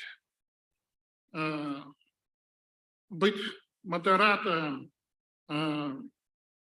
тематического блока ч.1, который посвящен положению и правам уязвимых групп населения, меньшинства, люди с ограниченными возможностями, мигрантами. Меня зовут Дмитрий Нурумов. Я являюсь старшим советником по правовым вопросам Центра исследования правовой политики. Это казахстанская организация из Алматы. Мы, как и предыдущие сессии, начинаем с вступительного выступления. И для меня большая честь для введения к нашему обсуждению предоставить слово Катерине Назаршоевой. Она является юристкой антидискриминационного центра «Мемориал», и она является эксперткой по защите прав трудовых мигрантов и прав меньшинств в Центральной Азии. Катерина, приветствуем вас и можем уже начинать. Ага, слышно меня. Здравствуйте, дорогие участники, здравствуйте, дорогие коллеги, уважаемые друзья. У меня будет такая небольшая презентация в виде фотографии, там несколько слайдов. Ну, я хотела бы, во-первых... Так, это вот дальше, да? Окей, спасибо. В последние годы весь мир столкнулся с такими глобальными вызовами, как пандемия COVID-19, российская агрессия против Украины, экономический кризис. На этом фоне проблемы защиты прав и свобод национальных меньшинств Центральной Азии отошли на второй план и не нашли должного и своевременного реагирования со стороны мирового сообщества и международных институтов. Это, в свою очередь, способствует эскалации нарушений прав меньшинств в регионе. А ведь для такого мультинационального и мультикультурного региона, как Центральная Азия, межэтнические согласия и мир – залог стабильности и устойчивого развития. Именно поэтому АДЦ «Мемориал» считает необходимым реагировать на проблему дискриминации этнических групп в Центральной Азии и привлекать к этой проблеме внимание ООН, ОБСЕ, Европейского Союза и других международных институций, чтобы эксперты этих организаций помогали своими рекомендациями правительствам стран Центральной Азии искать и находить правильные решения проблемы межэтнической напряженности. Я расскажу о том, как АДЦ «Мемориал» использует методы международной адвокации для защиты прав этнических меньшинств. Окей.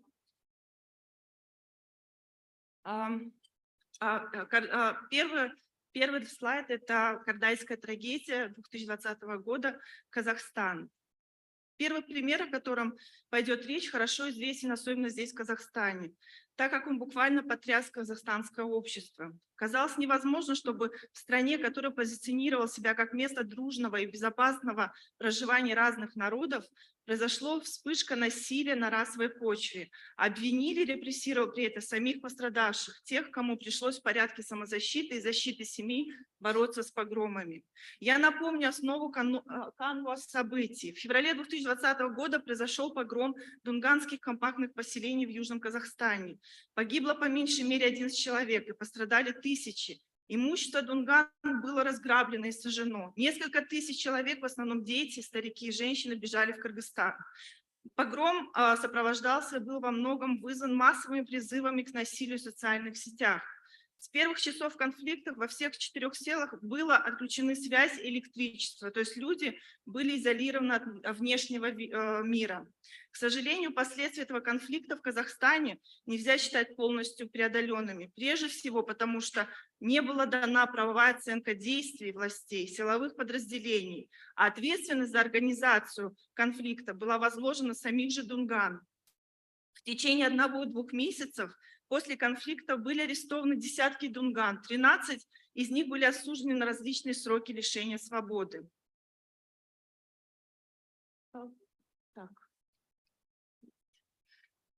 К сожалению, независимые наблюдатели и представители международных организаций не были допущены на место конфликта. Из-за пандемии особого приграничного режима Кардайского района, из-за нежелания властей Казахстана придавать этим событиям огласки, казахстанские правозащитники, которые пытались и реагировали на месте, подверглись угрозам.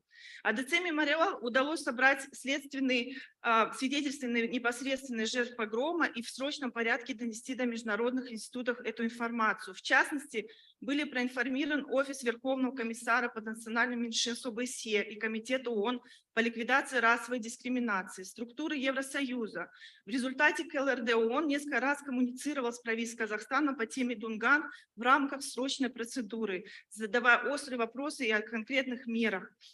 В феврале 2021 году Европейский парламент выпустил резолюцию о ситуации прав человека в Казахстане, где тоже нашла отражение тема защиты прав меньшинств, в частности Дунгане.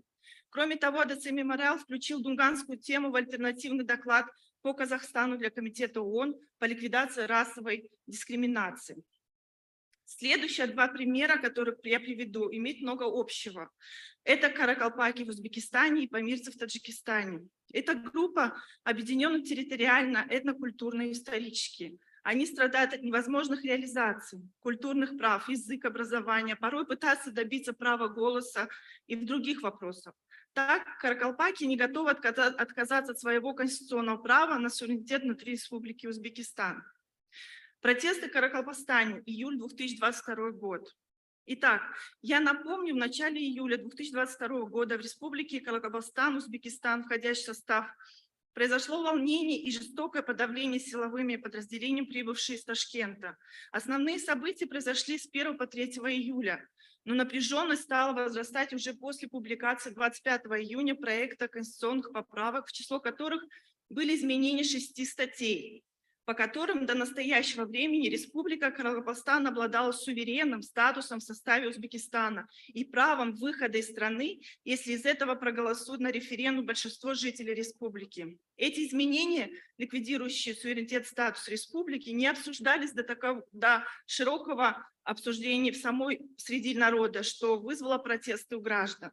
Жители Нукуса массово вышли на улицы после ареста местного неформального лидера и общественного мнения юриста и блогера Даулет-Мурата Таджимуратова.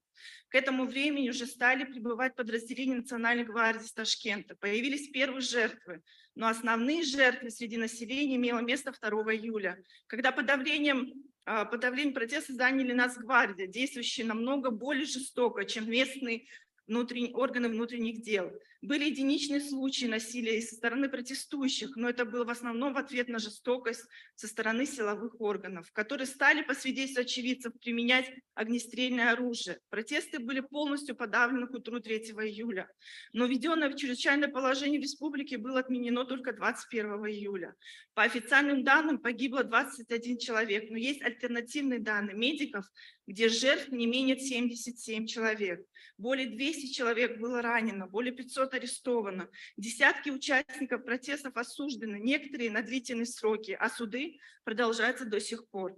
Правовая оценка действий силовиков, которые стреляли в безоружных людей, не дана. АДЦ «Мемориал» неоднократно выступала на международных площадках, информируя о нарушении прав каракалпаков. Были заявления на форуме ООН по вопросам меньшинств, коммуникации с комитетом ООН по ликвидации расовой дискриминации.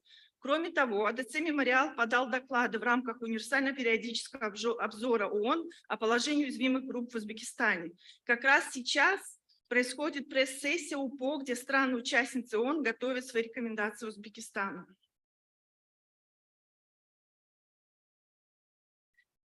Преследование помирцев.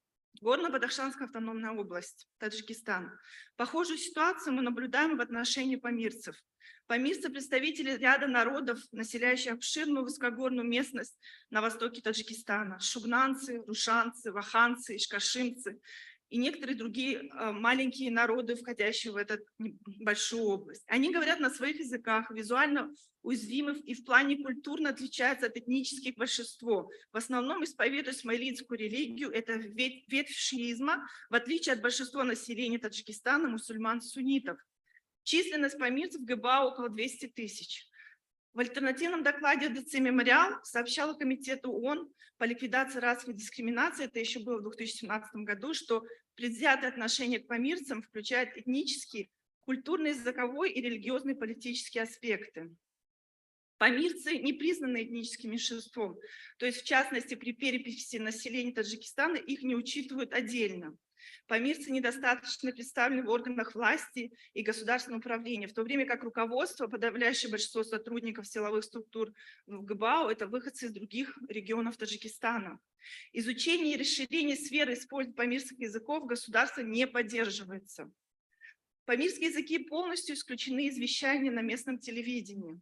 Протесты в ГБАУ с последующей жестокой реакцией на них властей Таджикистана происходило неоднократно. Наиболее драматичным из подобных событий случилось в 2012 году, когда в Хароге, столице ГБАУ, и окрестностях имело место вооруженное противостояние армии Таджикистана и местного населения, восприняты помирцы как репрессии по отношению к ним. С этого времени в ГБАУ усилены военное присутствие, установлены блокпосты. Некоторые эксперты называют это необъявленным военным положением и считают, что Государственный комитет национальной безопасности фактически получил полномочия по управлению регионом.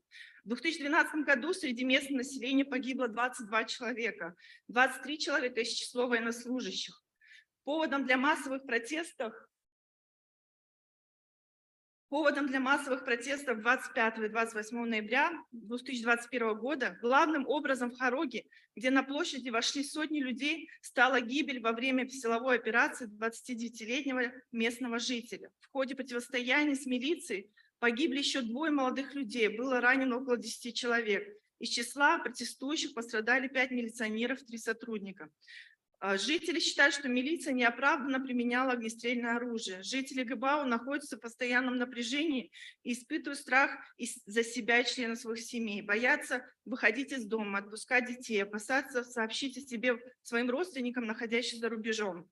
С 2021 по 2022 года погибло до 22 человек в Рушанском районе в городе Хароги. АДЦ «Мемориал» много лет занимается помирской темой. Что касается эскалации последних лет, то мы подготовили ряд докладов, заявлений, обращений, которые имели результаты международной реакции как структур ООН, так и дискуссий на уровне ОБСЕ и ЕС. Тем самым мы сохраняем эту тему в повестке международных правозащитных институтов.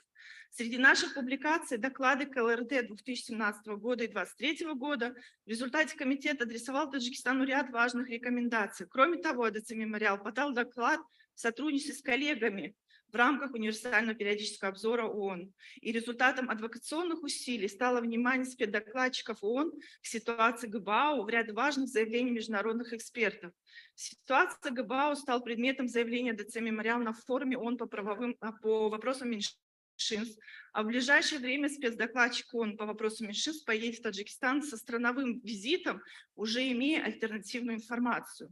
Закончить доклад я хочу примером меньшинств, которые живет во всех странах Центральной Азии, и везде их проблемы похожи. Это Мугат. Это центральноазиатские цыгане, называют во многих странах как люли, в том числе в Таджикистане как джуги. Эта группа в прошлом вела кочевой образ жизни, нередко и сейчас они мигрируют с целью заработка внутри Таджикистана, Узбекистана и Кыргызстана, а также за их пределами. Типичной проблемой этой общины ситуация структурной дискриминации, низкий уровень образования, крайняя бедность, безработица, жизнь в незарегистрированных жилищных условиях и выселение, вредные традиционные практики, то есть ранние браки по сговору, многоженство, эксплуатация детей, занятия попрошайничеством и мультидискриминация женщин и девочек. МУГАТ остаются презираемой маргинальной группой, дискриминация по отношению к этой общине и необходимость принятия комплексной государственной программы по улучшению ситуации, как правило, отрицается властями стран Центральной Азии. АДЦ «Мемориал» практически во всех своих докладах КЛРД ООН по странам Центральной Азии поднимает проблему МУГАТ. Комитет выносит странам важные рекомендации. Такие рекомендации были вынесены Таджикистану в 2017 и в 2023 году, Узбекистану в 2019-2021 году. Эта тема сейчас освещается на пресс-сессии универсального периодического обзора ООН по Узбекистану. И в 2018 году мы вместе с Бердуньё, Кыргызстан, подали доклад в КЛРД ООН. После получения рекомендаций КЛРД ООН власти Кыргызстана приняли план действий по выполнению этих рекомендаций, куда было включено не только принятие комплексного антидискриминационного законодательства, но и особые меры по улучшению положения МУГАТ и люли. В заключение я хочу подчеркнуть, что международная адвокация имеет свои результаты. Рекомендации, резолюции международных органов – это большая помощь и поддержка таких малых народов, нацменьшинств.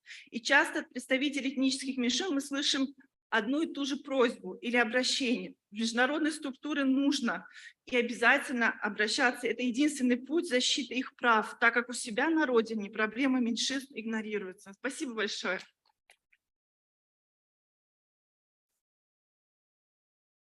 Спасибо. Надеюсь, я регламент соблюден. Катерина, большое спасибо за такой обзор. И действительно, к сожалению, общая картина тревожная, и мы видим, что ситуация за именно последние годы имеет тенденцию к ухудшению. Вот, теперь мы перейдем к нашим панелистам нашей сессии. Так или иначе, возможно, будут уже определенные пересечения с общей темой, которую в своем выступлении затронула Катерина, но мы еще посмотрим тоже и на ситуацию с другими меньшинствами, трудовыми мигрантами, лицами с инвалидностью. Я очень рад представить для небольшого сообщения слово Виталию Пономареву. Он является членом Центра защиты прав человека «Мемориал». Виталий, прошу. Спасибо. Ну, учитывая ограниченное время, я хотел о 3 проблемах сказать. Это кризис с статусом беженца для выходцев из Центральной Азии. Еще раз о Каракалпакстане, тему, которую затронул предыдущий оратор. Если останется время, это вопрос об антиэкстремистском законодательстве, который первоначально был актуален прежде всего для каких-то групп меньшинств, там, религиозных, иных, но сейчас это вышло на совершенно иной уровень. Начну с убежища. Происходит очень странная вещь, то есть на фоне общего усиления авторитарных тенденций в регионе, возможностей для эффективного обращения за убежищем у выходцев с Центральной Азии сейчас намного меньше, чем в 2005-2010 годах. До 2005 года вообще не было массового потока за убежищем, никто не знал и не верил в эту систему. Ситуация изменилась после андижанских событий, когда международные структуры продемонстрировали свои возможности и эффективно продемонстрировали в защите тех беженцев, которые вышли из Узбекистана. И после этого гораздо шире стал использоваться этот институт теми, кого преследовали в Центральной Азии. В силу объективных причин, когда возникает угроза, большинство таких людей они выезжают, основной поток, прежде всего, в безвизовые страны. В какие конкретно, это в разные годы менялось. Вот, но сейчас, скажем, в 2006 году, когда мы проводили исследования, там был Казахстан, Кыргызстан, то есть сюда приезжали беженцы, Украина и Россия, да, вот 4 основные направления. Сейчас Казахстан и Кыргызстан фактически отпали, несмотря на то, что здесь приняты законы, национальные законы о беженцах, и все страны региона являются участниками международной конвенции о беженцах. Украина, понятно, что это сейчас военная ситуация, добавилась Турция, но там тоже свои проблемы. Фактически, то есть хотя все страны, куда выезжают, безвизовые страны, куда выезжают беженцы с Центральной Азии, просители убежища, они являются участниками соответствующих международных конвенций, имеют соответствующее этим конвенциям национальное законодательство, а де-факто статус беженца здесь таким людям не предоставляется. И причина, прежде всего, политическая, не то, что, так сказать, то есть власти, органы соответствующие, рассматривающие прошения от беженцев, от просителей убежища, они рассматривают эту проблему не как гуманитарный или правовой процесс, а прежде всего как политическую проблему. То есть если они кому-то дадут статус беженца, тем самым они признают неблагополучие ситуации в дружественной стране. И вот этот политический фактор, он и является основной причиной, почему ни в Казахстане, ни в Кыргызстане, ни в России, там, куда тоже большая миграция, невозможно получить статус беженца, так как где-то в европейских странах, причем если в европейских странах там еще даются определенные социальные гарантии, здесь люди даже их не просят, они просто хотят, чтобы им дали статус, позволяющий им безопасно жить и работать на территории другой страны. Но вот такого нет. В России некоторое время назад стали использовать механизм временного убежища. То есть некоторым людям давали, ну, как бы на год, и надо было потом продлевать, проходить через все эти процедуры. Я знаю целый ряд таких историй индивидуальных. В последние годы вот те люди, которые даже по несколько раз продлевали статус временного убежища, им сейчас отказывают без объяснения причин, говорят, что желательно ли вам или покинуть Россию, или там, не знаю, в СВО поучаствовать. И также появились случаи, когда вот таким же беженцам, ну я имею в виду беженцам без формального статуса беженцев, им устанавливают, даже находящимся, например, на территории России, устанавливают запрет на въезд и пребывание в России на 30 лет, на 50 лет, без какого-то внятного объяснения причин. Говорят, что причиной является государственной тайной. Понятно, что эффективно обжаловать это невозможно. И вот на фоне всех этих процессов, то есть можно говорить о кризисе вот этого института предоставления убежища в тех безвизовых странах, это страны региона, Россия, Турция, куда устремляется основной поток граждан центральноазиатских государств, у которых возникли проблемы политические, религиозные, иные с собственным государством. Есть кризис этой системы.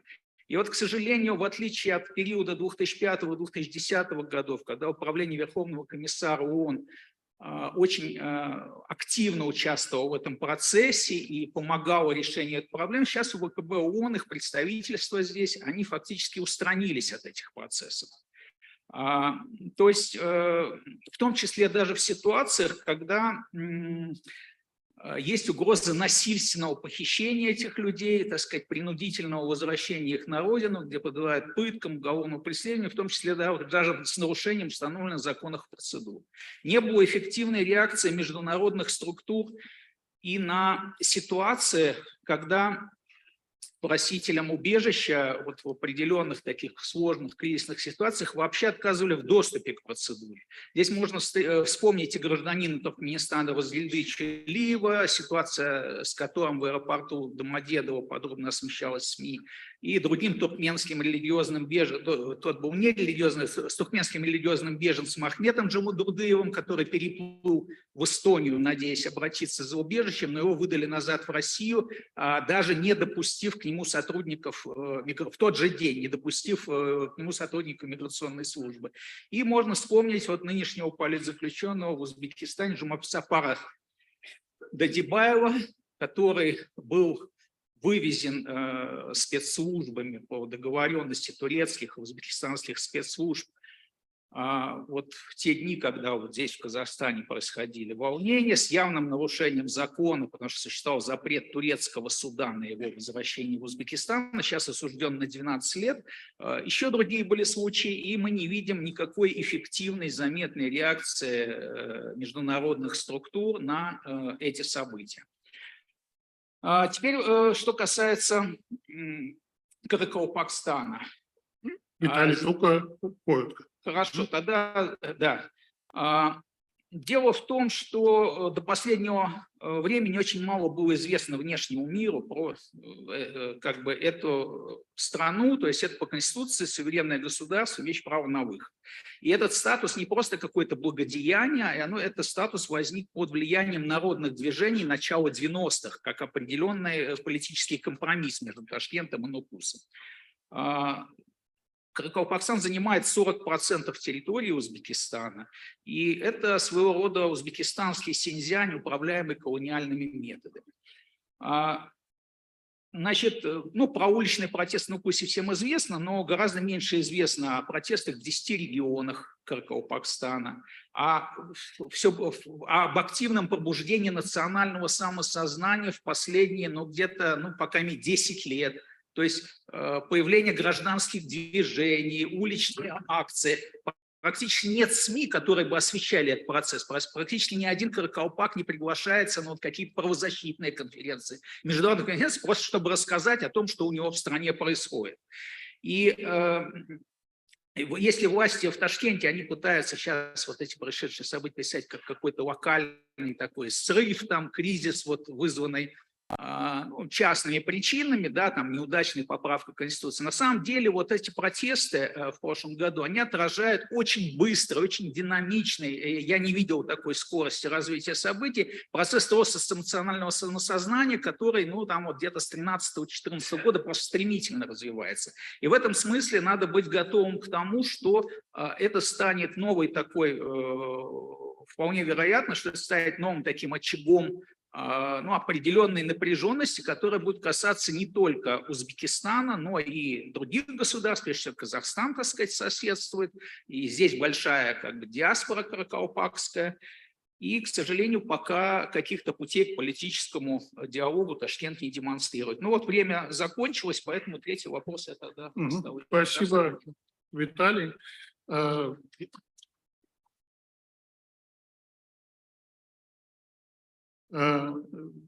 Следующее небольшое сообщение будет от Таджигуль Бегмедовой. Она является руководителем Туркменского Хельсинского фонда по правам человека. Спасибо. Здесь собралась аудитория, которая не в курсе специфичности данного вопроса, поскольку я буду говорить о туркменских мигрантах, находящихся за рубежом, в особенности в Турции. Так получилось, что Туркменистан, в отличие от многих государств, туркменские консульства за рубежом не меняли своим гражданам паспорта в консульствах, не обменивали, не удлиняли, удолжали эти сроки паспортов и многих других документов, как нам сообщают. Из-за этого, к сожалению, в Турции собралось сотни тысяч нелегальных туркмен, мигрантов, которые столкнулись с очень острой проблемой и оказались в замкнутом круге. Когда особенно это усилилось из-за пандемии, когда Туркменистан полностью закрыл границы, хотя не признавал такую проблему у себя в стране, но никого не запускал, так сказать. И наши сограждане, мои сограждане, не смогли посетить свою родину хотя бы для того, чтобы поменять свои паспорта.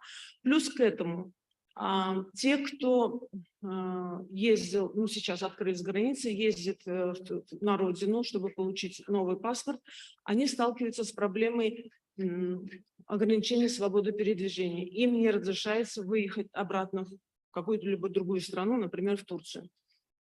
И это бьет сильно по их социальному статусу, потому что в Туркменистане, как известно, очень высокая безработица, хотя о ней замалчивается. И из-за этого туркменские сограждане ездят за рубеж, ищут работу на самую черную, согласны работать, потому что даже то, что они получают минимально за рубежом, это, оказывается, помогает им содержать свою семью, родителей и даже братьев, сестер и так далее. И это привело к тому, что последние 2-3 года в Турции появилось протестное движение, когда молодые люди стали говорить открыто о проблеме, касающейся свободы передвижения, и из-за этого столкнулись с преследованиями туркменских властей. То есть идет слежка, вербовка, угрозы как самим молодым людям, так и их родственникам в Туркменистане. Требование одно – прекратить критику режима, и наши призывы, одним росчерком пера это можно сделать. Это, вы знаете, продлить паспорт – это как принтер, там, может быть, 10-20 минут нужно для того, чтобы напечатать этот паспорт. Но, к сожалению, туркменские власти, во-первых, замалчивают эту проблему, во-вторых, игнорируют все обращения, и, в-третьих, преследуют тех, кто к ним обращается. Ровно год назад, 16 августа, молодые люди пошли в консульство в Стамбуле с письмом к новому президенту, который был тоже в том году избран, думая, наивно полагая, что он не знает об этих проблемах, вот с одной страничкой, с просьбой обратить внимание к их проблемам. И они столкнулись с жестоким обращением консульских работников, которые избили правозащитников, турецких адвокатов и туркменских активистов. То есть это все насаждение вот этих проблем привело к тому, что молодые люди чувствуют себя брошенными. Никто не среагировал на эту проблему так, как положено. Плюс известные события в Украине привели к тому, что эта проблема задвинулась в угол. И люди чувствуют безысходность положения. А те, кто нашли смелость сказать об этом, они чувствуют усталость. Сколько можно говорить, нас никто не слышит. Правозащитники обращались, писали письма, но ответа нету. К сожалению, турецкое правительство, в отличие от других мигрантов, оно не разрешает туркменским мигрантам проводить митинги или собрания по инициативе туркменского консульства, которое подает жалобу о том, что идет экстремизм, о том, что идет какие-то ужасные вещи, выдумывая вот это все, и подает это в полицию. Тут же приезжает полиция и закрывает этих людей. Поэтому у нас такое предложение, может быть, и наша вот эта встреча будет одним из толчков. Во-первых, начать за рубежом туркменским консульством выдавать паспорта своим согражданам. Во-вторых, к сожалению, в Турции и за рубежом много захоронено туркменских сограждан, которых не смогли вывести и похоронить на родине. И это очень болезненная проблема, из-за которой сталкиваются с трагическими рассуждениями наши сограждане. 57 человек отравились в 2020 году. Плюс февральское землетрясение унесло очень многих граждан турецких, вы знаете, в том числе и наших сограждан. И, к сожалению, среди них есть туркмены, у которых нет документа, и никто не может распознать их личность. Это тоже. Вот второе, наверное, нужно организовать репатриацию, как называется, умерших. И третье, вот то, что сейчас говорилось, к сожалению, в Турции тоже, как и в России, УВКБ ООН сам устранился от этой проблемы, и нашим туркменским согражданам нет перспективы получить какой-то документ, чтобы они могли легально проживать. Они все просят легализации их документов. Спасибо. Спасибо большое. Следующее выступление у нас будет в формате онлайн. К нам присоединится Валентина Чупик, бесплатный юрист для мигрантов. Многие из вас ее хорошо знают. Я надеюсь, что технически это у нас получится. Я тоже очень надеюсь. Возможно ли демонстрация экрана?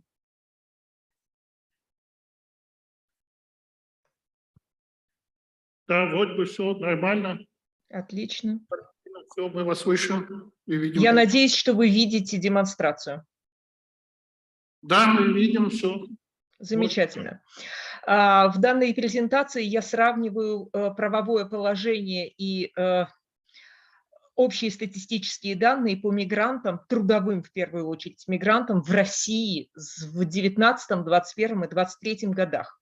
Почему выбраны эти годы? Потому что 19 год – это последний допандемийный, 21 год – это последний с устойчивыми данными, ну и 23 год – это просто последний. Окей. Вай, у меня не идет демонстрация. Так, с вашего позволения я открываю другое окно.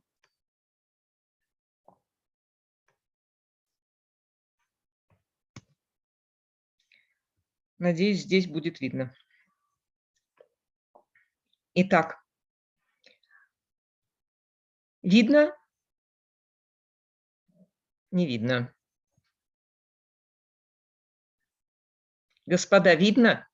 Сейчас видно. Отлично. Значит, во-первых, нужно отметить, что в 3,5 раза упало количество мигрантов в Российскую Федерацию из разных стран с 2019 года. Победные реляции, которые периодически появляются в прессе, они касаются пандемийного 2020 и сразу постпандемийного 2021 года и не имеют отношения к реальной миграционной ситуации. На самом деле резко упало количество мигрантов в России. При этом, если вы обратите внимание, количество обращений за бесплатной правовой помощью не снизилось, а увеличилось. Конечно, это можно списывать на то, что мы стали такие бешено популярные, но это на самом деле неправда. На самом деле правда то, что проблем стало резко больше у мигрантов в России. Сейчас быстро рассмотрим, какие это проблемы. Первая инстанция, нарушающая права мигрантов в России, это полиция. Начнем с того, что полиция торгует миграционным учетом фактически. И торгует она им для того, чтобы его потом проверять и брать за это взятки. Обратите внимание, что в 2019 году мы имели 9,5 тысяч задержаний незаконных для якобы проверки документов. А в 2023 году мы имели 24 800 таких задержаний за полгода. Представляете, да? Уровень. Кроме того, мы имеем в этом году огромный, просто колоссальный рост насилия со стороны полиции в отношении иммигрантов. Я, естественно, вышлю организаторам презентацию, ну и всем участникам, и вы можете посмотреть и на другие пункты. Но вот я бы вас просила обратить внимание на физическое насилие со стороны полиции. Оно выросло просто нереальным образом. В 3 раза упало количество мигрантов, и в 4,5 раза упало количество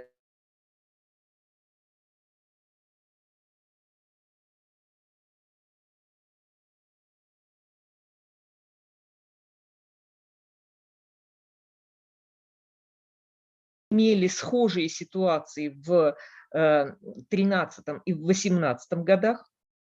Но в этом году физического насилия особенно много. В принципе, физическое насилие нарастает в России плавно, но сейчас оно вот достигло бешеных абсолютно размеров. Другие проблемы мигрантов, вы видите здесь огромный рост фальсификаций социально опасных инфекционных заболеваний. В 2021 году, 29 декабря, в России было введено изменения в ФЗ-115 о правовом положении иностранных граждан, и всех мигрантов с 6 лет обязывают проходить очень даже платное медицинское обследование. Примерно каждому 15-му мигранту при этом обследовании, включая стариков и детей, приписывают несуществующие в природе диагнозы. Например, антитела к ВИЧ. Вы понимаете, да, что к ВИЧ не может быть антител, потому что это вирус иммунодефицита человека. Это как раз про то, что антител нету. И плюс сифилис застарелый, скрытый, которого тоже в природе не существует. Вам любой врач, венеролог об этом скажет. Людей заставляют от 32 до 46 тысяч рублей проходить платное так называемое лечение цефтриаксоном, который запрещен практически во всех странах мира. И если человек не проходит этого платного лечения, ему ставят пожизненный запрет на въезд в Россию. Причем этому человеку запрещено обращаться в другие, включая государственные клиники в Российской Федерации, потому что там сразу будет понятно, что таких диагнозов у него нет. И кроме того, будет понятно, что цефтриаксон запрещен в Российской Федерации в связи с тем, что он разрушает кровеносную систему. Но вот это то, с чем мы сталкиваемся последние 1,5 года в огромном абсолютно размере. Еще одной проблемой, характерной для последних 1,5 военных лет, является вербовка на войну. В начале до сентября прошлого года эта вербовка была в основном путем обмана, когда людям обещали российское гражданство, либо вид на жительство в ускоренные сроки, огромные деньги или просто подписать непонятно что. Начиная с сентября прошлого года ведущей стала тенденция мошеннического или принудительного подписания контрактов на добровольную военную службу. Чаще всего это когда человек приходит оформлять какие-либо документы, его заставляют подписывать пачку документов, практически не давая возможности прочитать. Большинство людей просто подписывают все подряд. И в том числе вложенный туда на одном листочке контракт на добровольную военную службу. Им на паспорт клеют сзади наклеечку со штрих-кодом и с буковкой «В». Потом, если полиция задерживает такого мигранта на улицах, она его просто отправляет в военкомат, и оттуда его просто везут на фронт. Второй вид мошенничества, тоже связанный с посещением миграционных центров, это когда человек подает на разрешение на временное проживание, вид на жительство или гражданство, его обязывают идти в военкомат, приносить оттуда какую-то справку. На самом деле это не справка, их отправляют в конкретный кабинет, либо к конкретному военнослужащему, который либо опять же заставляет подписывать документы, не читая это контракт, либо открыто давит, что аннулируют ему все статусы, что его депортируют пожизненно, если он не подпишет контракт. У нас есть 2 кейса подписаний таких принудительных, но большинство удавалось отбить. Отлично работает инструмент. Прямо в миграционном центре или в отделе по трансляцию в любую социальную сеть, сейчас это фактически только Telegram или ВКонтакте, и говоришь, что либо вы у меня примете документы на такой-то статус и зачитываешь перечень документов, либо вы мне выдадите письменный отказ, мотивированный в приеме документов. Все принимают, при этом опять же угрожают, что никакой статус не дадут, все предыдущие статусы аннулируют и запрет на въезд в Россию. Чтобы это происходило фактически, у меня нету. Происходит это примерно полгода. Активно это происходит где-то с конца мая месяца. У вас 1 минута. Да, мне хватит. У нас, вы будете смеяться, но по сравнению с 2021 годом снизилось количество обращений по коррупции. Мне кажется, что это происходит потому, что просто сотрудников полиции физически стало меньше, их многих тоже отправили на фронт. И физически гораздо стало меньше мигрантов, поэтому меньше выявляется коррупция. Конечно, основной вид коррупции – это торговля фальшивыми документами, ну не фальшивыми, фиктивными, они и проверка этих документов. И вот здесь вы можете посмотреть объемы коррупции. Мы их просто рассчитывали путем опроса 1000 мигрантов, сообщавших о фактах их вымогательства у них взяток. Собственно, у меня все. Готова ответить на вопрос. Спасибо, Валентина. Не знаю, как здесь выйти из демонстрации. Честно, я не знаю. Я не понимаю. Дальше. У нас еще 2 выступления. И я надеюсь, что если мы уложимся во время, у нас, может быть, будет время задать пару вопросов. Во всяком случае, у меня они есть, и я попробую успеть их задать. Хорошо. Следующее выступление будет от Лиры Асылбек. Она является сооснователем правозащитного движения «Первый, Кыргызстан». Она является координатором программы «Женское обучающее партнерство» в Кыргызстане. И она известна также как координатор международного фестиваля документальных фильмов о правах человека «Первый, Кыргызстан». Лира, вам слово. Спасибо большое. Сегодня моя презентация, она будет освещать ситуацию с доступом к правосудию девочек и женщин с инвалидностью, подвергшихся сексуализированному насилию в Кыргызстане. К сожалению, миллионы женщин в мире хотя бы раз прошли через сексуализированное насилие, но риск подвергнуться для женщин и девочек с инвалидностью намного выше. По данным исследования Фонда народонаселения ООН, от 48 до 68% девочек с инвалидностью до 18 лет подвергаются сексуализированному насилию со стороны близких, опекунов, сотрудников учреждений. И вот сексуализированное насилие в отношении женщин и девочек с инвалидностью, оно представляет собой такой интерсекциональный вопрос. Уязвимость связана и с такими факторами, как принадлежность к меньшинствам, социально-экономическое неравенство, дискриминация по возрасту, изоляция, неграмотность и именно отдаленность. И несмотря на официальную статистику, что сегодня в Кыргызстане 203 тысячи человек с инвалидностью, 40 из них, 40% составляют девочки и женщины. Но нет никаких данных о масштабах и распространенности сексуализированного насилия конкретно в отношении женщин и девочек с инвалидностью.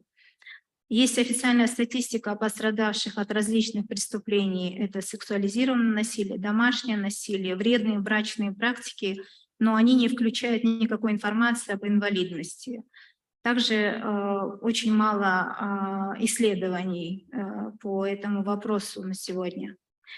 И наряду с отсутствием стат-данных очень много барьеров и именно в доступе к правосудию. В мае этого года был презентован доклад по ситуации, который был подготовлен Equality Now, Бердина, Кыргызстан и Организация равенства, который основывался на общедоступных данных и на конкретных кейсах, с которыми мы сегодня работаем. И вот один из кейсов, который мы сопровождаем сегодня, он как раз-таки показал всю несостоятельность межведомственного взаимодействия всех государственных структур по профилактике, по выявлению, по сопровождению, а также по реабилитации вот, конкретно девочки с инвалидностью. Этот пример показал все возможные нарушения, которые могут быть в отношении одного ребенка, и все формы дискриминации, наверное, которые возможны. И очень большой проблемой остается именно правовая защита, поиск адвокатов. В регионах адвокаты в большинстве случаев не берутся за такие дела, потому что высок риск давления. Давление со стороны сообществ, родственников, но в то же время преступник, у него может быть 2 и более адвокатов. В данном кейсе у него 3 адвоката, среди которых есть и бывшие судьи. Нам приходится привозить адвокатов из Бишкека. То есть, с одной стороны, это боязнь таких дел, с другой стороны, это незнание. Действительно, нет широкого понимания о формах инвалидности, как с этим работать, как оказывать помощь. И это получается как у адвокатов, так и у всех государственных структур, правоохранительных органов, судей. То есть на всех этапах очень много нарушений, очень много непонимания. И... Ира, одна минута. Да, хорошо. И, как я сказала, что основная проблема – это, конечно, то, что нет межведомственного взаимодействия. Сегодня нет хорошей политики работы. Да, Кыргызстан ратифицировал конвенцию о правах инвалидов, но, к сожалению, на практике нет механизмов именно помощи, оказания, содействия лицам с инвалидностью. И также сегодня инициирован законопроект о равенстве и защите от дискриминации. Надеемся, что он как раз-таки, мы рекомендуем, чтобы он включал все международные стандарты и механизмы, которые этот законопроект должен включать, все формы дискриминации, и надеюсь, что он тоже будет принят. Но это вкратце. Спасибо большое, Вера. Я рад тоже предоставить слово Адилету Алимкулову, исполнительному директору общественного объединения «Кыргыз Индиго». Адилет, вам слово. Спасибо. Ой, что-то да. Добрый вечер всем. Да, первый день конференции получился немного грустным, но какие реалии такая конференция. И я бы хотел начать свое выступление с того, что вы, как люди, работающие по правам человека, зажигаете свет там, где не осмеливаются другие. И за это я бы хотел выразить свою искреннюю признательность и почтение. Вот. Меня Адилет зовут, я представляю ЛГБТ-организацию «Кыргыз Индиго». Это общинная организация, то есть в нашей организации работают исключительно ЛГБТ плюс люди. Вот. И мы занимаемся правами ЛГБТ плюс. Вот. В своей такой краткой речи я бы хотел остановиться на двух моментах. Первый момент, он касается политизации темы жизни ЛГБТ плюс людей нашей страны. И второй момент про то, почему ЛГБТ плюс люди являются синицами каждого общества, где они присутствуют. Вообще, если говорить про политику, да, Кыргызской республики, то начиная с 2014 года, когда президентом страны был Алмазбек Атамбаев, началась тенденция какой-то такой политической повестки в стране, да, что-то происходит такое глобальное, масштабное в нашей, да, стране и значимое, и происходит параллельно использование темы ЛГБТ+, в разной такой повестке, в контексте под разным соусом. И, к примеру, в 2014 году Кыргызстан вступал в таможенный союз с определенными какими-то минусами, плюсами для страны, и, соответственно, параллельно обсуждали тему запрета пропаганды ЛГБТ+, с целью, опять же, да, переакцентирования внимания общества на одной политической темы, на то, что не любит, ненавидит, как сопротивляется наше общество. В 2016 году было изменение Конституции Кыргызской Республики, когда также обсуждалась тема о том, что в Конституции нашей страны разрешаются однополые браки, хотя там присутствовал Гражданский кодекс, где ясно и четко написано, что брак создается между мужчиной и женщиной. И далее вот это постоянное какое-то такое анонимизированное использование ЛГБТ плюс людей, оно продолжается. И в 2020 году, в период пандемии, в Кыргызстане происходит политический переворот, где уже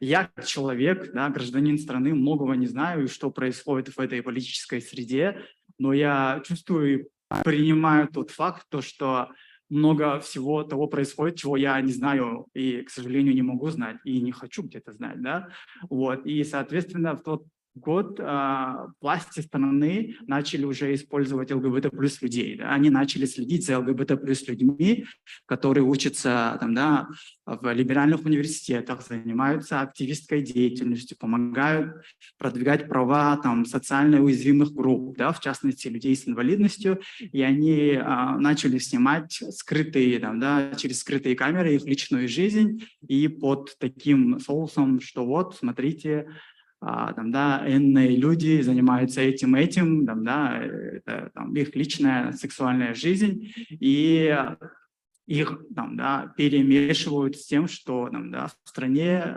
политическая повестка, где продвигают демократию, там, да, там АУЦА, либо же политические демократические партии, они аффилированы с ЛГБТ плюс людьми, которые занимаются, по сути, сексом.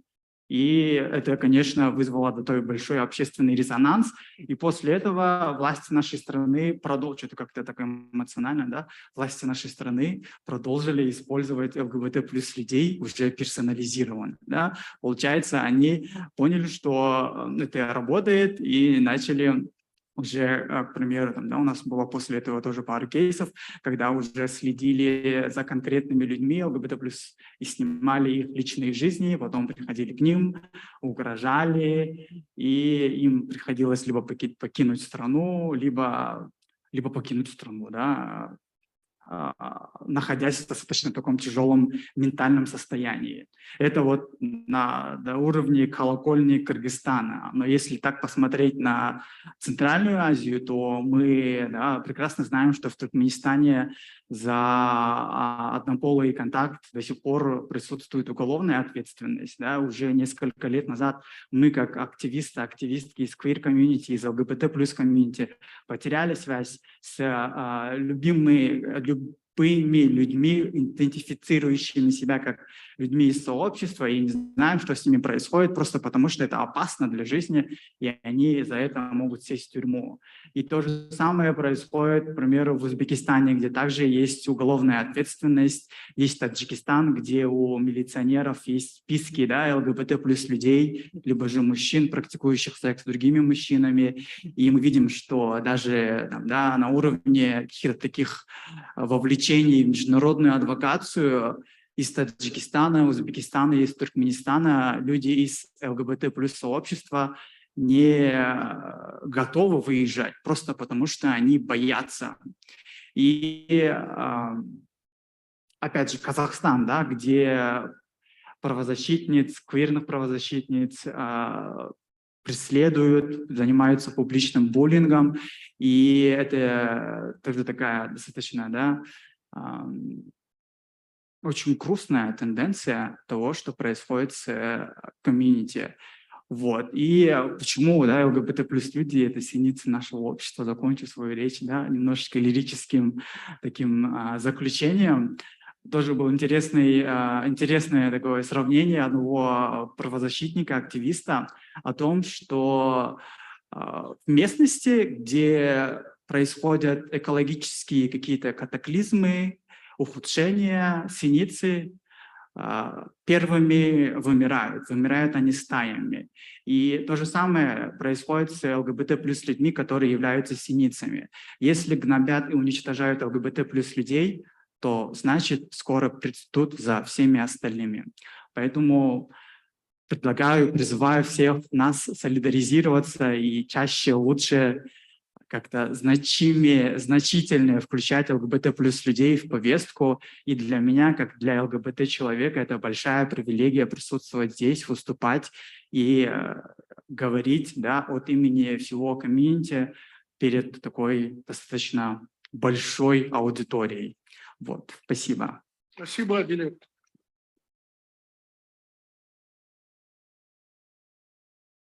У нас есть много времени, и я на правах модератора воспользуюсь этой возможностью и задам еще один, может быть, уточняющий вопрос Таджигуль, и потом, может быть, еще Виталию, или даже я сразу задам, и Виталий сможет подготовиться, а Таджигуль, я думаю, она сразу сможет ответить. Вопрос у меня такой, вот та ситуация, которая складывается с паспортами, И то, что достаточно много и семей, и граждан Туркменистана находятся за пределами, рождаются дети. Вот какая ситуация с получением документов, свидетельства о рождении, я уже не говорю о паспорте, в этих семьях, где рождаются дети, например, в Турции? Ну вот я вам один пример приведу. Зарина Ахтямова, у нее родился второй ребенок там, в Турции, и она принесла справку с роддома, пошла в консульство, и ей не дали свидетельство о рождении на ребенка, сказали, езжай в Туркменистан. Во-первых, у нее нет своего документа, чтобы поехать в Туркменистан. Во-вторых, она говорит, у меня маленькие дети, я не могу их бросить, оставить, и с младенцем выехать тоже не могу, потому что хотя бы 40 дней человек должен с ребенком посидеть дома, вы все это знаете. Из-за этого был большой скандал с консульством. Плюс у нас есть несколько таких случаев, где не давали и не дают свидетельство о рождении родившимся за рубежом новому гражданину. Это учитывая то, что за рубежом находится, по некоторым подсчетам, до 800 тысяч туркмен. Есть даже данные до 2 миллионов, но официально есть данные турецкого правительства о 230 тысяч легальных. Остальные нелегальные. Ну и, конечно же, вы понимаете, что у них создаются браки, семьи и рождаются дети. У нас есть случаи, где в семье ребенок не может пойти в школу из-за того, что у родителей нет документа, и у ребенка тоже. Есть случаи, когда женщина несколько раз обращалась, после этого она осозналась. Она говорит, я просто подмазала, так сказать, и сделала этот документ. Ну вот это рождает и коррупцию, помимо того, что нарушает права. То есть как снежный ком идут различные нарушения. Спасибо, Джигуль. И вопрос Виталий по поводу ситуации с религиозными меньшинствами в Центральной Азии. Какая сейчас ситуация, какой основной тренд? Да, но ситуация в целом, конечно, далека от нормальной. То есть это, ну, мне кажется, не считая вот этого некоторого либерального всплеска в 90-х, в целом, как и в советские времена, сохраняется со стороны государства повышенная такая настороженность, и спецслужбы пытаются контролировать и противодействовать деятельности многих религиозных сообществ в гораздо больших масштабах, чем это вызвано интересами общественной безопасности. Как это практически строится? Здесь практика, она различается по странам. Некоторые страны, где еще на таком, скажем, пещерном уровне вот эта вся структура работает, как Туркменистан, там практикуют и вот фабрикацию дел, там подбросы и просто какие-то голословные обвинения. Ну, похоже на то, что в некоторых странах было в 90-е годы. Страны более продвинутые, вот, ну, тоже есть разные нюансы, сейчас нет времени говорить, но стали использовать активно антиэкстремистское законодательство, практически антиэкстремистские законы есть во всех странах Центральной Азии, даже в Туркменистане, который его спрятал и не опубликовал сам текст закона до сих пор, но закон есть. И, к сожалению, за основу этих законов положена была репрессивная российская модель. Замечания к российской модели, они были изложены в заключении Венецианской комиссии, если не ошибаюсь, где-то в 2012 году. Тогда Россия говорила, что мы принимаем, мы внесем исправления, но исправления пошли в другую сторону. И основная претензия состоит в том, что там вводится понятие экстремизм, которое очень неопределенное и широкое, допускает чрезмерно расширительную трактовку. И есть более частные проблемы, вызванные уже правоприменительной практикой. Это когда выносятся запретительные решения в отношении определенных сообществ, которые невозможно оспорить потом. Невозможно подать апелляцию просто потому, что если сообщество не было зарегистрировано, нет ответчиков в суде. Да? То есть только есть представитель прокуратуры, ФСБ, Минюста и судья, которые дают некоторую информацию. Часто это, допустим, справка, в России справка ФСБ декларативного плана. То есть просто некий текст без указания источников информации, без ничего, на бланке ведомства, где сформулированы некие тезисы и оценки. На основе этого выносит судебное решение. Конечно, там ни о каком равенстве сторон, там праве, там презумпции невиновности, праве на справедливое судебное разбирательство речи нет. То же самое с текстами, которые изымают при обысках или скрытыми записями. Сейчас практикуется в ряде стран там разговоров, религиозных проповедей. Они отдаются на экспертизу, которая часто, гуманитарную экспертизу, которая часто носит такой субъективный характер, но при этом отсутствует возможность, в большинстве случаев отсутствует возможность представить, скажем, критиковать ее, то есть так, чтобы это было учтено судом, или представить альтернативную оценку. То есть судья обычно говорит, ну, эксперт лично не заинтересован, он не знаком, его знание подтверждено дипломом, этого мне достаточно, чтобы вынести приговор. А никакие ваши как бы дополнительные материалы, ну, иногда их приобщают, но не учитывают фактически. Кстати говоря, тоже вот тексты о запрете тех или иных сообществ, они часто отсутствуют в доступных базах данных, в том числе, кстати, и в Казахстане, и в Кыргызстане, и в России далеко не все тексты доступны на данный момент. Но в Туркменистане, я говорю, даже сам закон спрятан об экстремизме. То есть вы его не найдете ни в газетах, есть дата его принятия, вот, но вы его не найдете ни в базах данных, ни в газетах. То есть речь идет о том, что была выбрана вот эта российская модель, и вот на фоне вообще пересмотра вот ориентиров, переосмысления там дальнейшего, да, так сказать, какого-то дальнейшей политики, стоит этот вопрос тоже затронуть, потому что часто он упускается в том числе международных форумах, и доноры очень не любят спонсировать что-то, где люди там критически оценивают практику борьбы там с экстремизмом, терроризмом в Центральноазиатском регионе. Спасибо.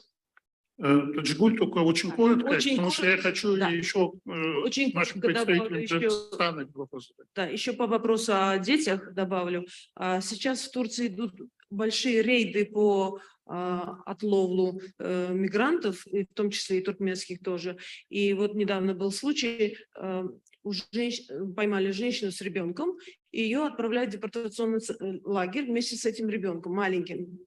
Нам с трудом удалось отстоять, чтобы ребенка отдали родственникам, чтобы ребенок не страдал в этих тяжелых условиях. А даже сами турки признают, что в депортационных центрах сейчас очень трудные условия из-за того, что наплыв вот этих депортируемых мигрантов. Спасибо. Спасибо большое. Наши кыргызские коллеги упомянули то, что сейчас инициирована разработка антидискриминационного закона. Можно уточнить, кем он был инициирован? И вообще, по вашему мнению, насколько реалистично его принять? 6 июля, значит, законопроект о равенстве и защите от дискриминации, он был вывешен на общественное обсуждение, инициирован депутатом Дастаном Бекешевым, и несколько депутатов присоединились к этому законопроекту. Хочу сказать, что работа велась очень долго, потому что еще в прошлом году была попытка, значит, инициировать этот закон другой депутаткой. И мы вот совместно с коллегами, коллежанками из коалиции «За равенство» вели вот эту большую работу очень давно, но в течение вот этого периода времени были проведены консультации, были дополнительно сделан анализ для того, чтобы более такое широкое понимание было у законодателей. И отрадно, что он находит отклик и у государственных структур, потому что были проведены ряд встреч и с Министерством юстиции, Министерством труда и соцразвития. Вот. Ну, надеемся, что как бы будет политическая воля, и, возможно, этой осенью нам предстоит большая работа, и надеемся, что законопроект все-таки будет принят. Спасибо большое, Лера. У нас еще есть чуть-чуть время. Если у кого-то есть один или, может быть, максимум 2 вопроса, то у вас сейчас есть уникальная возможность задать. Давай.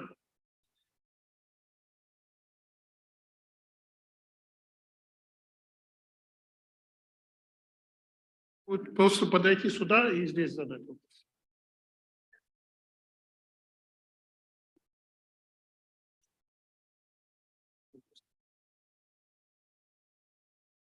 Вопрос Виталию, но, наверное, и другим, кто захочет ответить.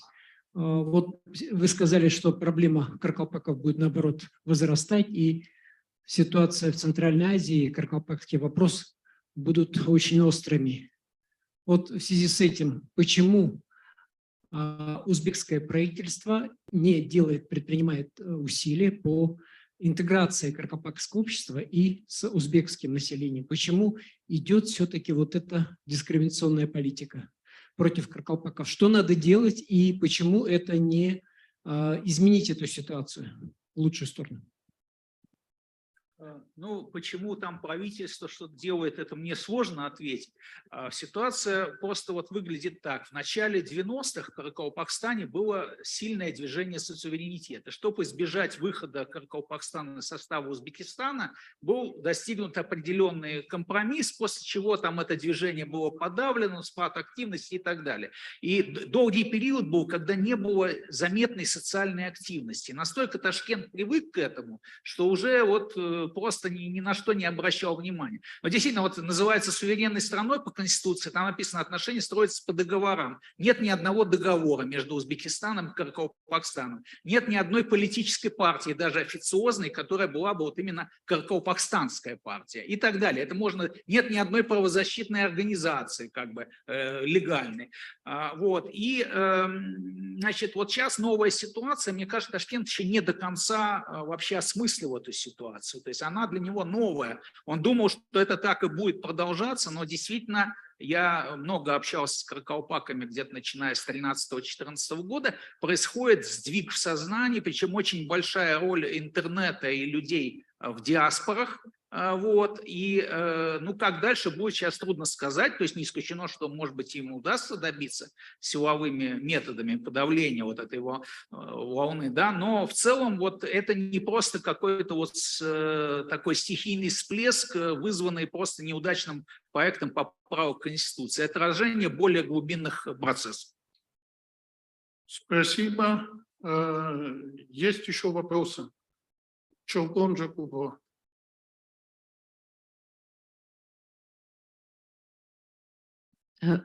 Спасибо. Виталий, у меня просто уточнение. У вас не совсем корректная информация по поводу института убежища в отношении релокантов из Узбекистана, из Российской Федерации и из Украины. Поскольку мы являемся ключевым партнером ВКБ, поэтому я могу с полной ответственностью сказать, что этот институт работает. У нас зарегистрировано несколько случаев, они находятся в процессе рассмотрения заявлений на убежище граждан Белоруссии и Украины. Относительно релокантов из Российской Федерации, их большое количество в нашей стране прибывшие, но у нас была программа по опросу. Граждане Российской Федерации, вот было только 2 случая, и эти 2 случая, они связаны с тем, что были задержаны, они содержались в СИЗО ГКНБ, и по экстрадиционному запросу. Они обратились на убежище только после 2 лет пребывания на территории Крымской Республики, и потом они отказались от моих адвокатов. Почему так происходит? Потому что, я вам сейчас скажу, потому что Кыргызстан, кыргызские власти на протяжении достаточно длительного времени предоставляли в обход национального законодательства сразу гражданство гражданам Российской Федерации. Поэтому им уровень защиты был выше, и только после соответствующей ноты МИДа со стороны Российской Федерации о том, что они это обосновывали тем, что как бы на основании двустороннего соглашения с Российской Федерацией о том, что не надо 5-летний или 1-летний срок пребывания.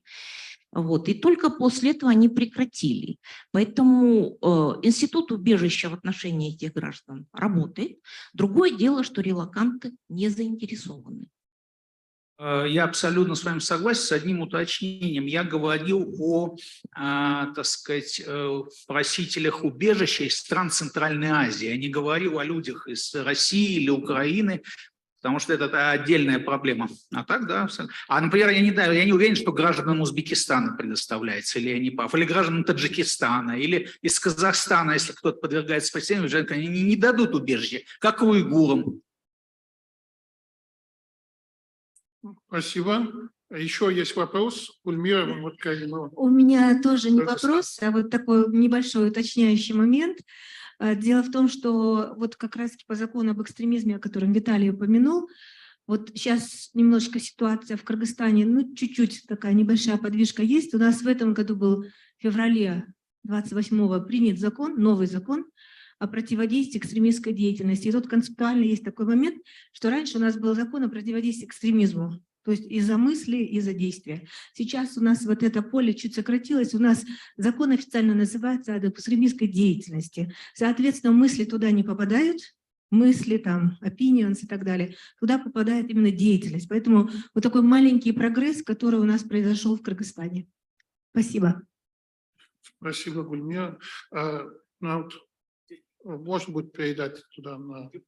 Одну фразу буквально. Вот очень хорошо, что вы сказали. Сейчас вообще такая ситуация, что если большую часть 2000-х годов мы говорили, ну, в Центральной Азии репрессивные режимы, вот в России при всех недостатках там, да, такого не может быть, то сейчас ситуация поменялась. Вот в свое время долго Узбекистан приводили как одно из самых репрессивных государств, но сейчас сроки за те же самые вещи, вот связанные с религией, в России намного больше, чем в Узбекистане даже по законодательным нормам, но и по практике тоже правоприменительной. Так что да, меняется вот эта ситуация, меняется практика. Спасибо. Thank you. I will speak English. Nout van Woudenberg, Deputy Head of Mission, Embassy of the Kingdom of the Netherlands to Central Asia. My question regards the situation in Kyrgyzstan, so it's especially for the Kyrgyz participants. On the 14th of August, President Japarov signed several amendments on the law of mass media and also the law on the protection of the health of children. Before that, a lot of international donor community, UN resident coordinator, EU, civil society, both inside and outside of Kyrgyzstan, protested against these amendments, came with suggestions, etc., but it seemed all in vain. Now this law has been signed, so my question is, what can international donor community, international organizations, civil society still do in order to make sure that basically the universal values that also have to be supported by Kyrgyzstan will not be on the decrease even more? Thank you. Thank you, Naud, for your question and intentions to up this question there.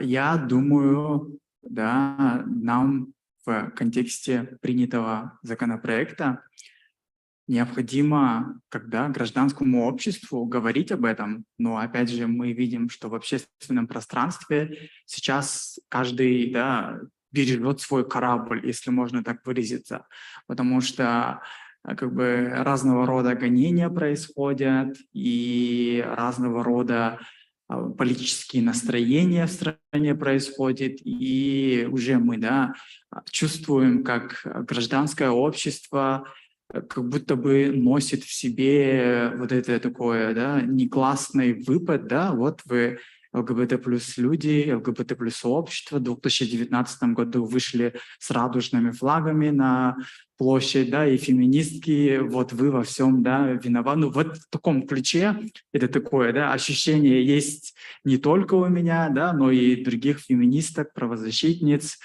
работающих по вопросам ЛГБТ+.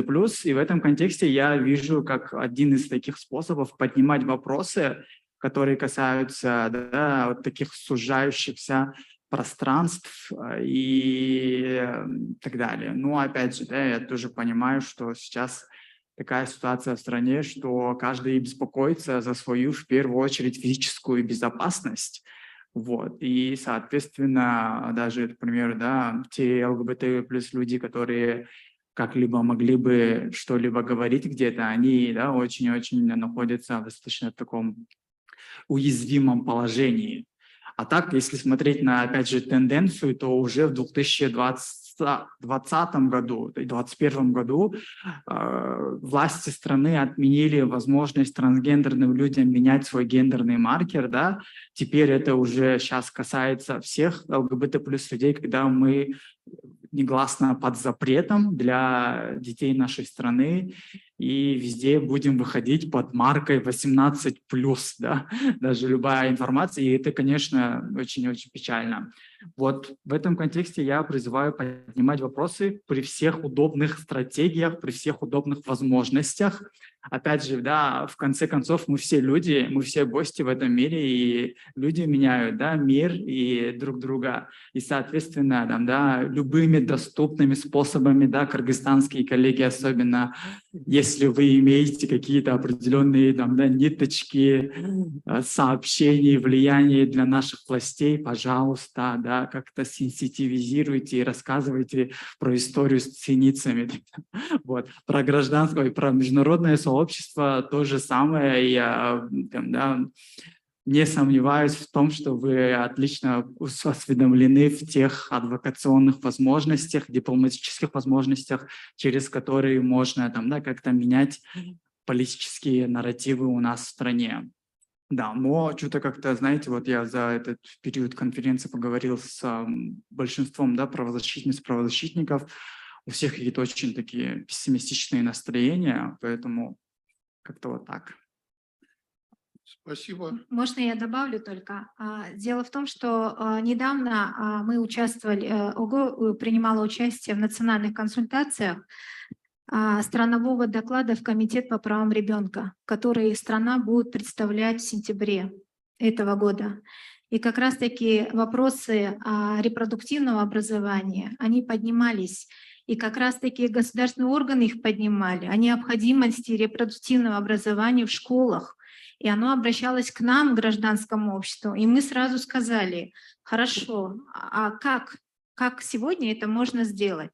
То есть мы в своих альтернативных докладах, комитет, в своих дополнениях в Комитет по правам ребенка мы осветили эту проблему, что сегодня есть вот этот закон о вреде информации для детей, да, вот, и поэтому вот ближайшее, это получается вот Комитет по правам ребенка, где страна будет отчитываться в сентябре, вот, и мы со своей стороны, гражданского общества, как бы все свои рекомендации направили, все угрозы и риски, которые несет этот закон тоже. Еще единственное, я мог бы добавить про ВСП+, и про любые какие-то такие экономические возможности влияния, да, бизнес, деньги, этот язык наши власти хорошо понимают, поэтому да. Я извиняюсь, что я Еще, опять да, только очень коротко. Да, очень коротко. Вы знаете, относительно вопроса, вот мне бы очень хотелось, у меня есть некое ощущение неудовлетворенности, да, от участия в этой конференции. Знаете почему? Потому что на самом деле мы должны быть достаточно честными, чтобы реально видеть картинку. Мы должны признать, что несмотря на то, что мы готовы работать и так далее, на самом деле мы очень слабы. Реальным механизмом воздействия нас власти игнорируют. Реальным механизмом является только международное сообщество. Для этого нам нужно время. Международное в то же время мы должны честно признать, вот мы все время говорим, УПИАР-отчет, да, там это международные стандарты, обязательства и так далее.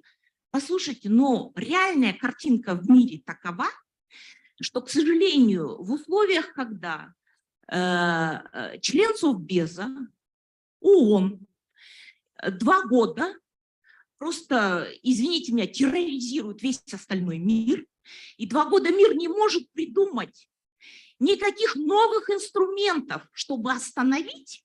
Один человек шантажирует весь мир.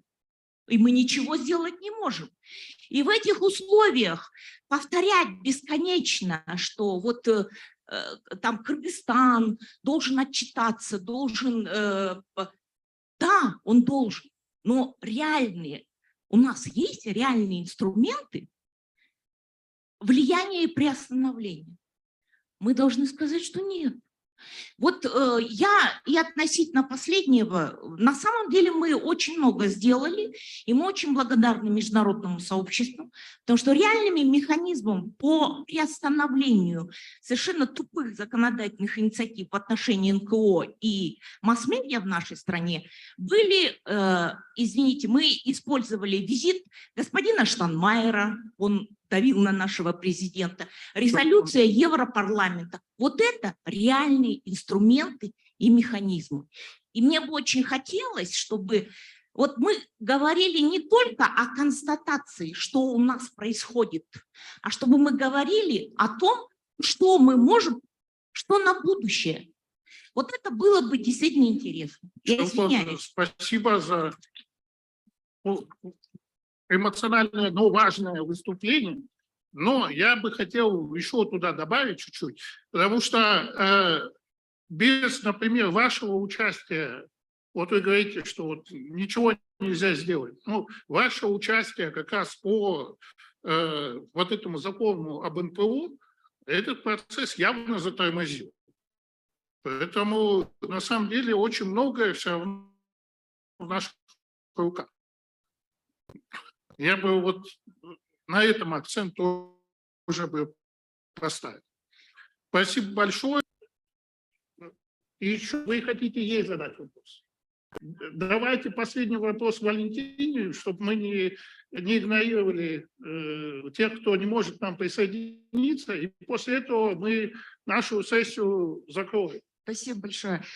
Валентин, вы не могли бы сказать, уточняющий такой вопрос по поводу принуждения мигрантов к войне? Это все-таки мы о большом феномене говорим или нет? Потому что разнящиеся цифры, очень много, конечно, журналистических investigations, но мы точно не можем понять, какой объем, да, то есть как бы, насколько это большой феномен.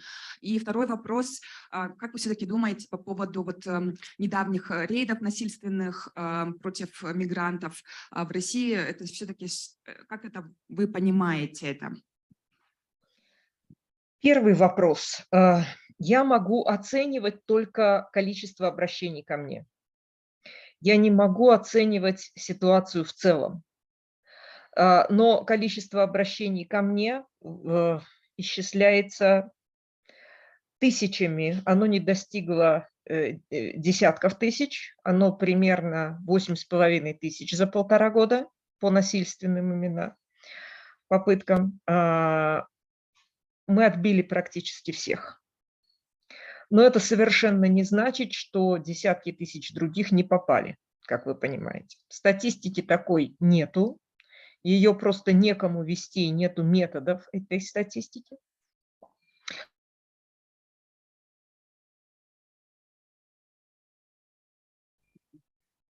Спасибо. Второй вопрос напомните, пожалуйста.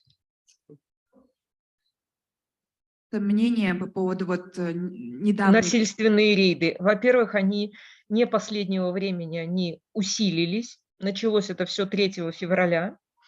Сейчас применяют гораздо более жестокое насилие, оставляющее серьезные следы и причиняющее ущерб здоровью.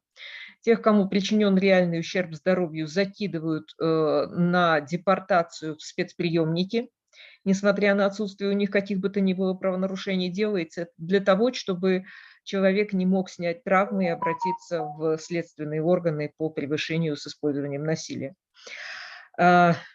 Мое мнение, что это предвыборная кампания, я ожидаю того, что в конце октября произойдет резкий спад, так же, как он резко начался в феврале месяце. Спасибо, Валентина. На этом я хотел бы объявить нашу сессию окончена. Я хотел бы поблагодарить Катерину за очень важный доклад, который, будем так говорить, мы много не фокусировались именно на правах национальных меньшинств, но я думаю, что всем понятно, что это серьезная проблема. Ну и со всеми другими уязвимыми группами ситуация не лучше. Я хотел бы поблагодарить тоже всех вас за то, что вы активно тоже поучаствовали в этой сессии. И хотел бы передать теперь слово организаторам.